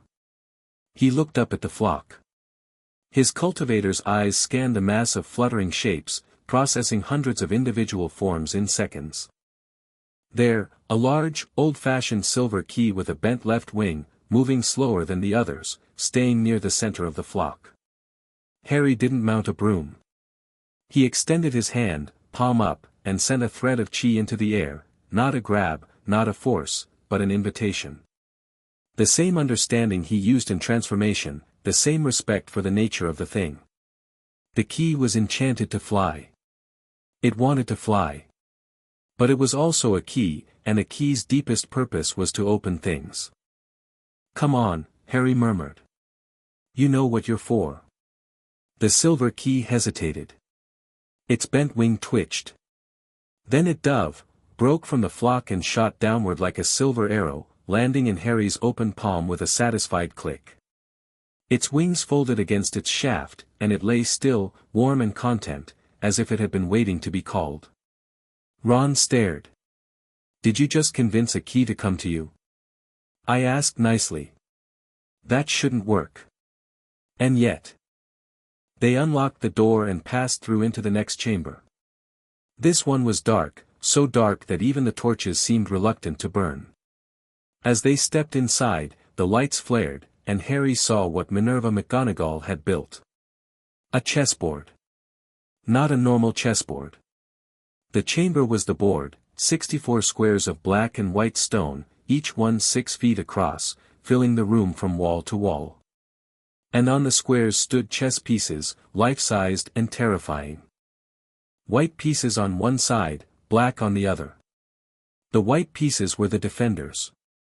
The black pieces were theirs to command. The white king stood at the far end of the board, 10 feet tall, carved from white stone, holding a sword the size of a small tree. The white queen beside him radiated menace. The pawns were the size of children, holding shields and maces. The knights sat on stone horses with blank, eyeless faces. The bishops held staffs that crackled with faint energy. "McGonagall doesn't mess around," Ron said. His voice had changed. The nervousness was gone. The self-deprecation was gone. What was left was focus, a pure, crystalline attention that Harry had only ever seen during their chess games in the common room, when Ron looked at a board and saw not pieces but possibilities. Ron walked to the edge of the board and studied it. His eyes moved over the pieces, their positions, their potential lines of attack, the geometry of the space. Harry watched him and saw the strategic mind working, processing the board the way Harry processed a combat scenario, instantly, instinctively, completely. "We have to play across," Ron said. "Take the place of 3 black pieces and win the game to get to the other door. The white pieces will try to kill us. The black pieces will follow my orders." He was quiet for a moment, mapping moves. "Harry, take the bishop square, there, on the left diagonal. Hermione, take the castle, rook's position, far right. I'll be the knight." "The knight?" Harry said. "The knight's the most mobile piece on the board. It can reach any square. And I need to be in a position to direct the game." They took their positions. The moment they stepped onto their squares, the white pieces stirred. Stone scraped against stone. The blank faces turned toward them with an attention that was, despite the lack of eyes, deeply unsettling. "Ron," Hermione said, her voice tight. "I've got this. Trust me. Don't move until I tell you." The game began. Ron played White's opening move as soon as it was made, his response instantaneous, his voice carrying across the board with a calm authority that transformed him. This wasn't the Ron who fumbled in potions and panicked in Devil's Snare. This was the Ron who had been beating his brothers since he was 6, the Ron whose mind moved in patterns that other people couldn't see, the Ron who was, in this moment and in this place, exactly the right person. He called out moves with clipped precision. Pawn to c5. Knight to f6. Bishop, Harry, to b4. Harry moved when told. He trusted Ron completely, the same way he trusted Wukong on the training ground, the trust of someone who recognized expertise and deferred to it without ego. Ron saw the board. Harry didn't. It was that simple. The white pieces fought back. When they took a black piece, they didn't just capture it, they destroyed it. The white queen swung her stone arm and smashed a black pawn into rubble with a single blow. Fragments of stone scattered across the board. The violence was real. The danger was real. Ron adjusted. His voice never wavered. He sacrificed a second pawn to open a lane for Hermione's rook. He moved Harry's bishop into a threatening diagonal that pinned the white queen's movement. He maneuvered his own knight into a position that Harry couldn't understand the purpose of until 3 moves later, when it became clear that Ron had been constructing a trap, a sequence of forced moves that would lead the white king into checkmate. But the trap had a cost. "Ron," Harry said, seeing it. "If you move there, I know. The queen will, I know, Harry." The white queen was 3 squares away from Ron's knight. If Ron made the move he needed to make, the move that would force the white king into a position where Harry's bishop could deliver checkmate, the white queen would take his piece. And, take his piece, meant a 10-foot stone woman swinging a mace at his head. "Let me take the hit," Harry said. "I can survive it. My chi, you're the bishop. The bishop delivers checkmate. If you're off the board, we lose." Ron's voice was steady. "This is the play, Harry. This is the only play." "Ron, no," Hermione started. Knight to h3, Ron said. His stone horse surged forward.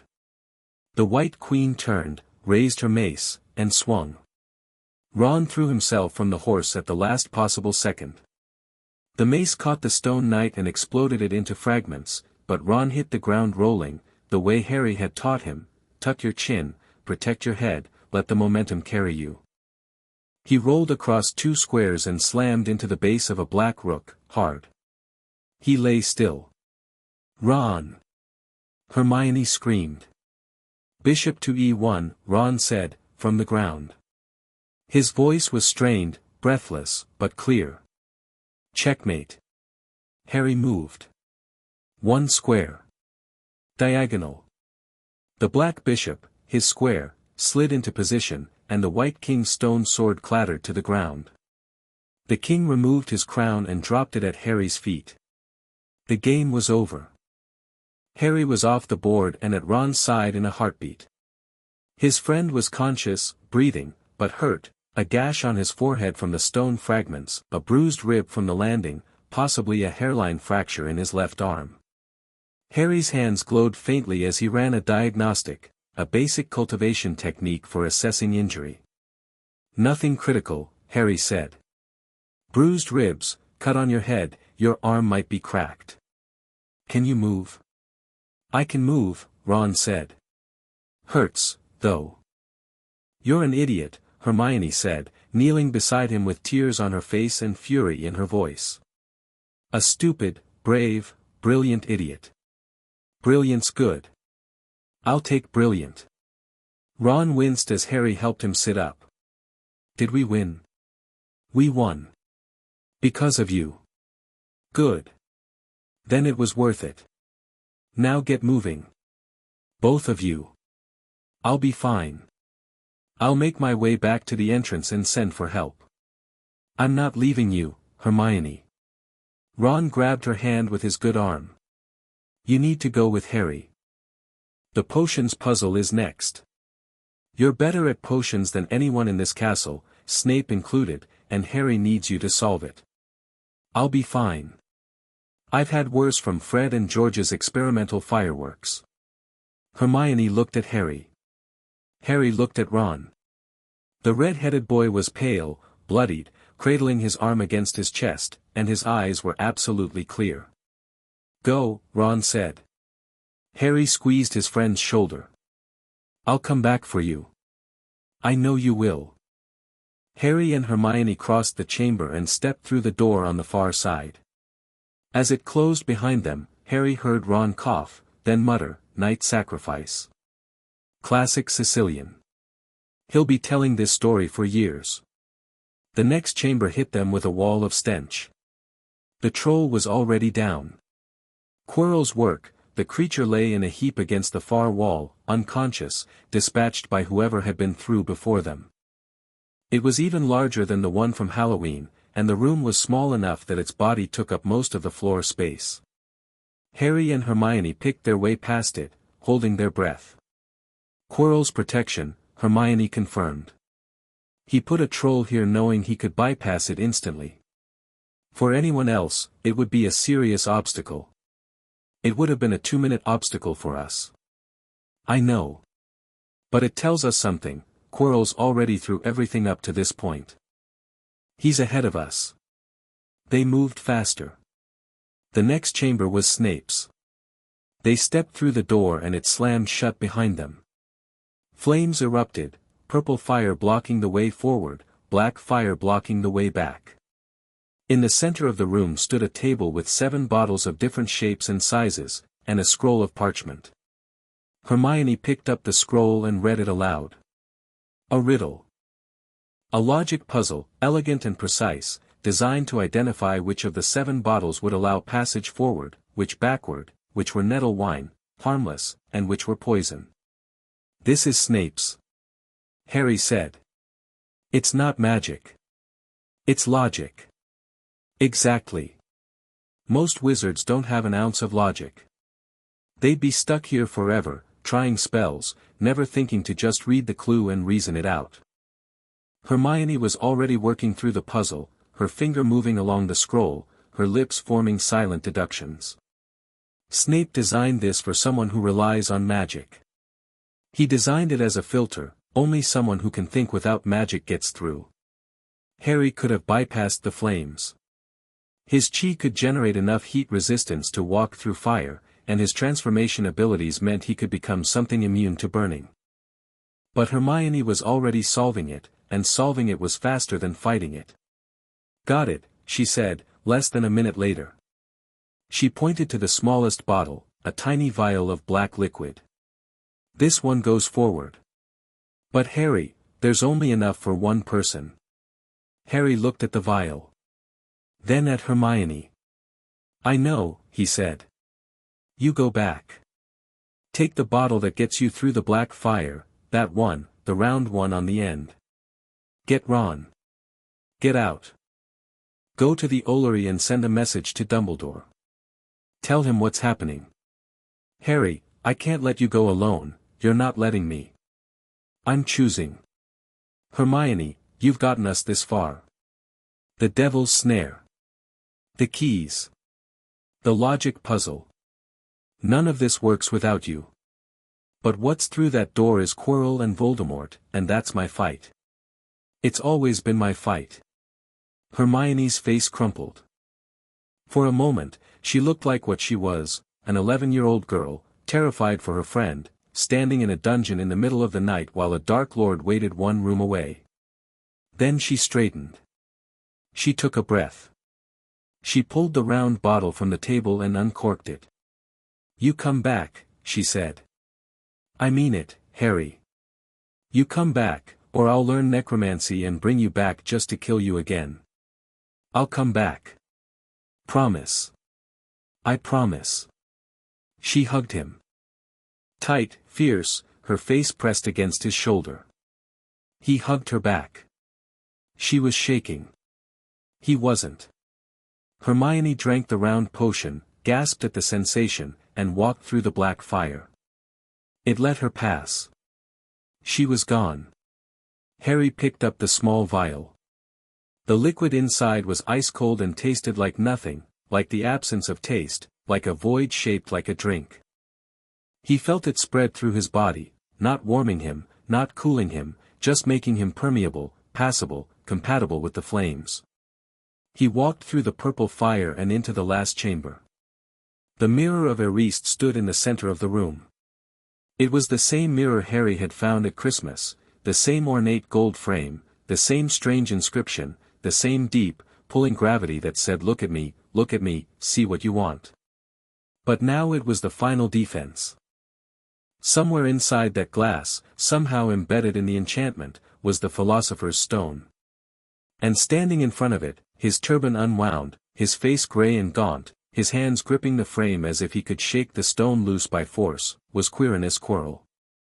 He wasn't stuttering. "Potter," Quirrell said, without turning around. "I wondered if you'd come." Harry walked into the room with Thunderclap in his hand. He'd expanded the staff to its full length during the walk through the flames, and it hummed with chi, ready, eager, alive in his grip. "You can drop the act," Harry said. "Both of you." Quirrell turned. Without the turban, the back of his head was visible, and it wasn't the back of a head. It was a face. A second face, flat and pale, pressed into Quirrell's skull like a mask pushed into clay. Its eyes were closed. Its mouth was a thin line. It looked like something unfinished, something that hadn't quite managed to become real. "He knows," Quirrell said, and his voice was different now, smooth, controlled, the voice of a competent wizard who had stopped pretending to be a wreck. "He's known all along." "Let me speak to him," whispered the face on the back of Quirrell's head. Quirrell hesitated. "Master, you're not strong enough, let me speak to him." Quirrell turned fully, presenting the back of his head to Harry. The face opened its eyes. They were red. "Harry Potter," Voldemort said. "We meet again." Harry looked at the face, the ruined, parasitic face of the thing that had killed his parents, the thing that had tried to kill him, the thing he'd driven screaming from a clearing in the Forbidden Forest with a palm strike of pure chi. Up close, Voldemort was even less impressive. The face was barely there, more suggestion than substance, a sketch of a person drawn on another person's skin. The red eyes were the only thing that seemed fully real, and they burned with an intelligence and a hunger that the rest of the form couldn't match. "You're not what I expected," Voldemort said. "I get that a lot. I expected a boy. An ordinary boy, raised by muggles, ignorant of his own power. Instead I find..." The red eyes narrowed. "Something else. Something I don't recognize. You carry power that doesn't belong in this world.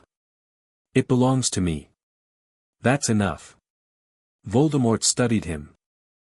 The parasitic face was incapable of most expressions, but the intelligence behind it was vast, ancient in its way, and currently working at full capacity to understand the threat in front of it. "I watched you in the forest," Voldemort said. "You drove me away with a touch. That power, I've felt nothing like it in all my years of searching. It's not Western wizardry. It's not dark magic. What is it? It's called cultivation.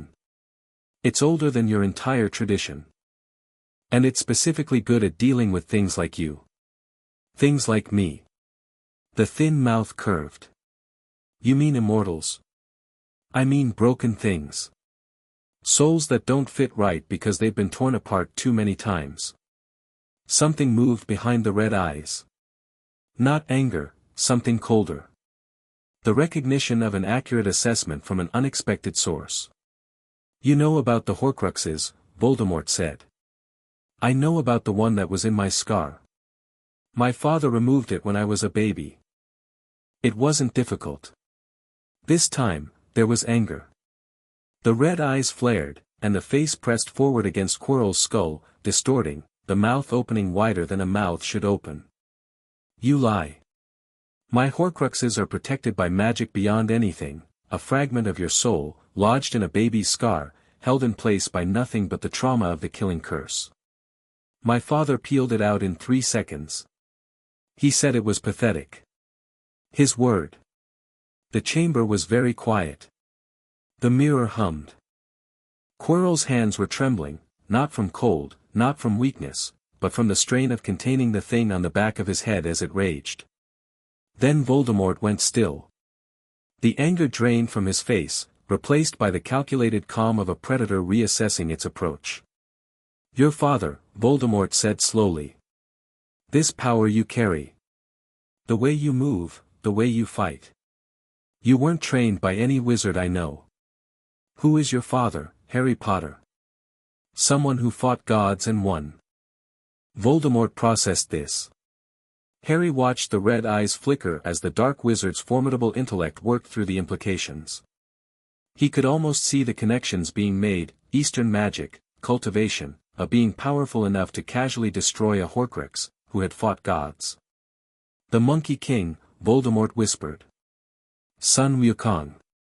Harry said nothing. He didn't need to. His silence was confirmation enough.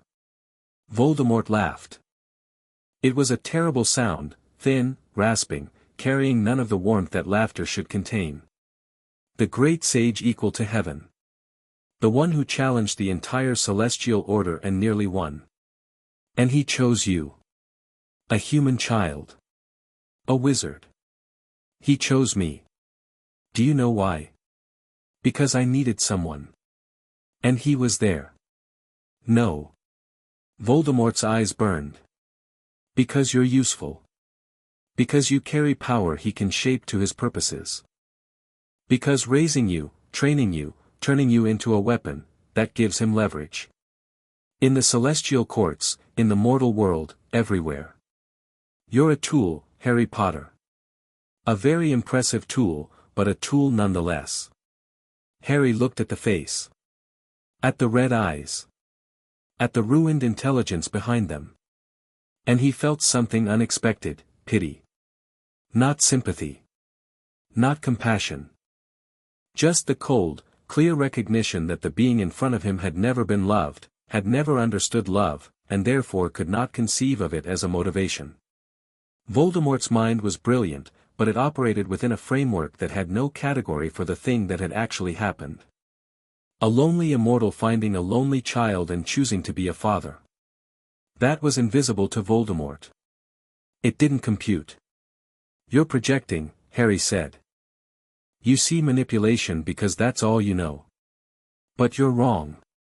My father loves me. It's that simple." Love. Voldemort said the word the way someone might say infection. Love is what killed your mother. Love is what Dumbledore hides behind while he moves his pieces. Love is weakness dressed up as virtue, and it has never once stopped me.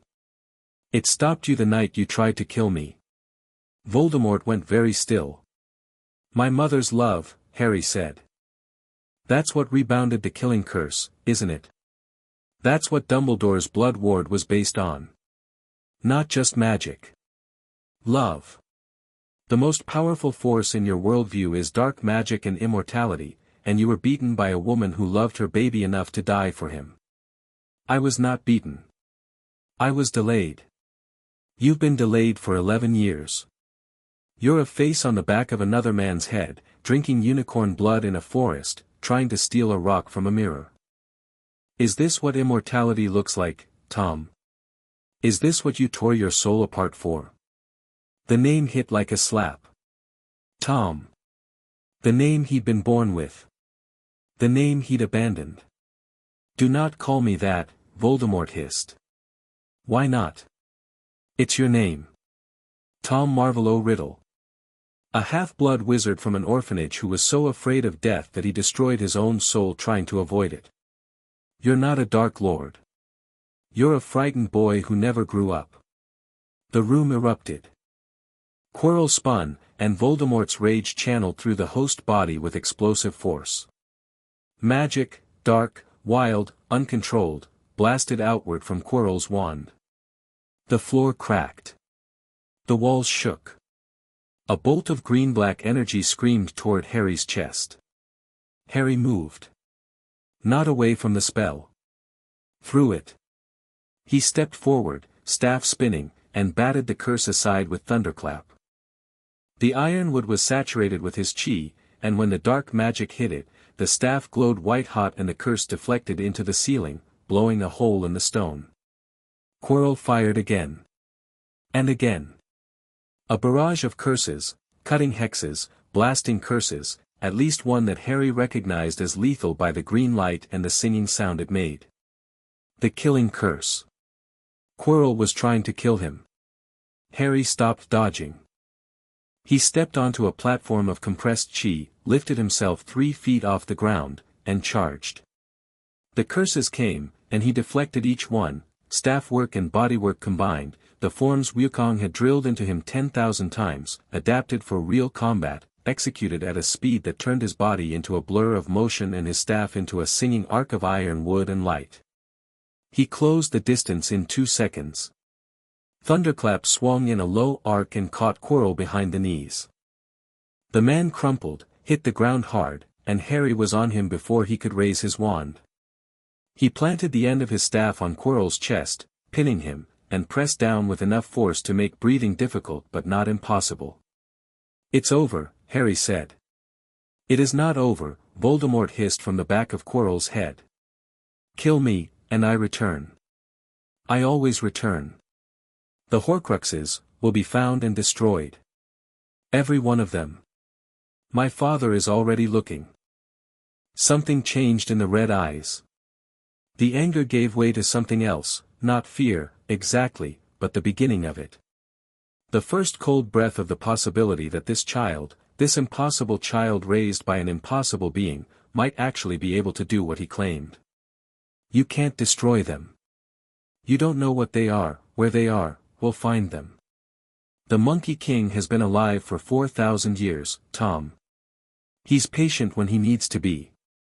And he's very, very good at finding things that don't want to be found." Quirrell's hands clawed at Harry's staff, trying to push it away. His fingers touched Harry's wrist. The reaction was instantaneous. Quirrell screamed. His skin, where it touched Harry's, blistered and blackened and smoked. He pulled his hand away, staring at the burns, and his face contorted with agony. Harry looked at his own skin. Unmarked. Unburned. But he'd felt something, a flare of energy at the point of contact, a reaction between his chi and whatever dark magic held Quirrell and Voldemort together. Your mother's protection, Voldemort breathed. It's still there. Altered. Enhanced. Woven into something deeper. Harry understood. His mother's love, the sacrificial magic that had saved his life as a baby, hadn't disappeared when Wukong took him from the Dursleys. It had been absorbed into his cultivation, integrated into his chi, amplified by 11 years of spiritual development. What had been a passive shield was now an active force, and it burned Voldemort's host on contact. He looked at Quirrell. The man was in agony, his face twisted, his body convulsing under the strain of the parasite's rage and his own pain. He was dying. The possession was killing him, the unicorn blood was wearing off, and now Harry's touch had accelerated the decay. Quirrell had hours, maybe less. But the man was still in there. Underneath the possession, underneath the dark magic, Quirrell's own soul still flickered, weak, diminished, but present. A person who had made terrible choices but was still, fundamentally, a person. Harry made a decision. He dropped the staff, crouched beside Quirrell, and placed both hands on the man's chest. Quirrell screamed again. His skin blackened under Harry's palms, and the dark magic holding Voldemort to his host bucked and writhed and fought. Harry ignored it. He pushed deeper, not with force but with understanding, the way he'd understood the pebble and the sparrow and the match and the needle. He felt for the boundary between Quirrell and the parasite, the place where the two souls intersected. There. A knot of dark energy, wound tight around Quirrell's core, feeding on it, suffocating it. Voldemort's anchor. The connection that held the spirit to the host. Harry had watched Wukong remove the soul fragment from his scar.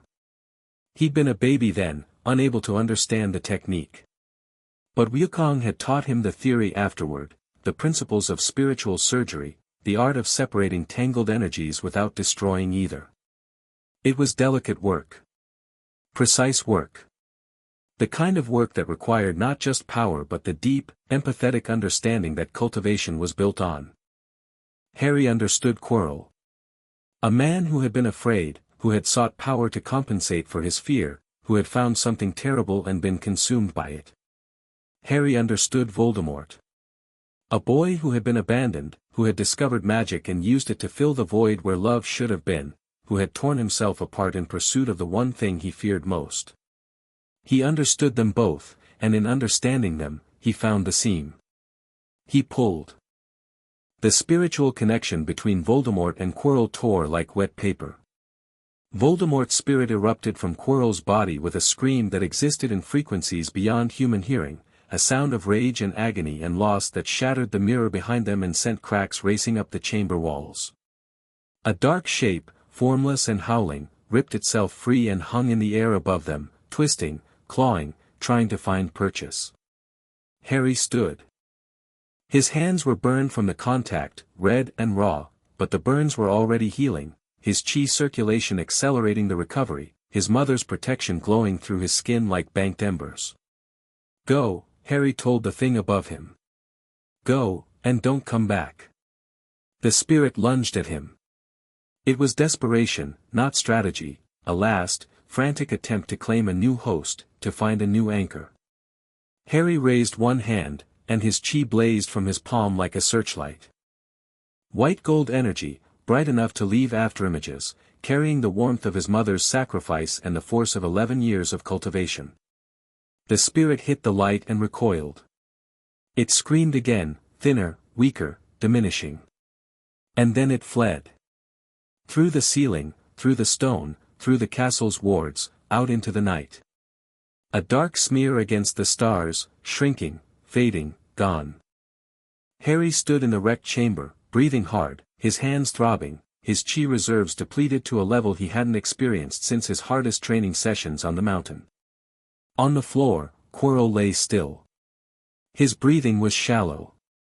His skin, where Harry had touched him, was blackened and cracked. But his face, his real face, the front one, the one that was actually his, was peaceful. The tension that had defined him all year was gone. The parasite was gone. He was just a man, broken and burned, but free. Harry knelt beside him.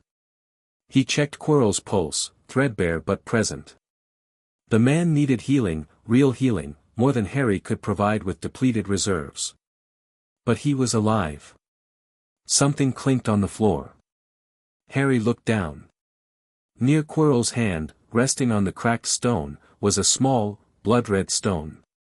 It glowed with an internal light that was warm and steady, like a beating heart. The Philosopher's Stone. It must have fallen more actions right the next chapter now. Chapter 5, Through the Trapdoor. Harry dreamed of the mountain. Not the training grounds or the cave or the waterfall. The peak. The very top, where the rock was bare and smooth and the sky was so close you could reach up and drag your fingers through the clouds. He was sitting cross-legged, and Wukong was beside him, and neither of them was speaking, and the silence was the kind that only exists between two people who know each other so completely that words are decorative rather than necessary. In the dream, Harry was small. 5, maybe 6. Young enough that his legs didn't reach the ground when he sat on the rock, young enough that the world still felt enormous and mysterious and full of things he hadn't named yet. Wukong was in his true form, golden fur, red face, the crown that he wore without thinking about it anymore, a relic of a punishment that had become part of his identity. His tail curled around the rock behind him. His staff lay across his knees. "Bah, dream," Harry said. "What happens when you run out of strength?" "You rest," Wukong said. "And then you get up." "What if you can't get up?" "Then someone helps you. That's what people are for."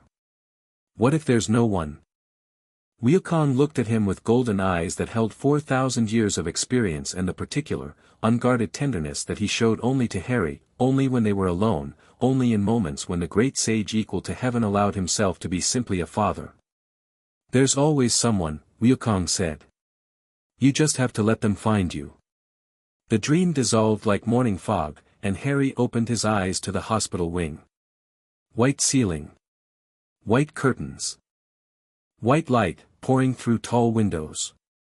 The smell of healing potions and clean linen and the faint, antiseptic bite of magical disinfectant.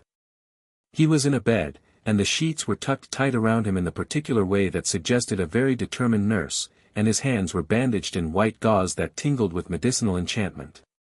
He flexed his fingers experimentally.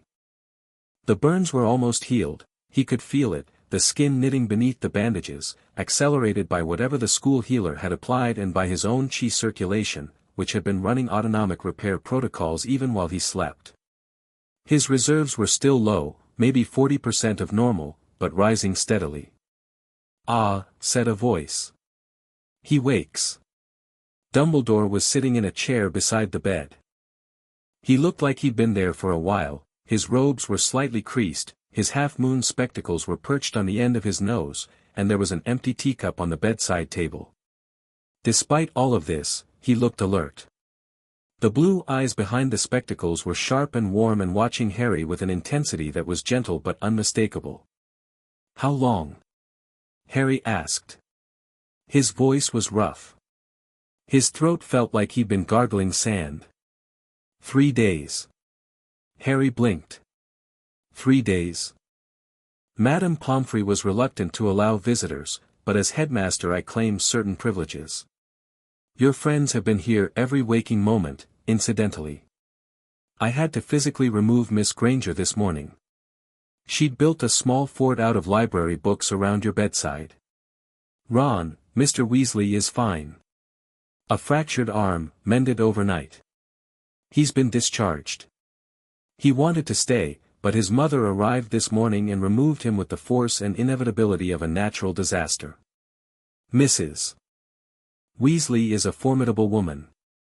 I say this with the deepest respect and a healthy measure of fear. Harry almost smiled, but there were more important things. Quirrell. Dumbledore's expression shifted. Not darker, exactly, but more layered. Professor Quirrell is alive. Barely. He's at St. Mungo's Hospital for Magical Maladies and Injuries, in the intensive care ward. The damage from the possession was extensive, his body was being consumed from the inside out. The healers are cautiously optimistic, but recovery will be a matter of months, not days. He didn't choose this. Voldemort took him. I know. I should have seen it sooner. I should have acted when I first suspected. Dumbledore removed his spectacles and cleaned them on his robe, a gesture Harry recognized as a displacement activity, something to do with his hands while his mind dealt with uncomfortable truths. I was so focused on understanding Voldemort's plan that I forgot the man being consumed by it. That was a failure of compassion, and I own it. Harry pushed himself up against the pillows. His body protested, muscles stiff, joints aching, the deep bone tiredness that came from severe chi depletion. But he could sit, and sitting was better than lying down for what he needed to say. The stone, Harry said, is safe. I have it. It will be returned to Nicholas Flamel. What will he do with it? Dumbledore was quiet for a moment. Nicholas and I have discussed the matter at length. We've agreed that the stone should be destroyed. Harry stared at him. Destroyed. It has served its purpose. Nicholas has lived a long life, a very long life, longer than any mortal was meant to live. He's ready for what comes next. And the stone, as long as it exists, will be a target. Voldemort will seek it, or others will. Better to remove the temptation entirely. Flamel will die. Nicholas Flamel will stop living. There's a distinction, I think. He's chosen this, Harry. Willingly, peacefully, with the satisfaction of a man who has had more than enough time. Dumbledore replaced his spectacles. To the well-organized mind, death is but the next great adventure. Harry thought about Wukong, who had raged against death, who had stormed the underworld and erased his name from the book of life and death, who had eaten the peaches and drunk the elixirs and done everything in his power to ensure that he would never end. And who had told Harry, centuries later, that immortality was habit. My father would disagree with you about death being an adventure, Harry said. But he'd respect Flamel's choice. Your father is son Wukong. It wasn't a question. Dumbledore said it with the calm certainty of someone confirming a fact he'd already verified. Harry remembered their last conversation in this office, the old wizard's delighted smile when he dropped the name. You've done your research. I've done a great deal of research, in a very short time, prompted by the extraordinary young man sitting in front of me. Dumbledore leaned forward slightly. Harry, I need to ask you some questions. Not as headmaster to student. As one person to another, both of whom are invested in stopping Voldemort permanently. Ask. The soul fragment that was in your scar. Your father removed it when you were a baby. Yes. And you told Voldemort that your father was searching for his other Horcruxes. I told Voldemort what he needed to hear to understand that he wasn't safe. Whether it was true at the time is less important than whether it became true. Something flickered in Dumbledore's eyes, surprise, and then a wry admiration. You were bluffing. Partially. My father knew about the Horcruxes, he identified the concept from the soul fragment he removed.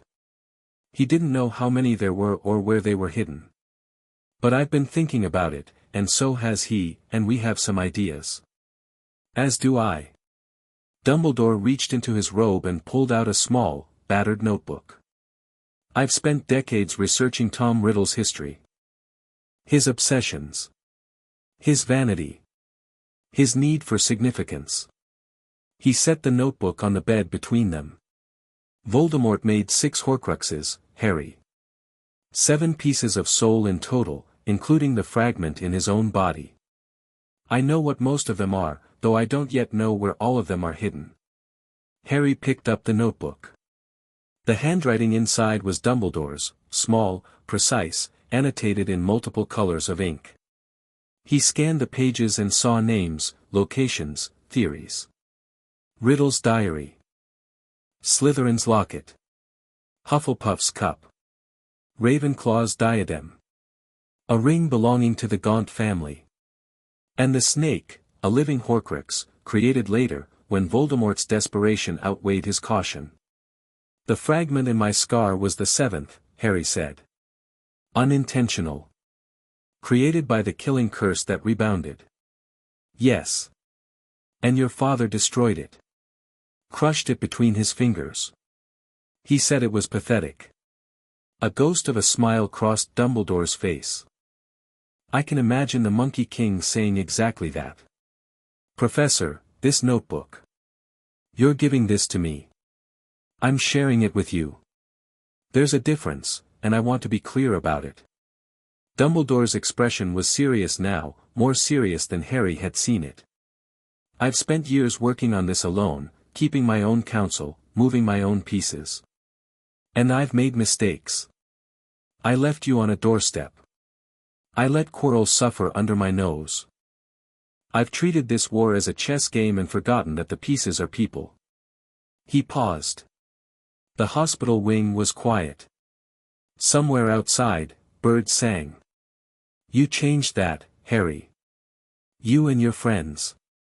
3 11-year-olds did what I should have done months ago, identified the threat, made a plan, and acted. Not perfectly.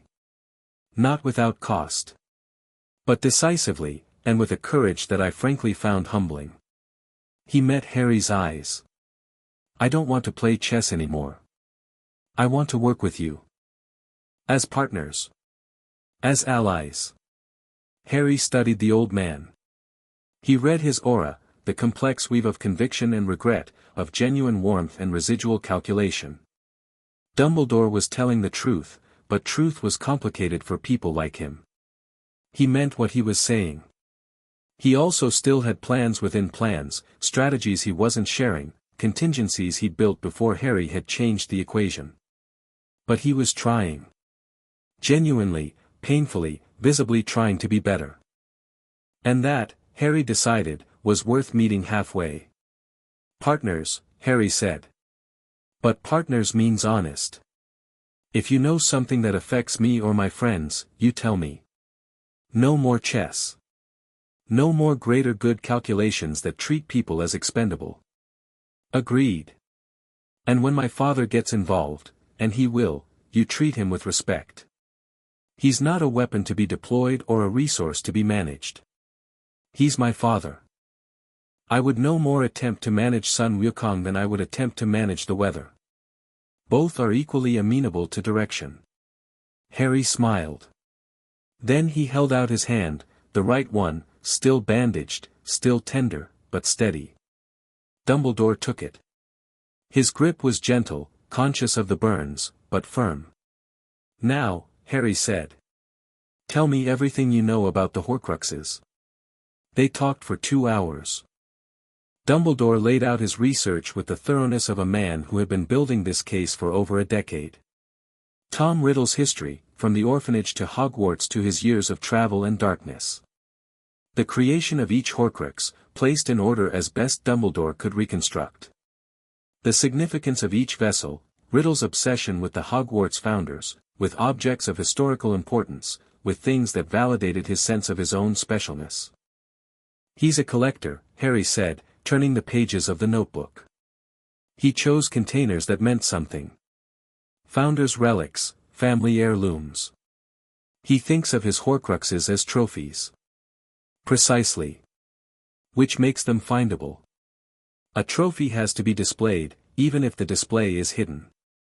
Voldemort wouldn't bury his Horcruxes in unmarked graves or throw them into the ocean. He'd hide them in places of significance, guarded by enchantments, somewhere he could access them if he needed to. So where are they? Dumbledore walked him through the list. The diary, probably in the possession of one of Voldemort's followers, given to them for safekeeping. The ring, hidden in the ruins of the Gaunt family home, in a village called Little Hangleton. The locket, traced to a cave on the coast, a place from Riddle's childhood. The cup, likely in the vault of a trusted Death Eater, probably Bellatrix Lestrange. The diadem, Dumbledore wasn't sure, but he had theories involving Hogwarts itself, given Riddle's deep connection to the castle.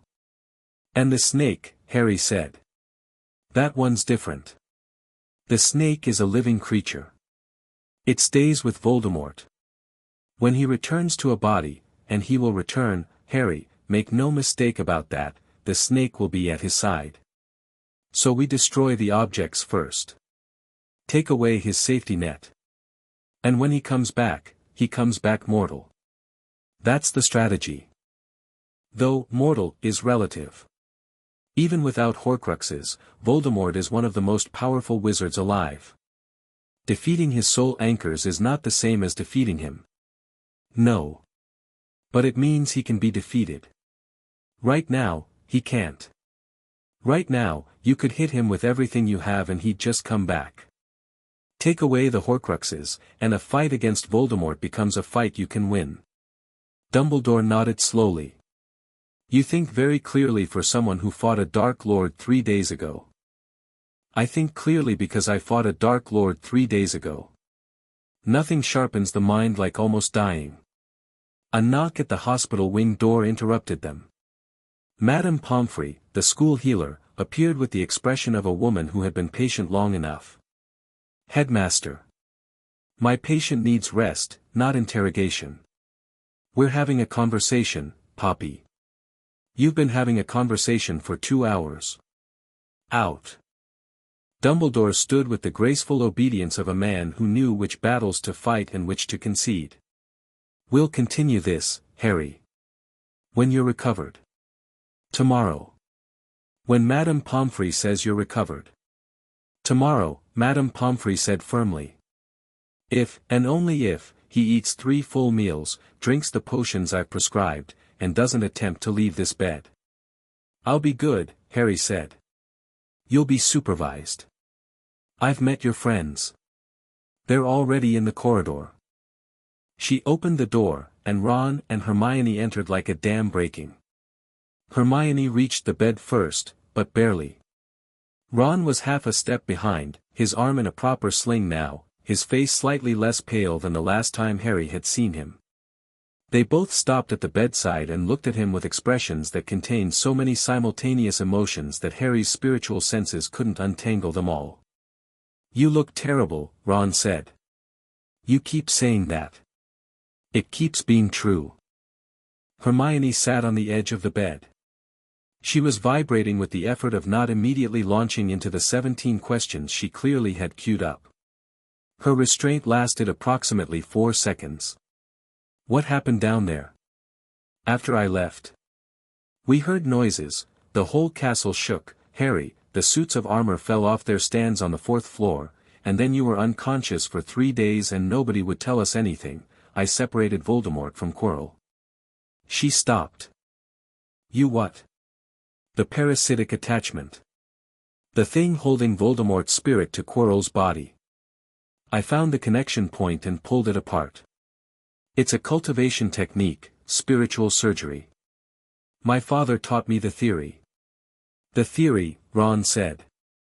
You're telling me you performed soul surgery on a Dark Lord based on theory. Theory and practice. Wukong removed the fragment from my scar when I was a baby. Same principle, larger scale. Same, Harry, one was a tiny fragment in a baby's scar and the other was the actual spirit of Voldemort possessing a grown man. That's like saying I pulled a splinter out once, so performing open-heart surgery should be fine. The technique is the same. The scale is different. And it worked. Ron sat heavily in the visitor's chair and stared at Harry with an expression that was equal parts admiration, disbelief, and the specific exhaustion of someone who had chosen a best friend with absolutely no sense of proportional risk. You're mental, Ron said fondly. Completely, irreversibly mental. Hermione had moved past shock and into her analytical mode, which Harry recognized by the way her eyes slightly unfocused as she processed information at speed. The spirit fled. Voldemort's spirit is loose. Bodiless and weakened. I hit it with everything I had. It lost cohesion, pieces of it dissolved on contact with my chi. What's left is less than what it was, and it was already barely functional. But it's still out there. Yes. And it will find a way back eventually. Voldemort is patient, and he's survived worse. But we have time. And we have information. Harry gestured at Dumbledore's notebook, which still lay on the bed. The Horcruxes. Dumbledore's been researching them for years. 6 of them, not counting the one my father already destroyed. We know what most of them are. We know where some of them are hidden. He told them everything Dumbledore had shared. Ron listened with the focused intensity of someone plotting a campaign. Hermione listened with the focused intensity of someone who was already writing the research plan in her head. "We can do this," Hermione said, when he'd finished. "Not now, not this year. But over time. Systematically. Find them, study them, destroy them." "There's something else," Harry said. He reached up and touched the jade pendant through his hospital gown. "I need to talk to my father." He channeled a thread of chi into the jade. The connection opened immediately. Wukong had clearly been waiting, his presence on the other end as sharp and focused as a drawn blade. "Harry. I'm awake. I'm fine. I know you're awake. I felt your chi circulation restart 6 hours ago. I've been waiting for you to call. You could have contacted me. You needed rest. And I was told, very firmly, by a healer whose voice carries through solid stone, that patients were not to be disturbed. She's impressive, that woman. Madame Pomfrey visited you? I visited Hogwarts. Last night, while you were sleeping. I wanted to see you." Harry's throat tightened. He could picture it, Wukong, invisible, standing at his bedside in the hospital wing, checking his son's chi circulation, assessing his injuries, making sure. The great sage equal to heaven, who could fight armies and challenge gods, standing silently beside a bed and watching a boy sleep. "I'm okay, Ba. I know you are. You were magnificent, Harry." There was something in Wukong's voice that Harry had never heard before, a roughness, an emotion that the ancient being was handling carefully, like a powerful object he wasn't sure how to set down. "I felt the fight through the talisman. Every moment. The separation technique, you performed it flawlessly. Better than I could have at your age. Better than most cultivators could at any age. I had a good teacher. You had a barely adequate teacher and extraordinary instincts. Don't give me too much credit." A pause. "The Horcruxes. Dumbledore told you. He showed me his research. He knows what most of them are. He wants to work together, all of us. The old wizard and I will need to have a conversation. A polite conversation, Ba. I'm always polite. You once threw a banquet table at the Jade Emperor. That was a diplomatic statement, not impoliteness. There's a nuance. Despite everything, the exhaustion, the burns, the weight of everything he'd learned and everything that was coming, Harry laughed. Ron and Hermione, who could only hear his side of the conversation, watched with the slightly bewildered expressions of people witnessing a phone call with a deity. "I'll be home in a few weeks," Harry said. "End of term. I'll be waiting. The monkeys miss you. Golden Ear has been unbearable. Tell him I'll bring him a present." "I'll tell him no such thing." "Earn your own presents," I told him. He threw a mango at my head. The connection faded with warmth. Harry let it go and looked at his friends. "My father says hello." "He didn't say hello," Ron pointed out. "He implied it. With monkeys. It's a cultural thing." Harry was released from the hospital wing the next morning, over Madame Pomfrey's vocal objections and with a bag of potions that he was to take 3 times daily, or so help me, Mr. Potter, I will hunt you down and administer them personally. He walked through the castle and felt the change. The word had gotten out. Not the details, Dumbledore had kept the specifics of the night's events locked down tight, but the broad strokes had leaked in the way that information always leaked in a school full of teenagers. Harry Potter had gone through the trapdoor. Harry Potter had fought a dark wizard.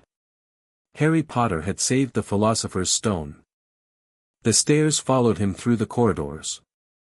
Not the curious stares of September, "Is that really Harry Potter?" stares of a school meeting a celebrity. These were different. These were the stares of people who had heard a story and were trying to reconcile it with the skinny, messy-haired 11-year-old walking past them. Harry ignored them. He'd been stared at since he arrived at Hogwarts. This was just a different flavor of the same thing. What he didn't ignore was the change in the castle's atmosphere. Dumbledore's departure to the Ministry and return, Quirrell's disappearance, the rumbles that had shaken the castle that night. The students didn't know exactly what had happened, but they felt it. The castle felt different. Lighter. As if a pressure that had been building all year had finally released. Harry found Neville in the common room, sitting alone by the window, looking out at the grounds with an expression that Harry couldn't immediately read. "Hey, Neville." Neville looked up. "Harry. You're out of the hospital wing. Just now. Are you okay?" "Getting there. What about you?" Neville was quiet for a moment. He had a plant in his lap, one of his herbology projects, something spiky and vaguely sentient that nuzzled his hand when he touched it. Harry had noticed, over the course of the year, that Neville communicated best when his hands were doing something, when his attention was split between the conversation and something living that needed tending. "I tried to stop you," Neville said. Harry blinked. "What?" "That night. When you and Ron and Hermione left the common room after curfew. I tried to stop you. I stood up and told you that you couldn't go out, that you'd get Gryffindor into more trouble." Neville's cheeks were red, but his voice was steady. "Hermione put a full body bind on me." Harry hadn't known this. He'd been so focused on the mission that he hadn't registered Neville's presence in the common room.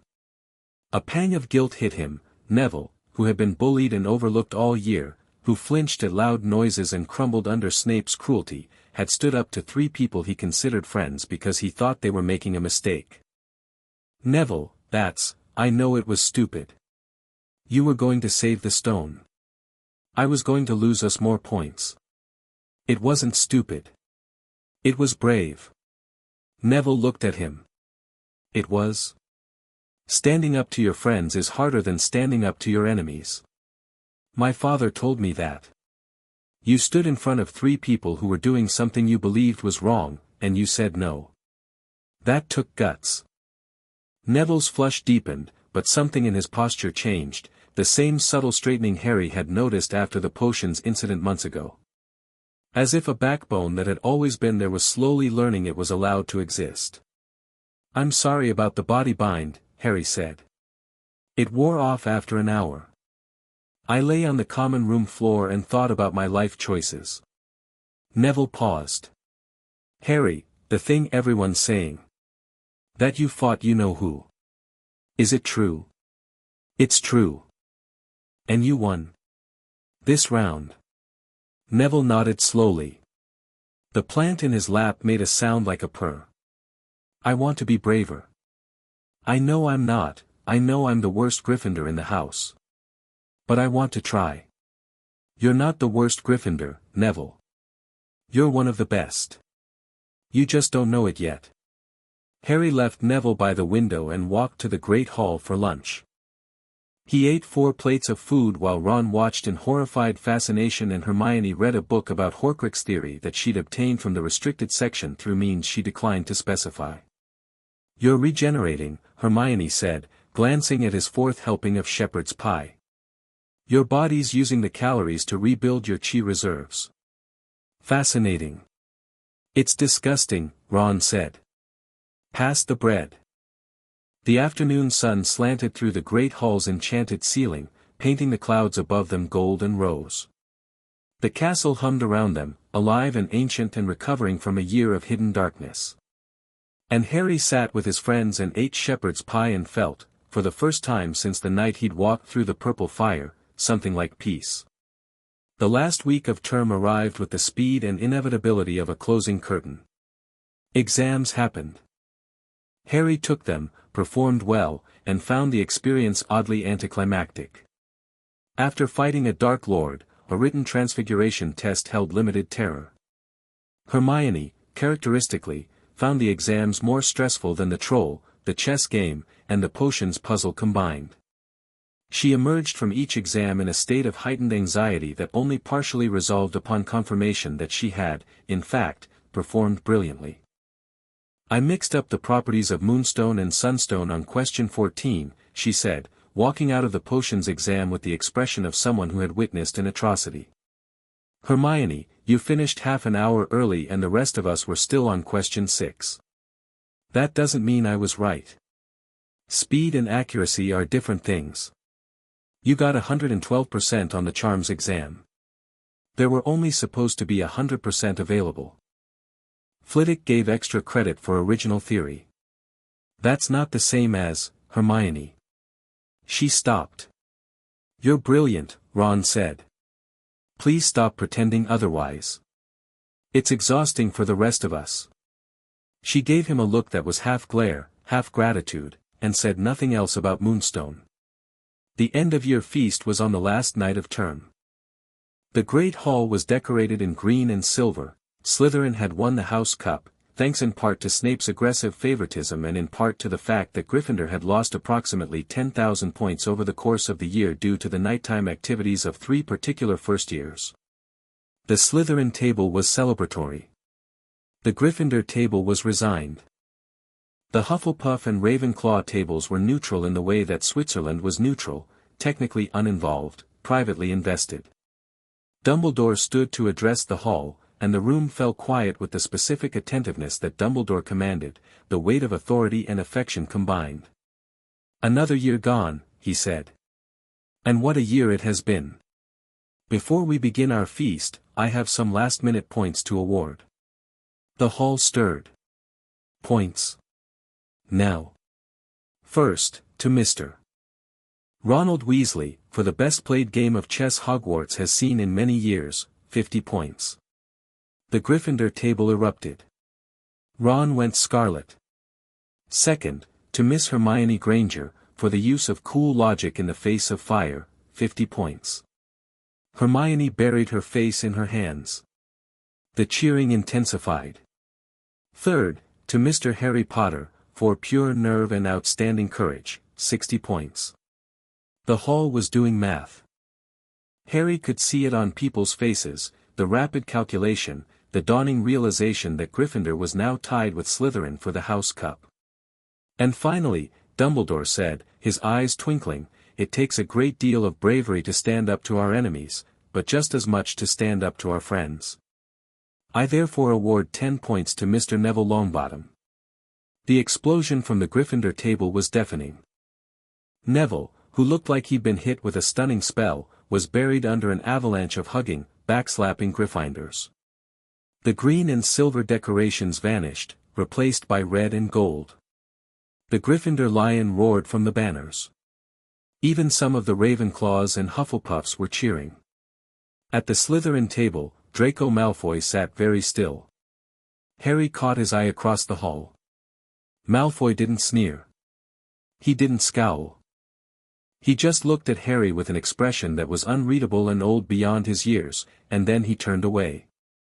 The feast was spectacular. Harry ate until his stomach complained, talked until his voice was hoarse, and laughed at everything and nothing in the way you do when an ending is coming and you want to fill the remaining time with as much life as possible. After the feast, as the students streamed toward their common rooms, Harry slipped away. He climbed the stairs to the astronomy tower and stood in the warm June night, looking out over the grounds. The lake glittered under the moon. The forest was dark and vast and breathing. The castle at his back hummed its ancient song. He touched the jade pendant. Bah! I'm here. I'm coming home tomorrow. The monkeys have been cleaning the cave for 3 days. They've arranged a welcome-back ceremony involving interpretive dance. I tried to stop them, but they outnumber me. You command an army of demons. You can't manage 100 monkeys. Demons are predictable. Monkeys are artists. Artists cannot be managed. Harry smiled. The night air was warm and smelled of grass and distant rain and the particular clean scent of magic that Hogwarts exuded like perfume. Dumbledore wants to meet you, Harry said. In person. This summer. To discuss the Horcruxes. A long pause. I suppose that was inevitable. You don't want to. I don't want to meet a man who left my son on a doorstep. But I want Voldemort destroyed more than I want to hold a grudge. So I'll meet him. On the mountain. My territory. I'll tell him. Tell him to bring tea. English tea. The kind they think is good but isn't. Be nice, bah. I'm always nice. You once threatened to eat the kitchen god. He was being inefficient. The celestial kitchen had a 3-week backlog. Someone had to intervene. You threatened to eat him. It motivated him. Harry laughed, and the sound carried out over the lake and the grounds and the forest, over the sleeping castle and the moonlit world, and somewhere, 12,000 miles away, a golden monkey on a mountain peak heard his son laughing and grinned his ancient grin and felt, as he always felt, that the best thing he'd ever done was pick up a baby on a doorstep in November. The Hogwarts Express left at 11 in the morning. Harry shared a compartment with Ron and Hermione, the same compartment they'd met in 9 months earlier, and the symmetry of it felt right, the story ending where it began, but with different people than the ones who'd started it. They talked about summer plans. Ron invited Harry to the Burrow. It's nothing fancy, just a house that's held together by magic and stubbornness, but Mum wants to meet you, and Harry accepted, genuinely excited to see what a wizarding family home looked like from the inside. Hermione was going to France with her parents, but she'd already compiled a research dossier on Horcrux lore that she intended to work through on the beach. Normal people read novels on holiday, Ron said. I'll also read novels. I'm multitasking. That's not multitasking.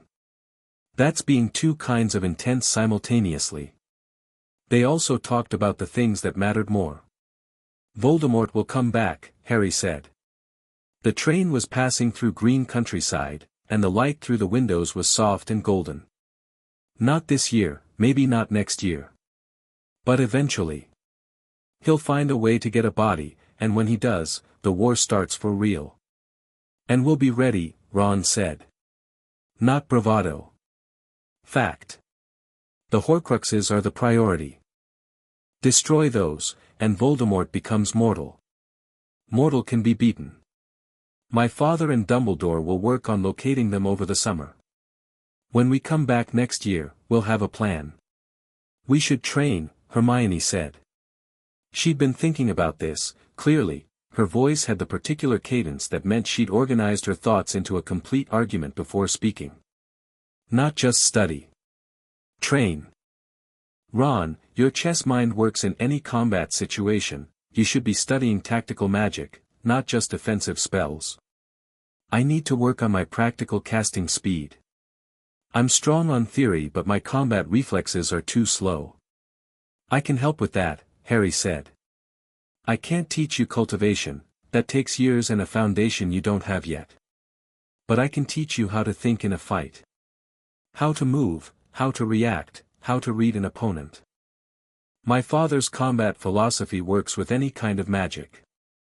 You're going to Monkey King boot camp us, Ron said. I'm going to make sure you can survive what's coming. Ron looked at Hermione.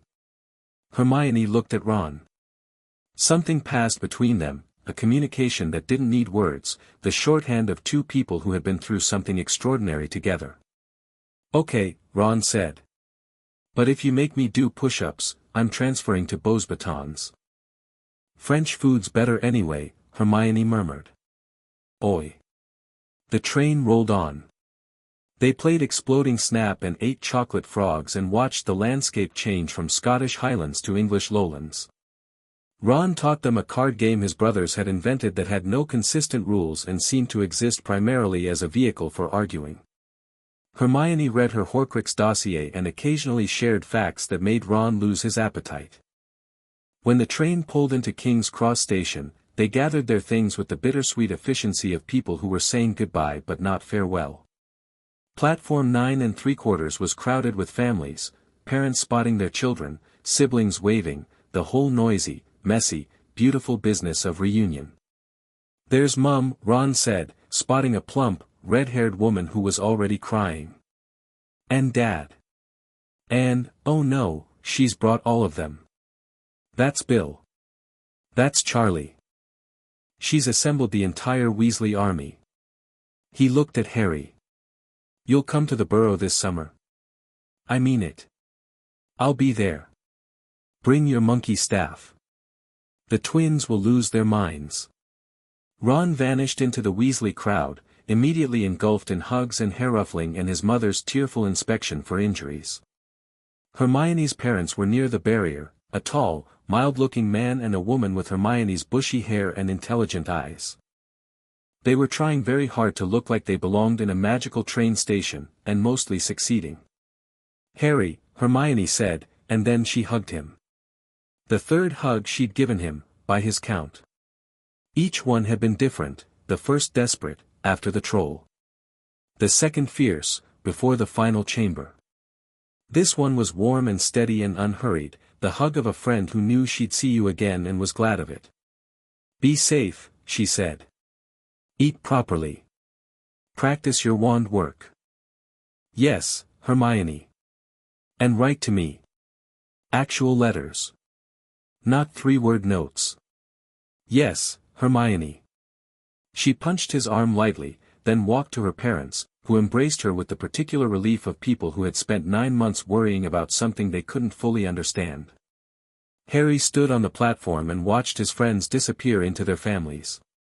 The train behind him hissed and settled. The platform began to empty. He reached for the jade pendant. "Bah. I'm at the station." "I know. Look up." Harry looked up.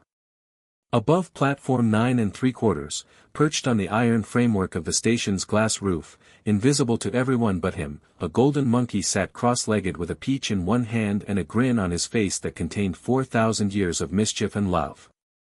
Harry grinned back. He walked through the barrier, out of the wizarding world and into the Muggle one, and from there to an alley behind the station where no cameras pointed and no pedestrians walked. He stepped onto the air, rose above the rooftops of London, and met his father in the sky. Wukong looked the same. Of course he did, 4,000 years of existence meant that 9 months was a rounding error. But Harry was different, and they both knew it. He was taller. Stronger. His chi circulation was smoother, his spiritual presence deeper. And there was something in his eyes that hadn't been there when he'd left the mountain, a weight, a knowledge, an experience that only came from facing something terrible and choosing to face it again. "You grew," Wukong said. 3 inches. Madame Pomfrey measured. "I meant the other kind of growing. But the 3 inches is good too. You were embarrassingly short." "I was 11. Excuses." They hovered above London, father and son, the city sprawling beneath them like a map drawn by a drunk cartographer. The Thames glinted silver. The parks were green. The mundane world went about its business, oblivious to the 2 figures standing on the air above it. "Ready to go home?" Wukong asked. "Ready." Wukong spun his staff once, a casual, habitual gesture that made the air crack. Then he stepped onto a cloud, his cloud, the somersault cloud, the fastest thing in any sky, and offered Harry his hand. Harry took it. They shot eastward, leaving London, leaving Britain, leaving the wizarding world behind them. The English Channel flashed beneath them in a second. France was a green blur. The Alps were a white smudge. Asia opened up, vast and ancient, and the Pacific gleamed ahead of them like a mirror laid flat. "I need to tell you about the year," Harry said, the wind barely touching them inside the bubble of chi that Wukong maintained around the cloud. "Tell me everything." So Harry did. He talked for the entire flight, 2 hours, 12,000 miles, the whole story from the sorting hat to the final chamber, leaving nothing out. He told Wukong about the hat's conversation with him, about the eagle catch at the Quidditch match, about the troll and the mirror and the chess game and the potions puzzle and the face on the back of Quirrell's head.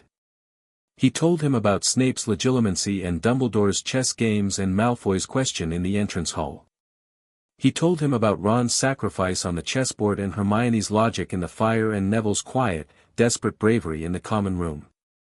And he told him about the moment in the last chamber, when Voldemort had called him a tool, and Harry had looked into those red eyes and felt not anger, not fear, but pity.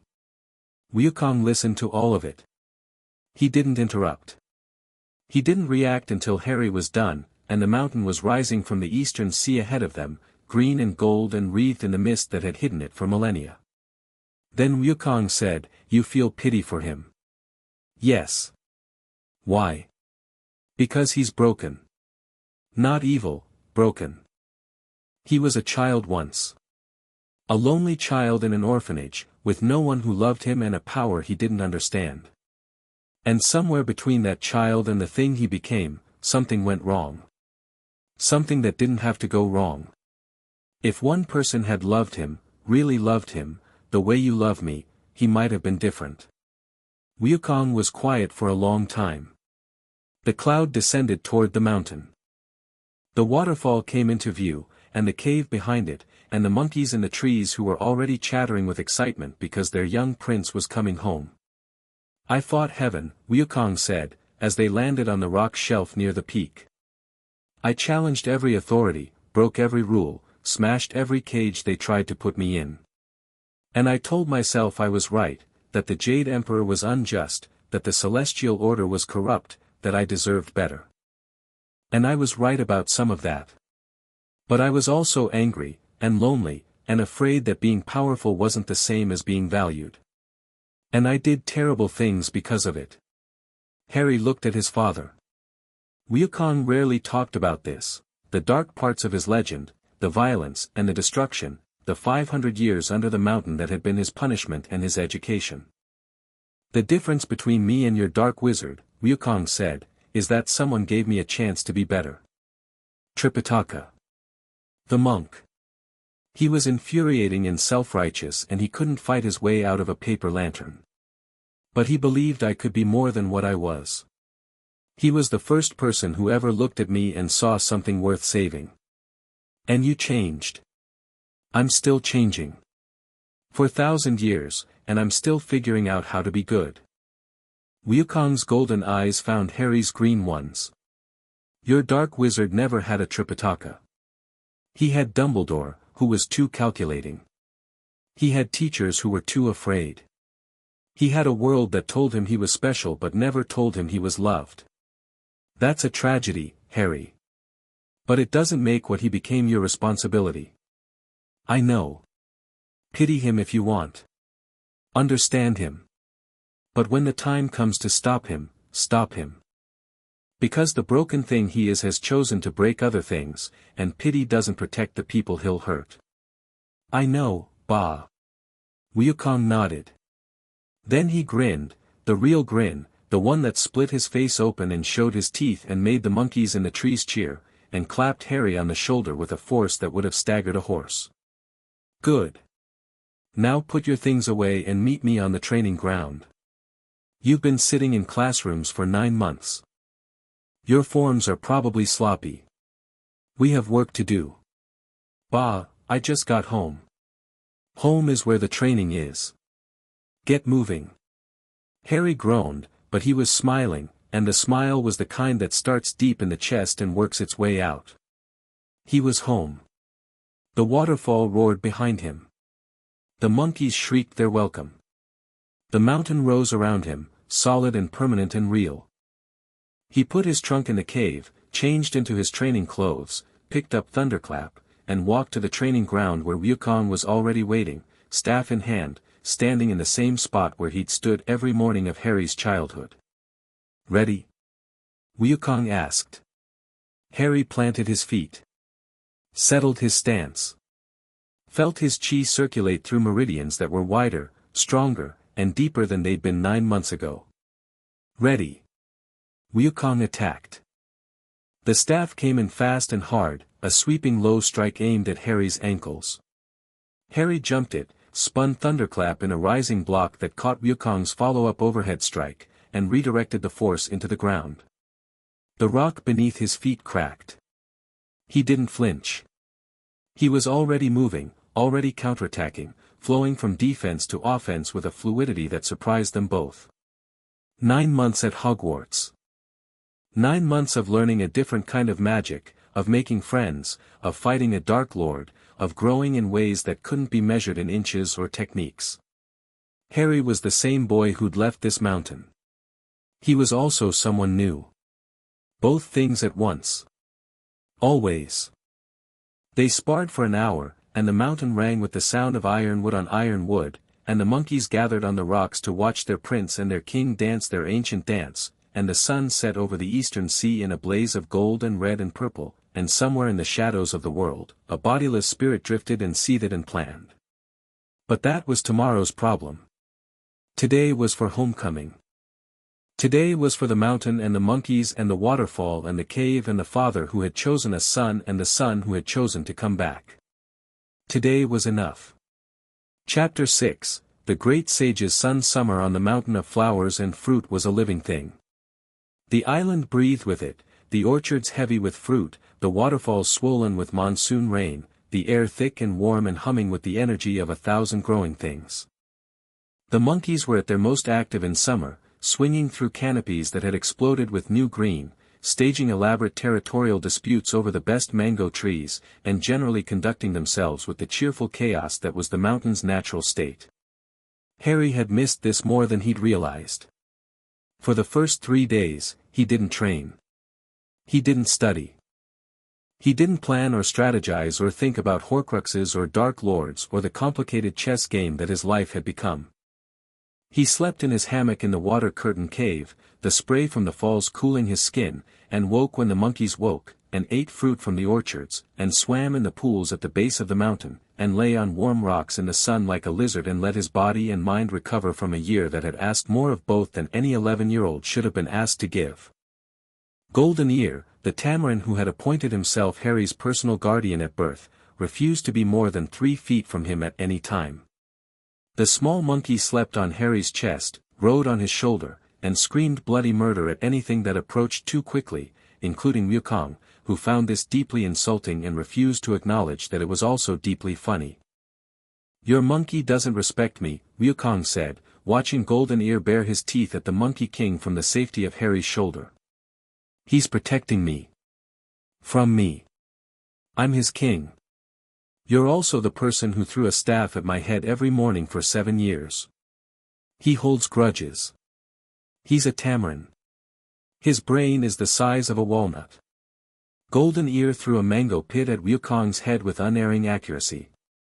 Wukong caught it without looking. "He's also got excellent aim," Harry added.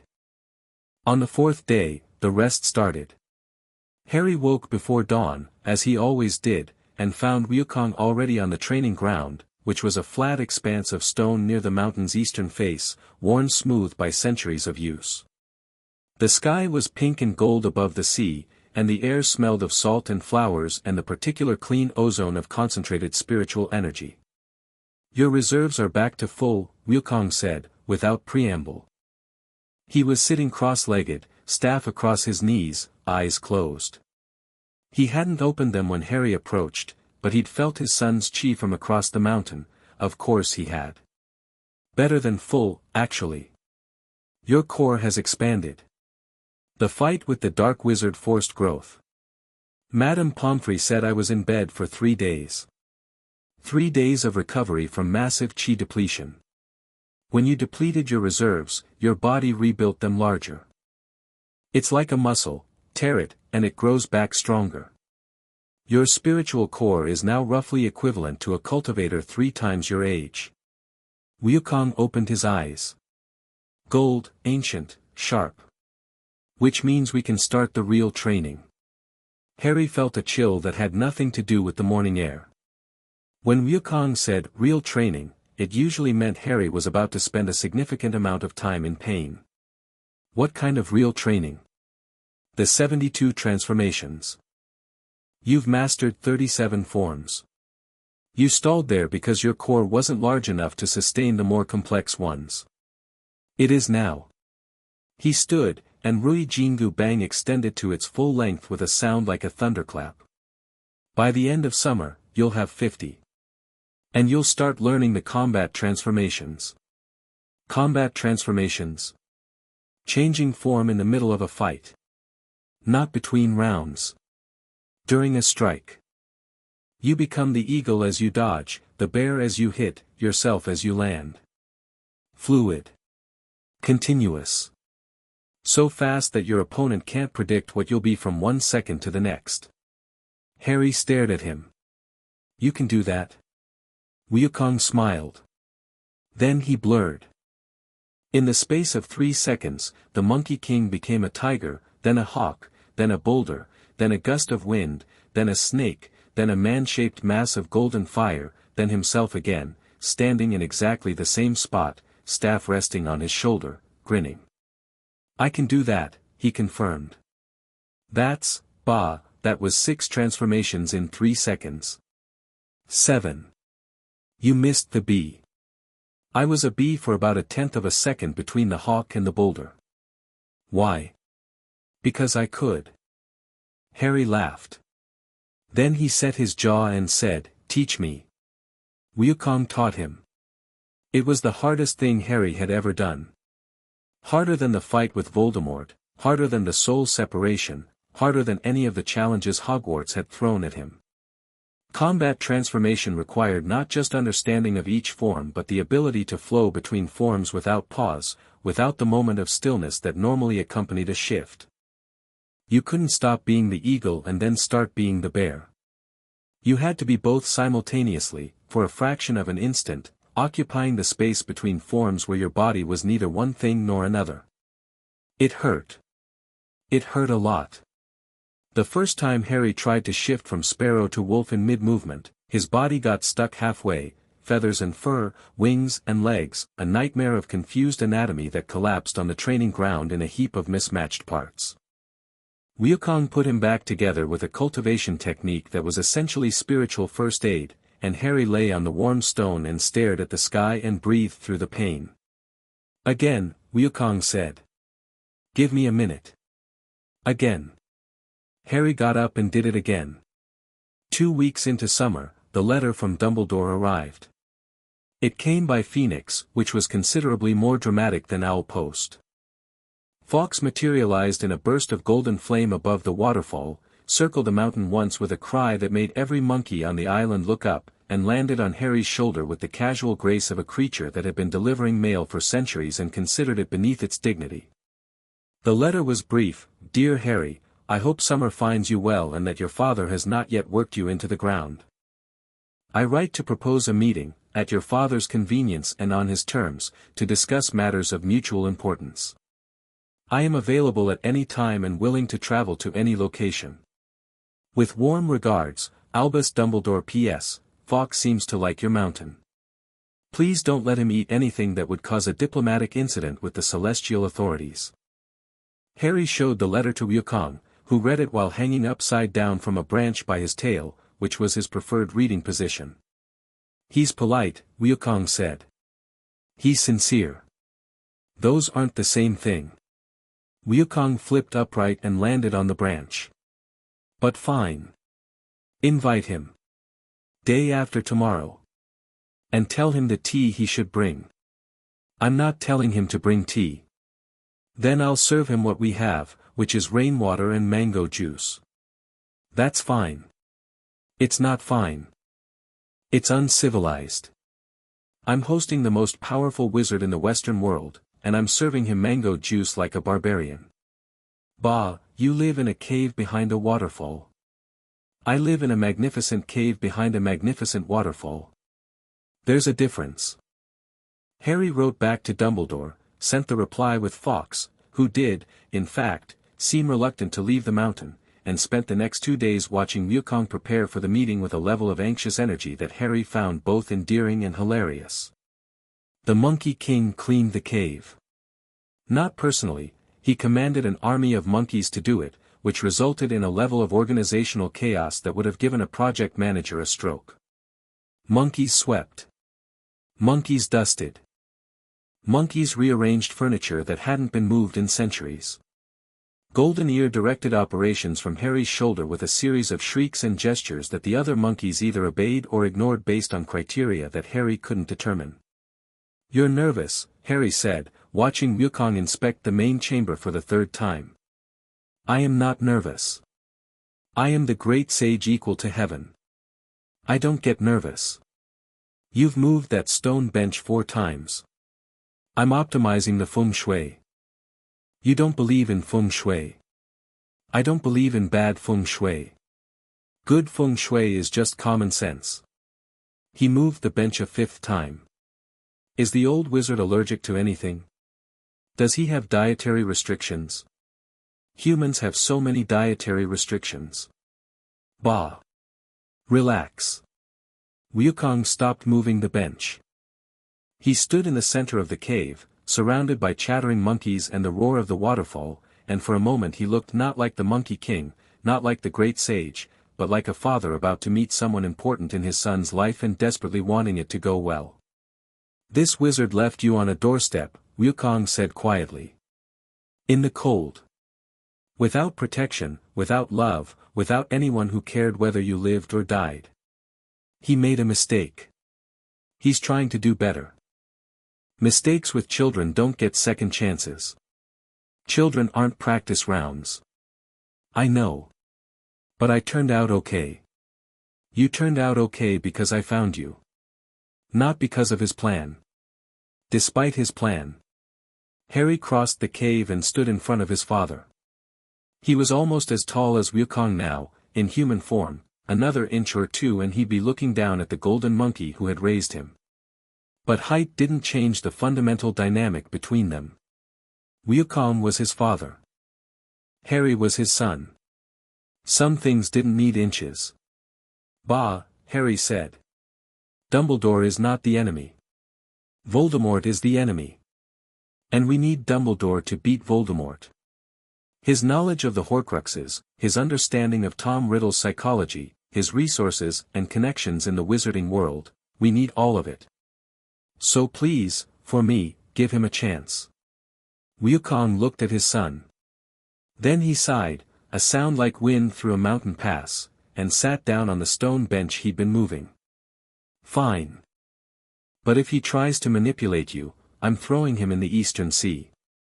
"Agreed. And I'm keeping the bench here. The feng shui is better." Dumbledore arrived at dawn. He appeared at the base of the mountain in a burst of phoenix fire. Fawkes had carried him, which meant the old wizard had traveled 8,000 miles in approximately 2 seconds, which was impressive by any standard. He stood on the rocky shore, looking up at the mountain of flowers and fruit with an expression that Harry, watching from the peak, could read even from that distance. Wonder. Dumbledore had seen many things in his century and a half of life. He'd traveled the world, studied ancient magics, fought dark wizards, and built a career that spanned the full breadth of Western magical society. But the mountain of flowers and fruit was something else. It was older than Hogwarts. Older than any magical institution in Europe. It existed in a tradition that the Western world had barely acknowledged, let alone understood, and its power was woven into the landscape with a depth and subtlety that made Hogwarts look like a child's sandcastle. Harry descended the mountain to meet him. Dumbledore was wearing robes of deep blue, simpler than his usual style, and he'd left the half-moon spectacles behind. Without them, his eyes were sharper, more direct. He looked less like a headmaster and more like what he actually was, a very old, very powerful man who had come a very long way to have a very important conversation. "Harry," he said. "Your mountain is extraordinary. Wait until you see the cave." Harry led him up the winding path that spiraled around the mountain's flanks, through the orchards and the bamboo groves and the meadows where the monkeys played. Dumbledore walked in silence, taking in everything with the attentive stillness of a scholar encountering a new field. He paused at the orchards and examined a peach tree with his wand extended, reading the magical signatures embedded in the wood. "These trees are saturated with spiritual energy," he murmured. "The fruit must be, just fruit. The celestial peaches are in a different garden, and if you take one, the Jade Emperor gets involved. These are just good peaches. May I?" Harry picked one for him. Dumbledore ate it as they walked, and his expression suggested it was the best peach he'd ever had, which it probably was. The water curtain cave opened before them as they crested the final ridge, the waterfall pouring down the cliff face in a sheet of white noise and rainbow mist, and behind it, visible only from the right angle, the entrance to the cave that Wukong had called home since before human civilization had learned to write. They stepped through the waterfall and into the main chamber. Wukong was waiting. He was in his true form. Full Monkey King, golden fur, red face, the golden crown circling his brow, his tail curled behind him. He was sitting on the stone throne at the center of the chamber, Rui Jingu Bang laid across his knees, and his posture was the carefully calibrated casualness of someone who wanted to look relaxed and was approximately 10% too tense to pull it off. Dumbledore stopped at the entrance to the chamber and looked at the Monkey King. The Monkey King looked at Dumbledore. The silence stretched. Harry, standing between them, felt the weight of the moment. Two of the most powerful beings he'd ever met, face to face for the first time, each taking the other's measure with the thoroughness of old warriors who knew that the first seconds of an encounter told you everything you needed to know. Dumbledore spoke first. "Son Wukong. The great sage equal to heaven. I've read about you in 17 different texts, across 4 languages, and I don't think any of them did you justice." "They didn't," Wukong said. "The novel's especially bad. Wu Qingyan never met me. He was working from second-hand sources and his own imagination, which was vivid but inaccurate. I imagine meeting the real thing puts the literature in perspective. The real thing is better. Obviously." Another pause. Then Dumbledore did something Harry didn't expect. He bowed. Not the formal bow of a diplomat or the shallow nod of a social superior condescending to an equal. A real bow, deep, respectful, held for 3 full seconds. The bow of one great being acknowledging another. "Thank you," Dumbledore said, straightening, "for raising my student. For protecting the boy I failed to protect. For giving him the childhood I should have ensured he had." Wukong's expression didn't change. But something in his eyes shifted, a fractional softening, a recalculation. "Sit down," Wukong said. "Harry, get the old wizard some mango juice." They sat. Harry brought juice, which Dumbledore accepted with the graciousness of someone who would have drunk battery acid if politeness required it. The monkeys gathered at the edges of the chamber, curious and chattering, a living audience for the meeting. "The Horcruxes," Wukong said, cutting past any further pleasantries with the directness that was his conversational style. "My son tells me you've identified 6. 6, plus the fragment that you destroyed in Harry's scar." Dumbledore set down his juice and leaned forward, his expression shifting to the focused intensity of a man discussing his life's work. 7 pieces in total. The sole fragment in Harry was unintentional, a byproduct of the curse's rebound. The other 6 were deliberate. "And you know what they are." Dumbledore listed them. "The diary. The ring. The locket. The cup. The diadem. The snake." Wukong listened with his head tilted slightly to one side, the way he did when he was processing large amounts of information. "The ring," Wukong said. "That's the one you know how to find. It's hidden in the ruins of the Gaunt family home, in Little Hangleton. I've traced it through decades of genealogical research and magical detection. I believe I can retrieve it. But you haven't. It will be protected. Dark enchantments, probably a curse. I wanted to discuss strategy before attempting retrieval." Wukong's eyes narrowed. "You wanted backup." Dumbledore didn't flinch. "I wanted collaboration. There's a difference, though I appreciate that it may not look like one.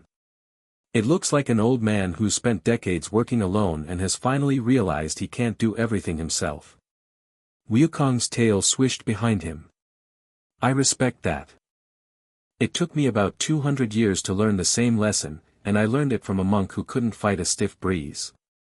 Something passed between them, not friendship, not yet, but the recognition of a shared experience.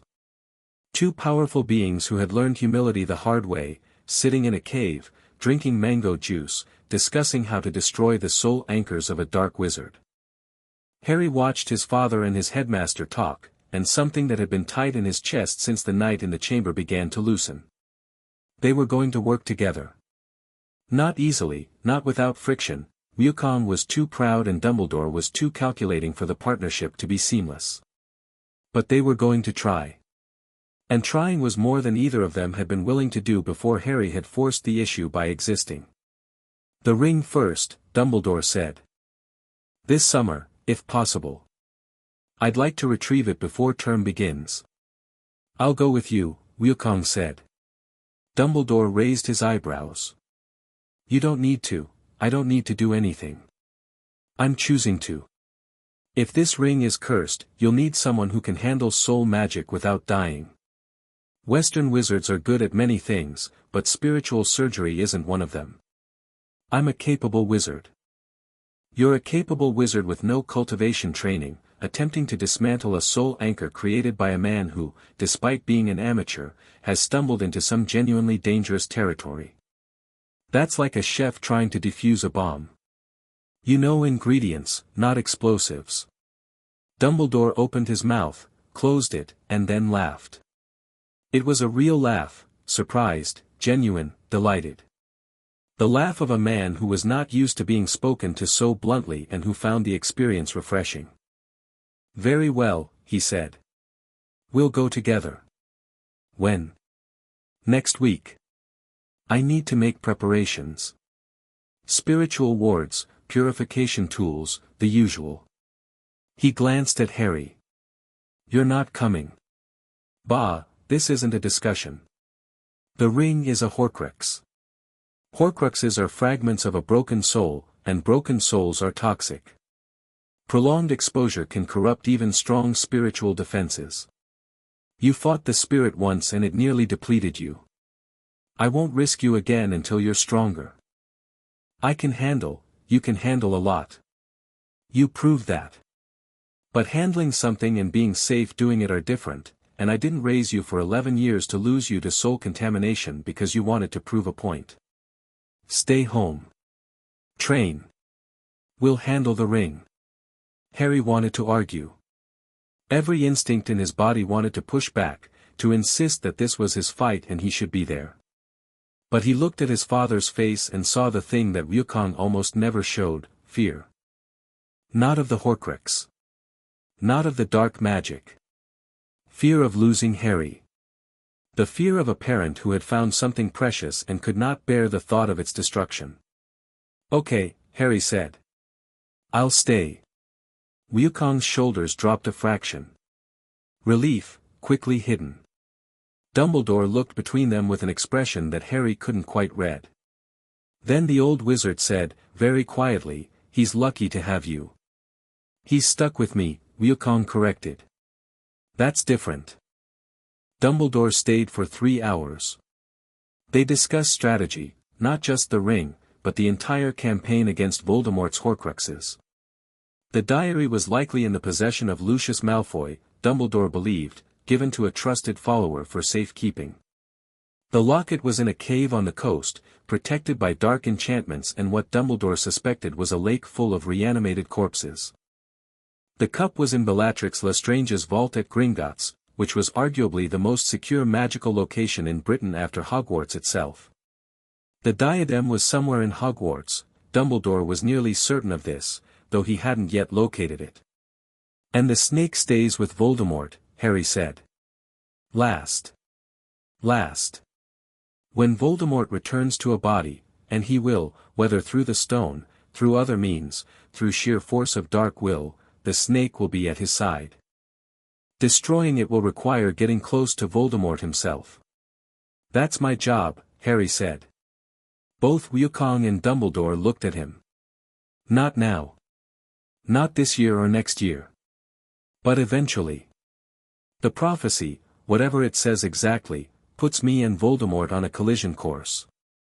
I've accepted that. I'm not afraid of it. There's no prophecy that can't be broken, Wukong said sharply. I crossed my name from the Book of Life and Death. I defied heaven's mandate.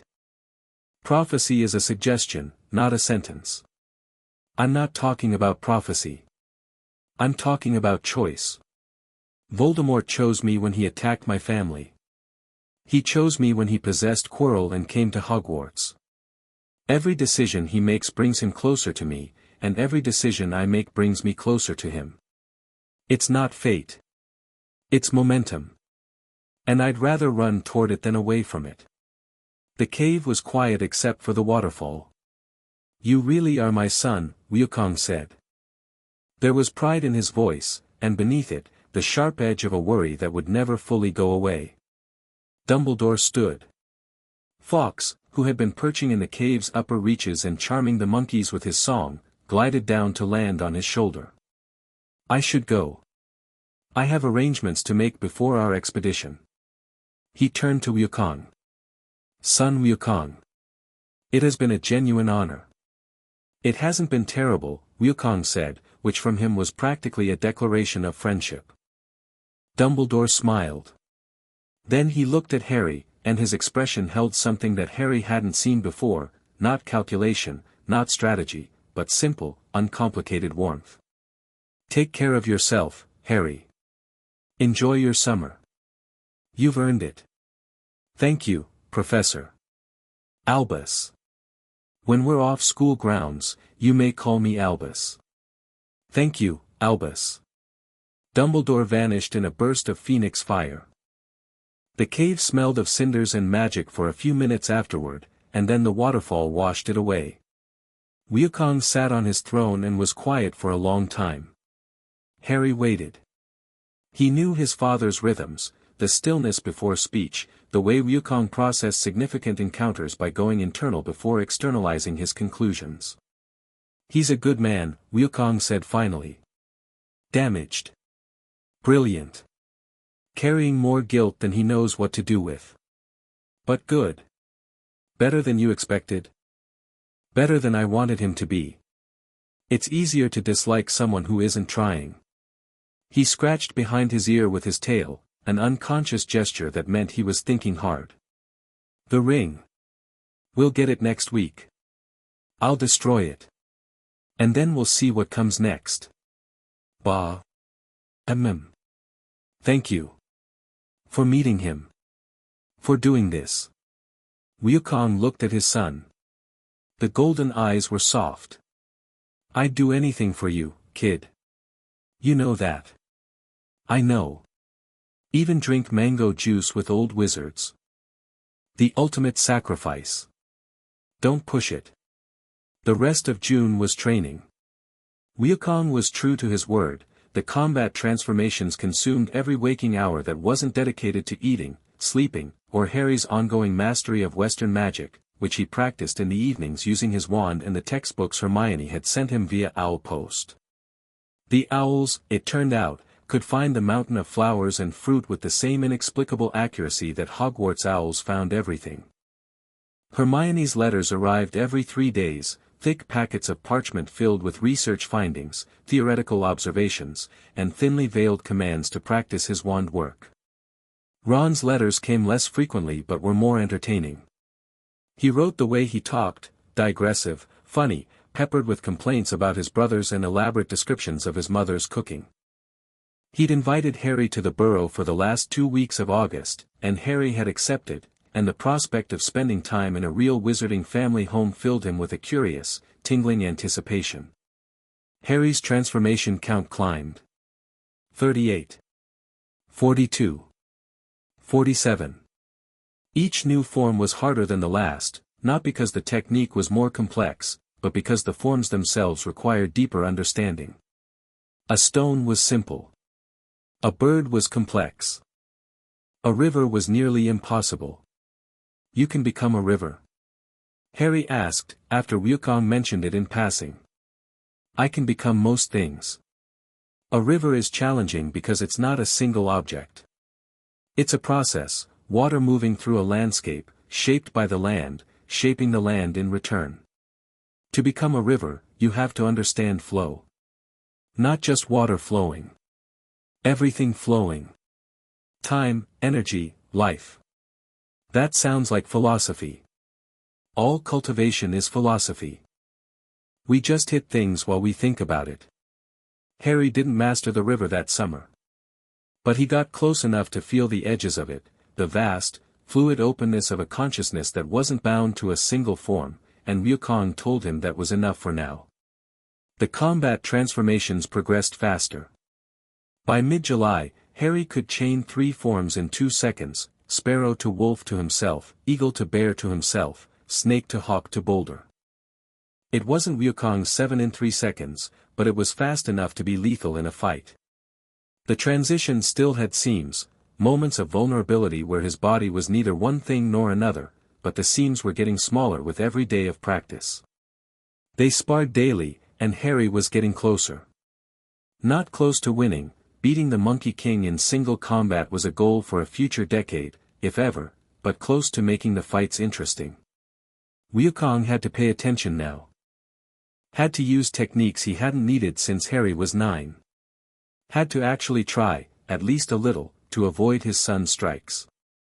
You're faster, Wukong said, after a session that had left the training ground pockmarked with craters.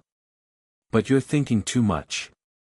Stop planning 3 moves ahead and start being in the moment. You told me to think strategically. In war. Not in combat. In combat, the mind is a liability. Your body knows what to do, your training is in your muscles, your meridians, your bones. Let it flow. Stop directing and start riding. Harry closed his eyes. Breathed. Felt the chi moving through him, not directed, not controlled, just flowing, like water through a channel, like wind through a valley. Like a river. He opened his eyes and attacked. The next 30 seconds were the best fighting of his life. He didn't think. He didn't plan. He flowed, staff work and body work and transformation blending into a single continuous movement, eagle wings becoming bear claws becoming human fists, thunderclaps singing through the air in arcs that were art as much as violence. He pressed Wukong back 3 steps, then 5, then 7. He didn't land a clean hit, Wukong's defense was still impenetrable, but he created openings that hadn't existed before, angles of attack that made the Monkey King's eyes widen fractionally. Then Wukong smiled, and the real fight began, and Harry was on the ground in 2 seconds, but he was grinning because those first 30 seconds had been something new. Better, Wukong said, offering his hand. Much better. Harry took the hand and let his father pull him up. I almost had you. You had a shadow of the idea of having me. But it was a very good shadow. In the second week of July, Wukong left for 3 days. He went with Dumbledore to Little Hangleton, to the Gaunt House, to find the ring. Harry stayed on the mountain, as promised, and trained alone, and did not sleep well, and paced the way Wukong paced when he was worried, walking the paths between the waterfalls and the orchards, staff in hand, while the monkeys gave him space. Wukong returned on the 3rd evening.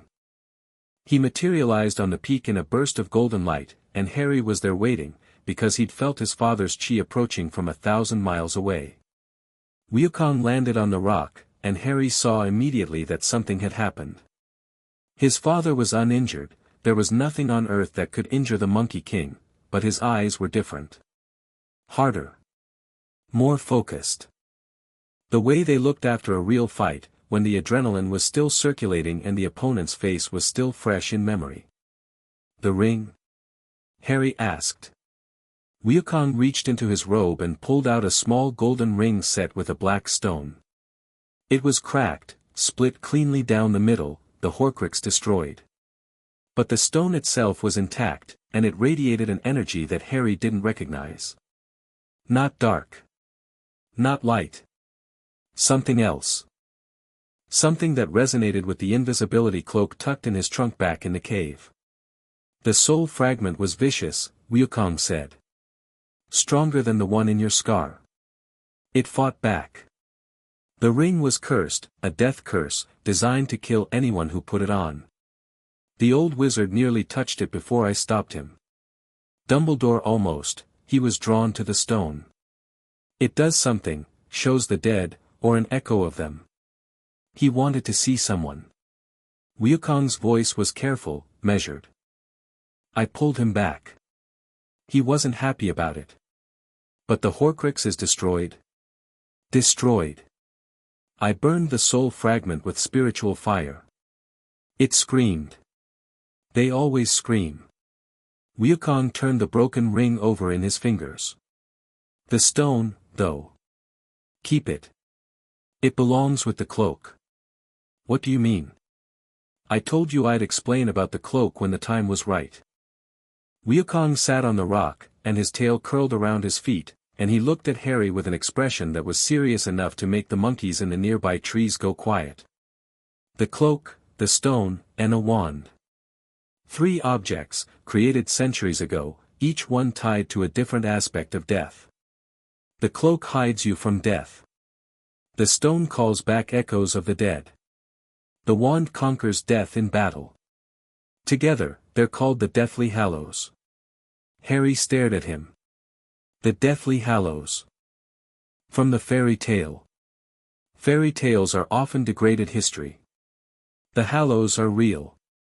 The cloak is genuine, I recognized it the moment you described it. It's not just an invisibility cloak. It's the invisibility cloak. The original. Death's own cloak, if you believe the story, which I don't, but whatever made it, the magic is deeper than anything in the Western tradition. And Dumbledore knows this.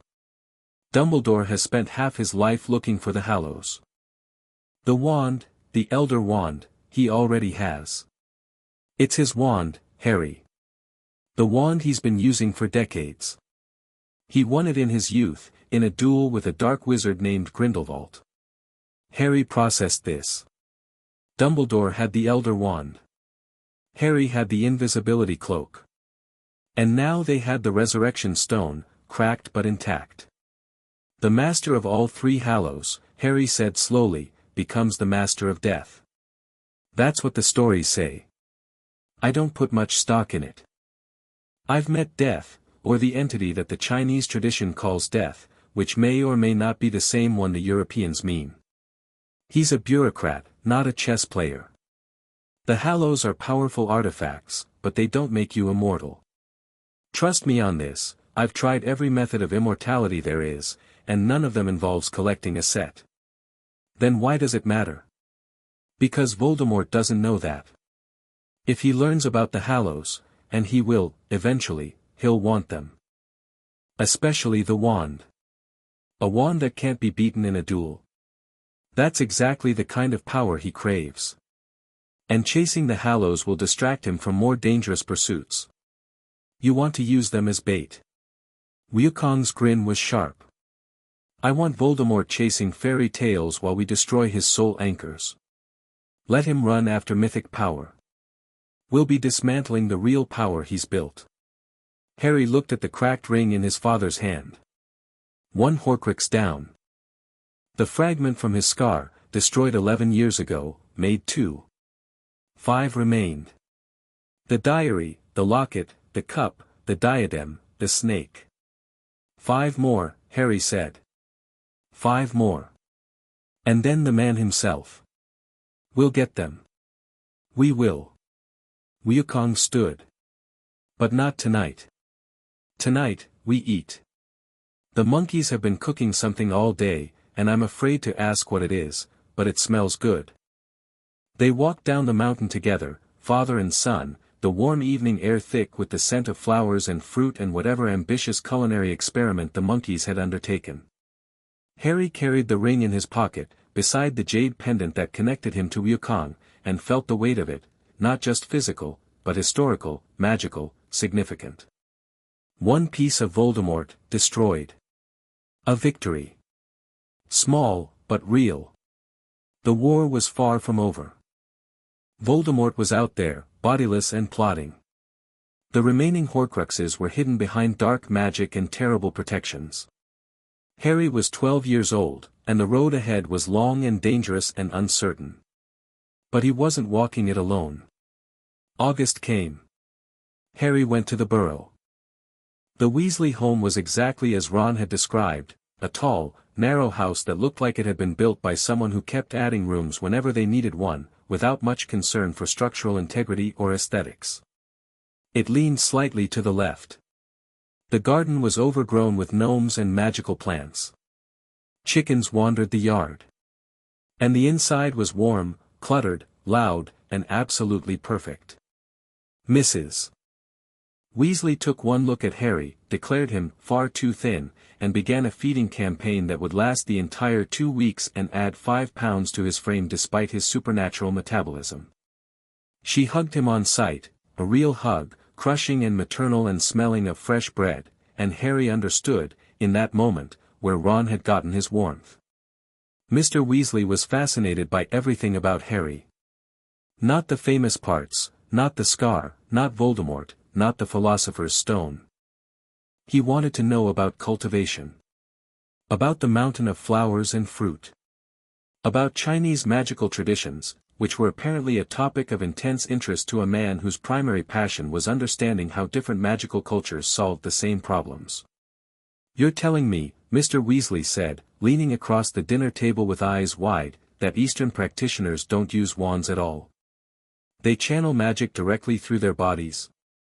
Through their meridians. Energy channels that run through the body. You develop them through meditation and practice. And anyone can do this? Anyone with the discipline. It takes years. Extraordinary. Absolutely extraordinary. Molly, did you hear that? No wands.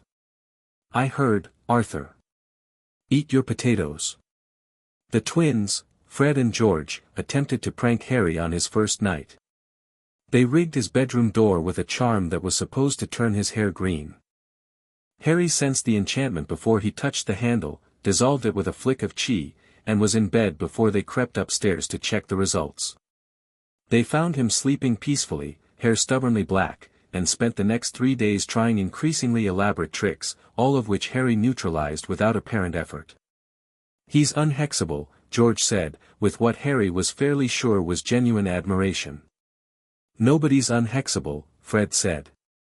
"We just haven't found the right hex." "I'm not unhexable," Harry told them. "I just cheat better than you."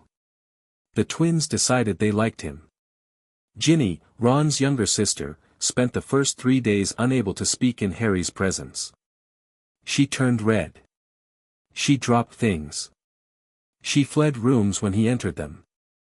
Harry found this baffling until Hermione, who arrived for the last 4 days of the visit, explained it to him with the patient exasperation of someone explaining gravity to a person who has been floating their entire life. "She has a crush on you, Harry." "A what?" "A crush. She likes you. Romantically. She's had it since before she met you. You're Harry Potter, the boy who lived. You're basically a celebrity to her." "I'm 12. Crushes don't have age requirements." Harry had absolutely no idea what to do with this information.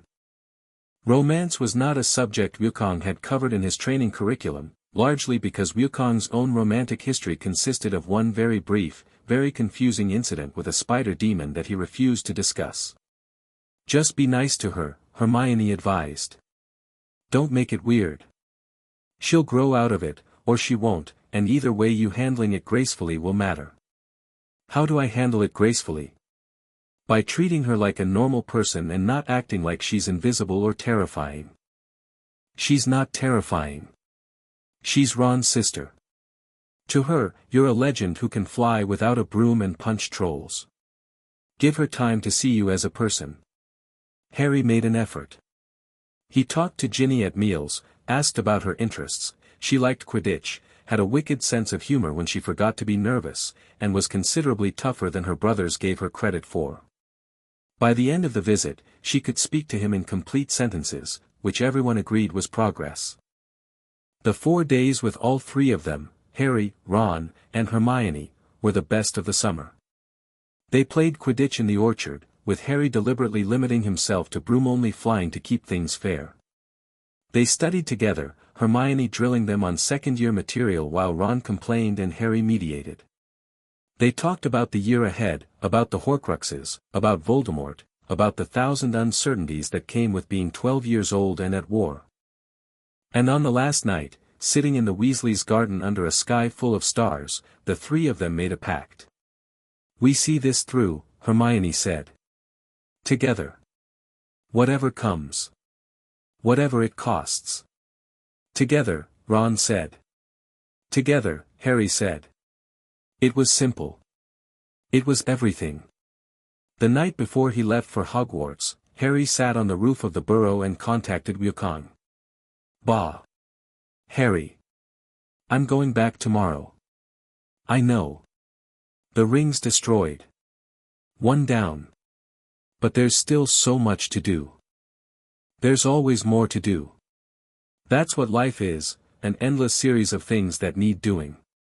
The trick is choosing which things matter and doing those well. Do you ever get tired of it? Of what? Fighting. Planning. The constant knowledge that something terrible is coming and you have to be ready for it." Wukong was quiet. The connection hummed between them, warm and steady, spanning 8,000 miles like it spanned 8 inches. "I'll tell you a secret," Wukong said. "When I was young, really young, before the journey, before heaven, before any of it, I used to sit on the peak of this mountain and look out at the world and think that I was the only thing in it that mattered. I was powerful. I was special. The world existed for me to conquer it. And then I spent 500 years under a mountain, and I met a monk who couldn't fight, and I walked 10,000 miles to the west with the most annoying group of companions the universe ever assembled.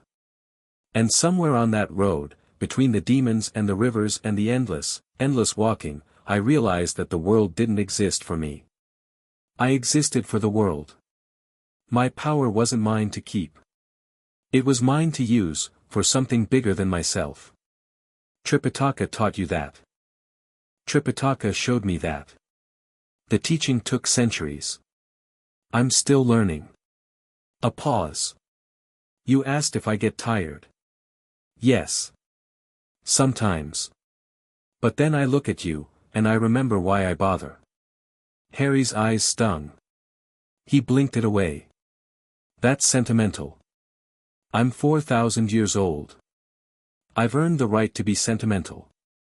I love you, Bah. I love you, kid. Now go to sleep. You have a train to catch." The connection faded. Harry sat on the roof for a while longer, looking at the stars, feeling the jade pendant warm against his chest. Tomorrow, the train. Tomorrow, Hogwarts. Tomorrow, the second year of his magical education, and the continuation of a war that had started before he was born and wouldn't end until either he or Voldemort was finished. But tonight was quiet. Tonight was stars and cricket song and the distant sound of a magical house settling around a family that had taken him in like he was one of their own. Tonight was enough. Platform 9 3/4 was exactly as Harry remembered it, loud, chaotic, and filled with the specific energy of a magical community gathering its children and sending them off into the unknown with cheerful confidence and badly concealed anxiety. Mrs. Weasley kissed each of her children, hugged Harry hard enough to crack his ribs, told them all to behave, and stood on the platform waving as the train pulled away. Harry watched from the window until she was out of sight. He found the compartment, their compartment, the same one, last car on the left, and settled in with Ron and Hermione. The countryside slid past the windows, green and gold and fading into the grey distance. "Second year," Ron said. "Second year," Hermione agreed. Harry looked at his friends. Ron, who had sacrificed himself on a chessboard and come out the other side braver and steadier. Hermione, who had walked through fire and come out the other side harder and kinder. They were different from the children who had sat in this compartment a year ago. Older. Not in years, in the weight they carried, the things they'd seen, the knowledge of what was coming. But they were also still themselves. Ron still ate too fast and laughed too loud and saw the world in strategic patterns that other people couldn't follow. Hermione still read too much and worried too much and loved with a fierce, protective intensity that could be mistaken for severity but was actually the deepest kind of devotion. And Harry was still the Monkey King's son, still the boy from the mountain, still the kid who'd been found on a doorstep and raised in a cave and taught to fight gods. Some things didn't change. The important things. The things that mattered. "I have something to tell you both," Harry said, as the train picked up speed and Scotland grew closer with every passing mile. "This year is going to be different." "Different how?" Ron asked. "Dumbledore and my father are working together now. The Horcrux hunt has started. One is already destroyed. But Voldemort will respond. He doesn't know what we've done yet, but he will. And when he does, he'll escalate." "What kind of escalation?" Hermione asked. "I don't know. But my father taught me something: when you push an enemy, the enemy pushes back. We pushed hard last year. Whatever comes next will be harder." Ron cracked his knuckles. "Then we get harder too." Hermione opened her bag and pulled out a book. It was thick, old, and had a title that Harry couldn't read because it was in a language that might have been Sanskrit. "I spent the summer researching Eastern spiritual practices through Western academic literature. It's fragmented and often wrong, but there are patterns. If cultivation really does work through the same fundamental energy as Western wizardry, there might be ways to bridge the gap. Ways for wizards to develop some of the abilities Harry has." "Hermione," Harry said carefully. "Are you saying you want to learn cultivation?" "I'm saying I want to explore the theoretical framework. If a bridge exists between the two traditions, I want to find it." Harry looked at her. The bushy-haired girl who had walked into a train compartment looking for a toad, who had faced a troll and a logic puzzle and a Dark Lord's protections, who read like breathing and fought like thinking. The smartest person he'd ever met who wasn't his father. "I'll teach you what I can," he said. "Both of you. It won't be the same as full cultivation training, that takes a foundation you'd need years to build. But the basics, chi awareness, mental fortification, spiritual sensing, those I can share." Ron's eyes widened. "You're going to teach us Monkey King stuff?" "I'm going to teach you how to feel magic the way I feel it. How to sense intent, how to read an opponent, how to protect your mind from intrusion. It's not flashy. It won't let you fly or transform. But it'll keep you alive." "I'll take alive," Ron said. The train rushed northward. The landscape changed, flattened, then rose into the Scottish hills. Clouds gathered. The temperature dropped. And somewhere ahead, visible only to those who knew where to look, Hogwarts waited, ancient, vast, humming with the accumulated magic of 1,000 years. Harry touched the jade pendant under his shirt. It was warm. It was always warm.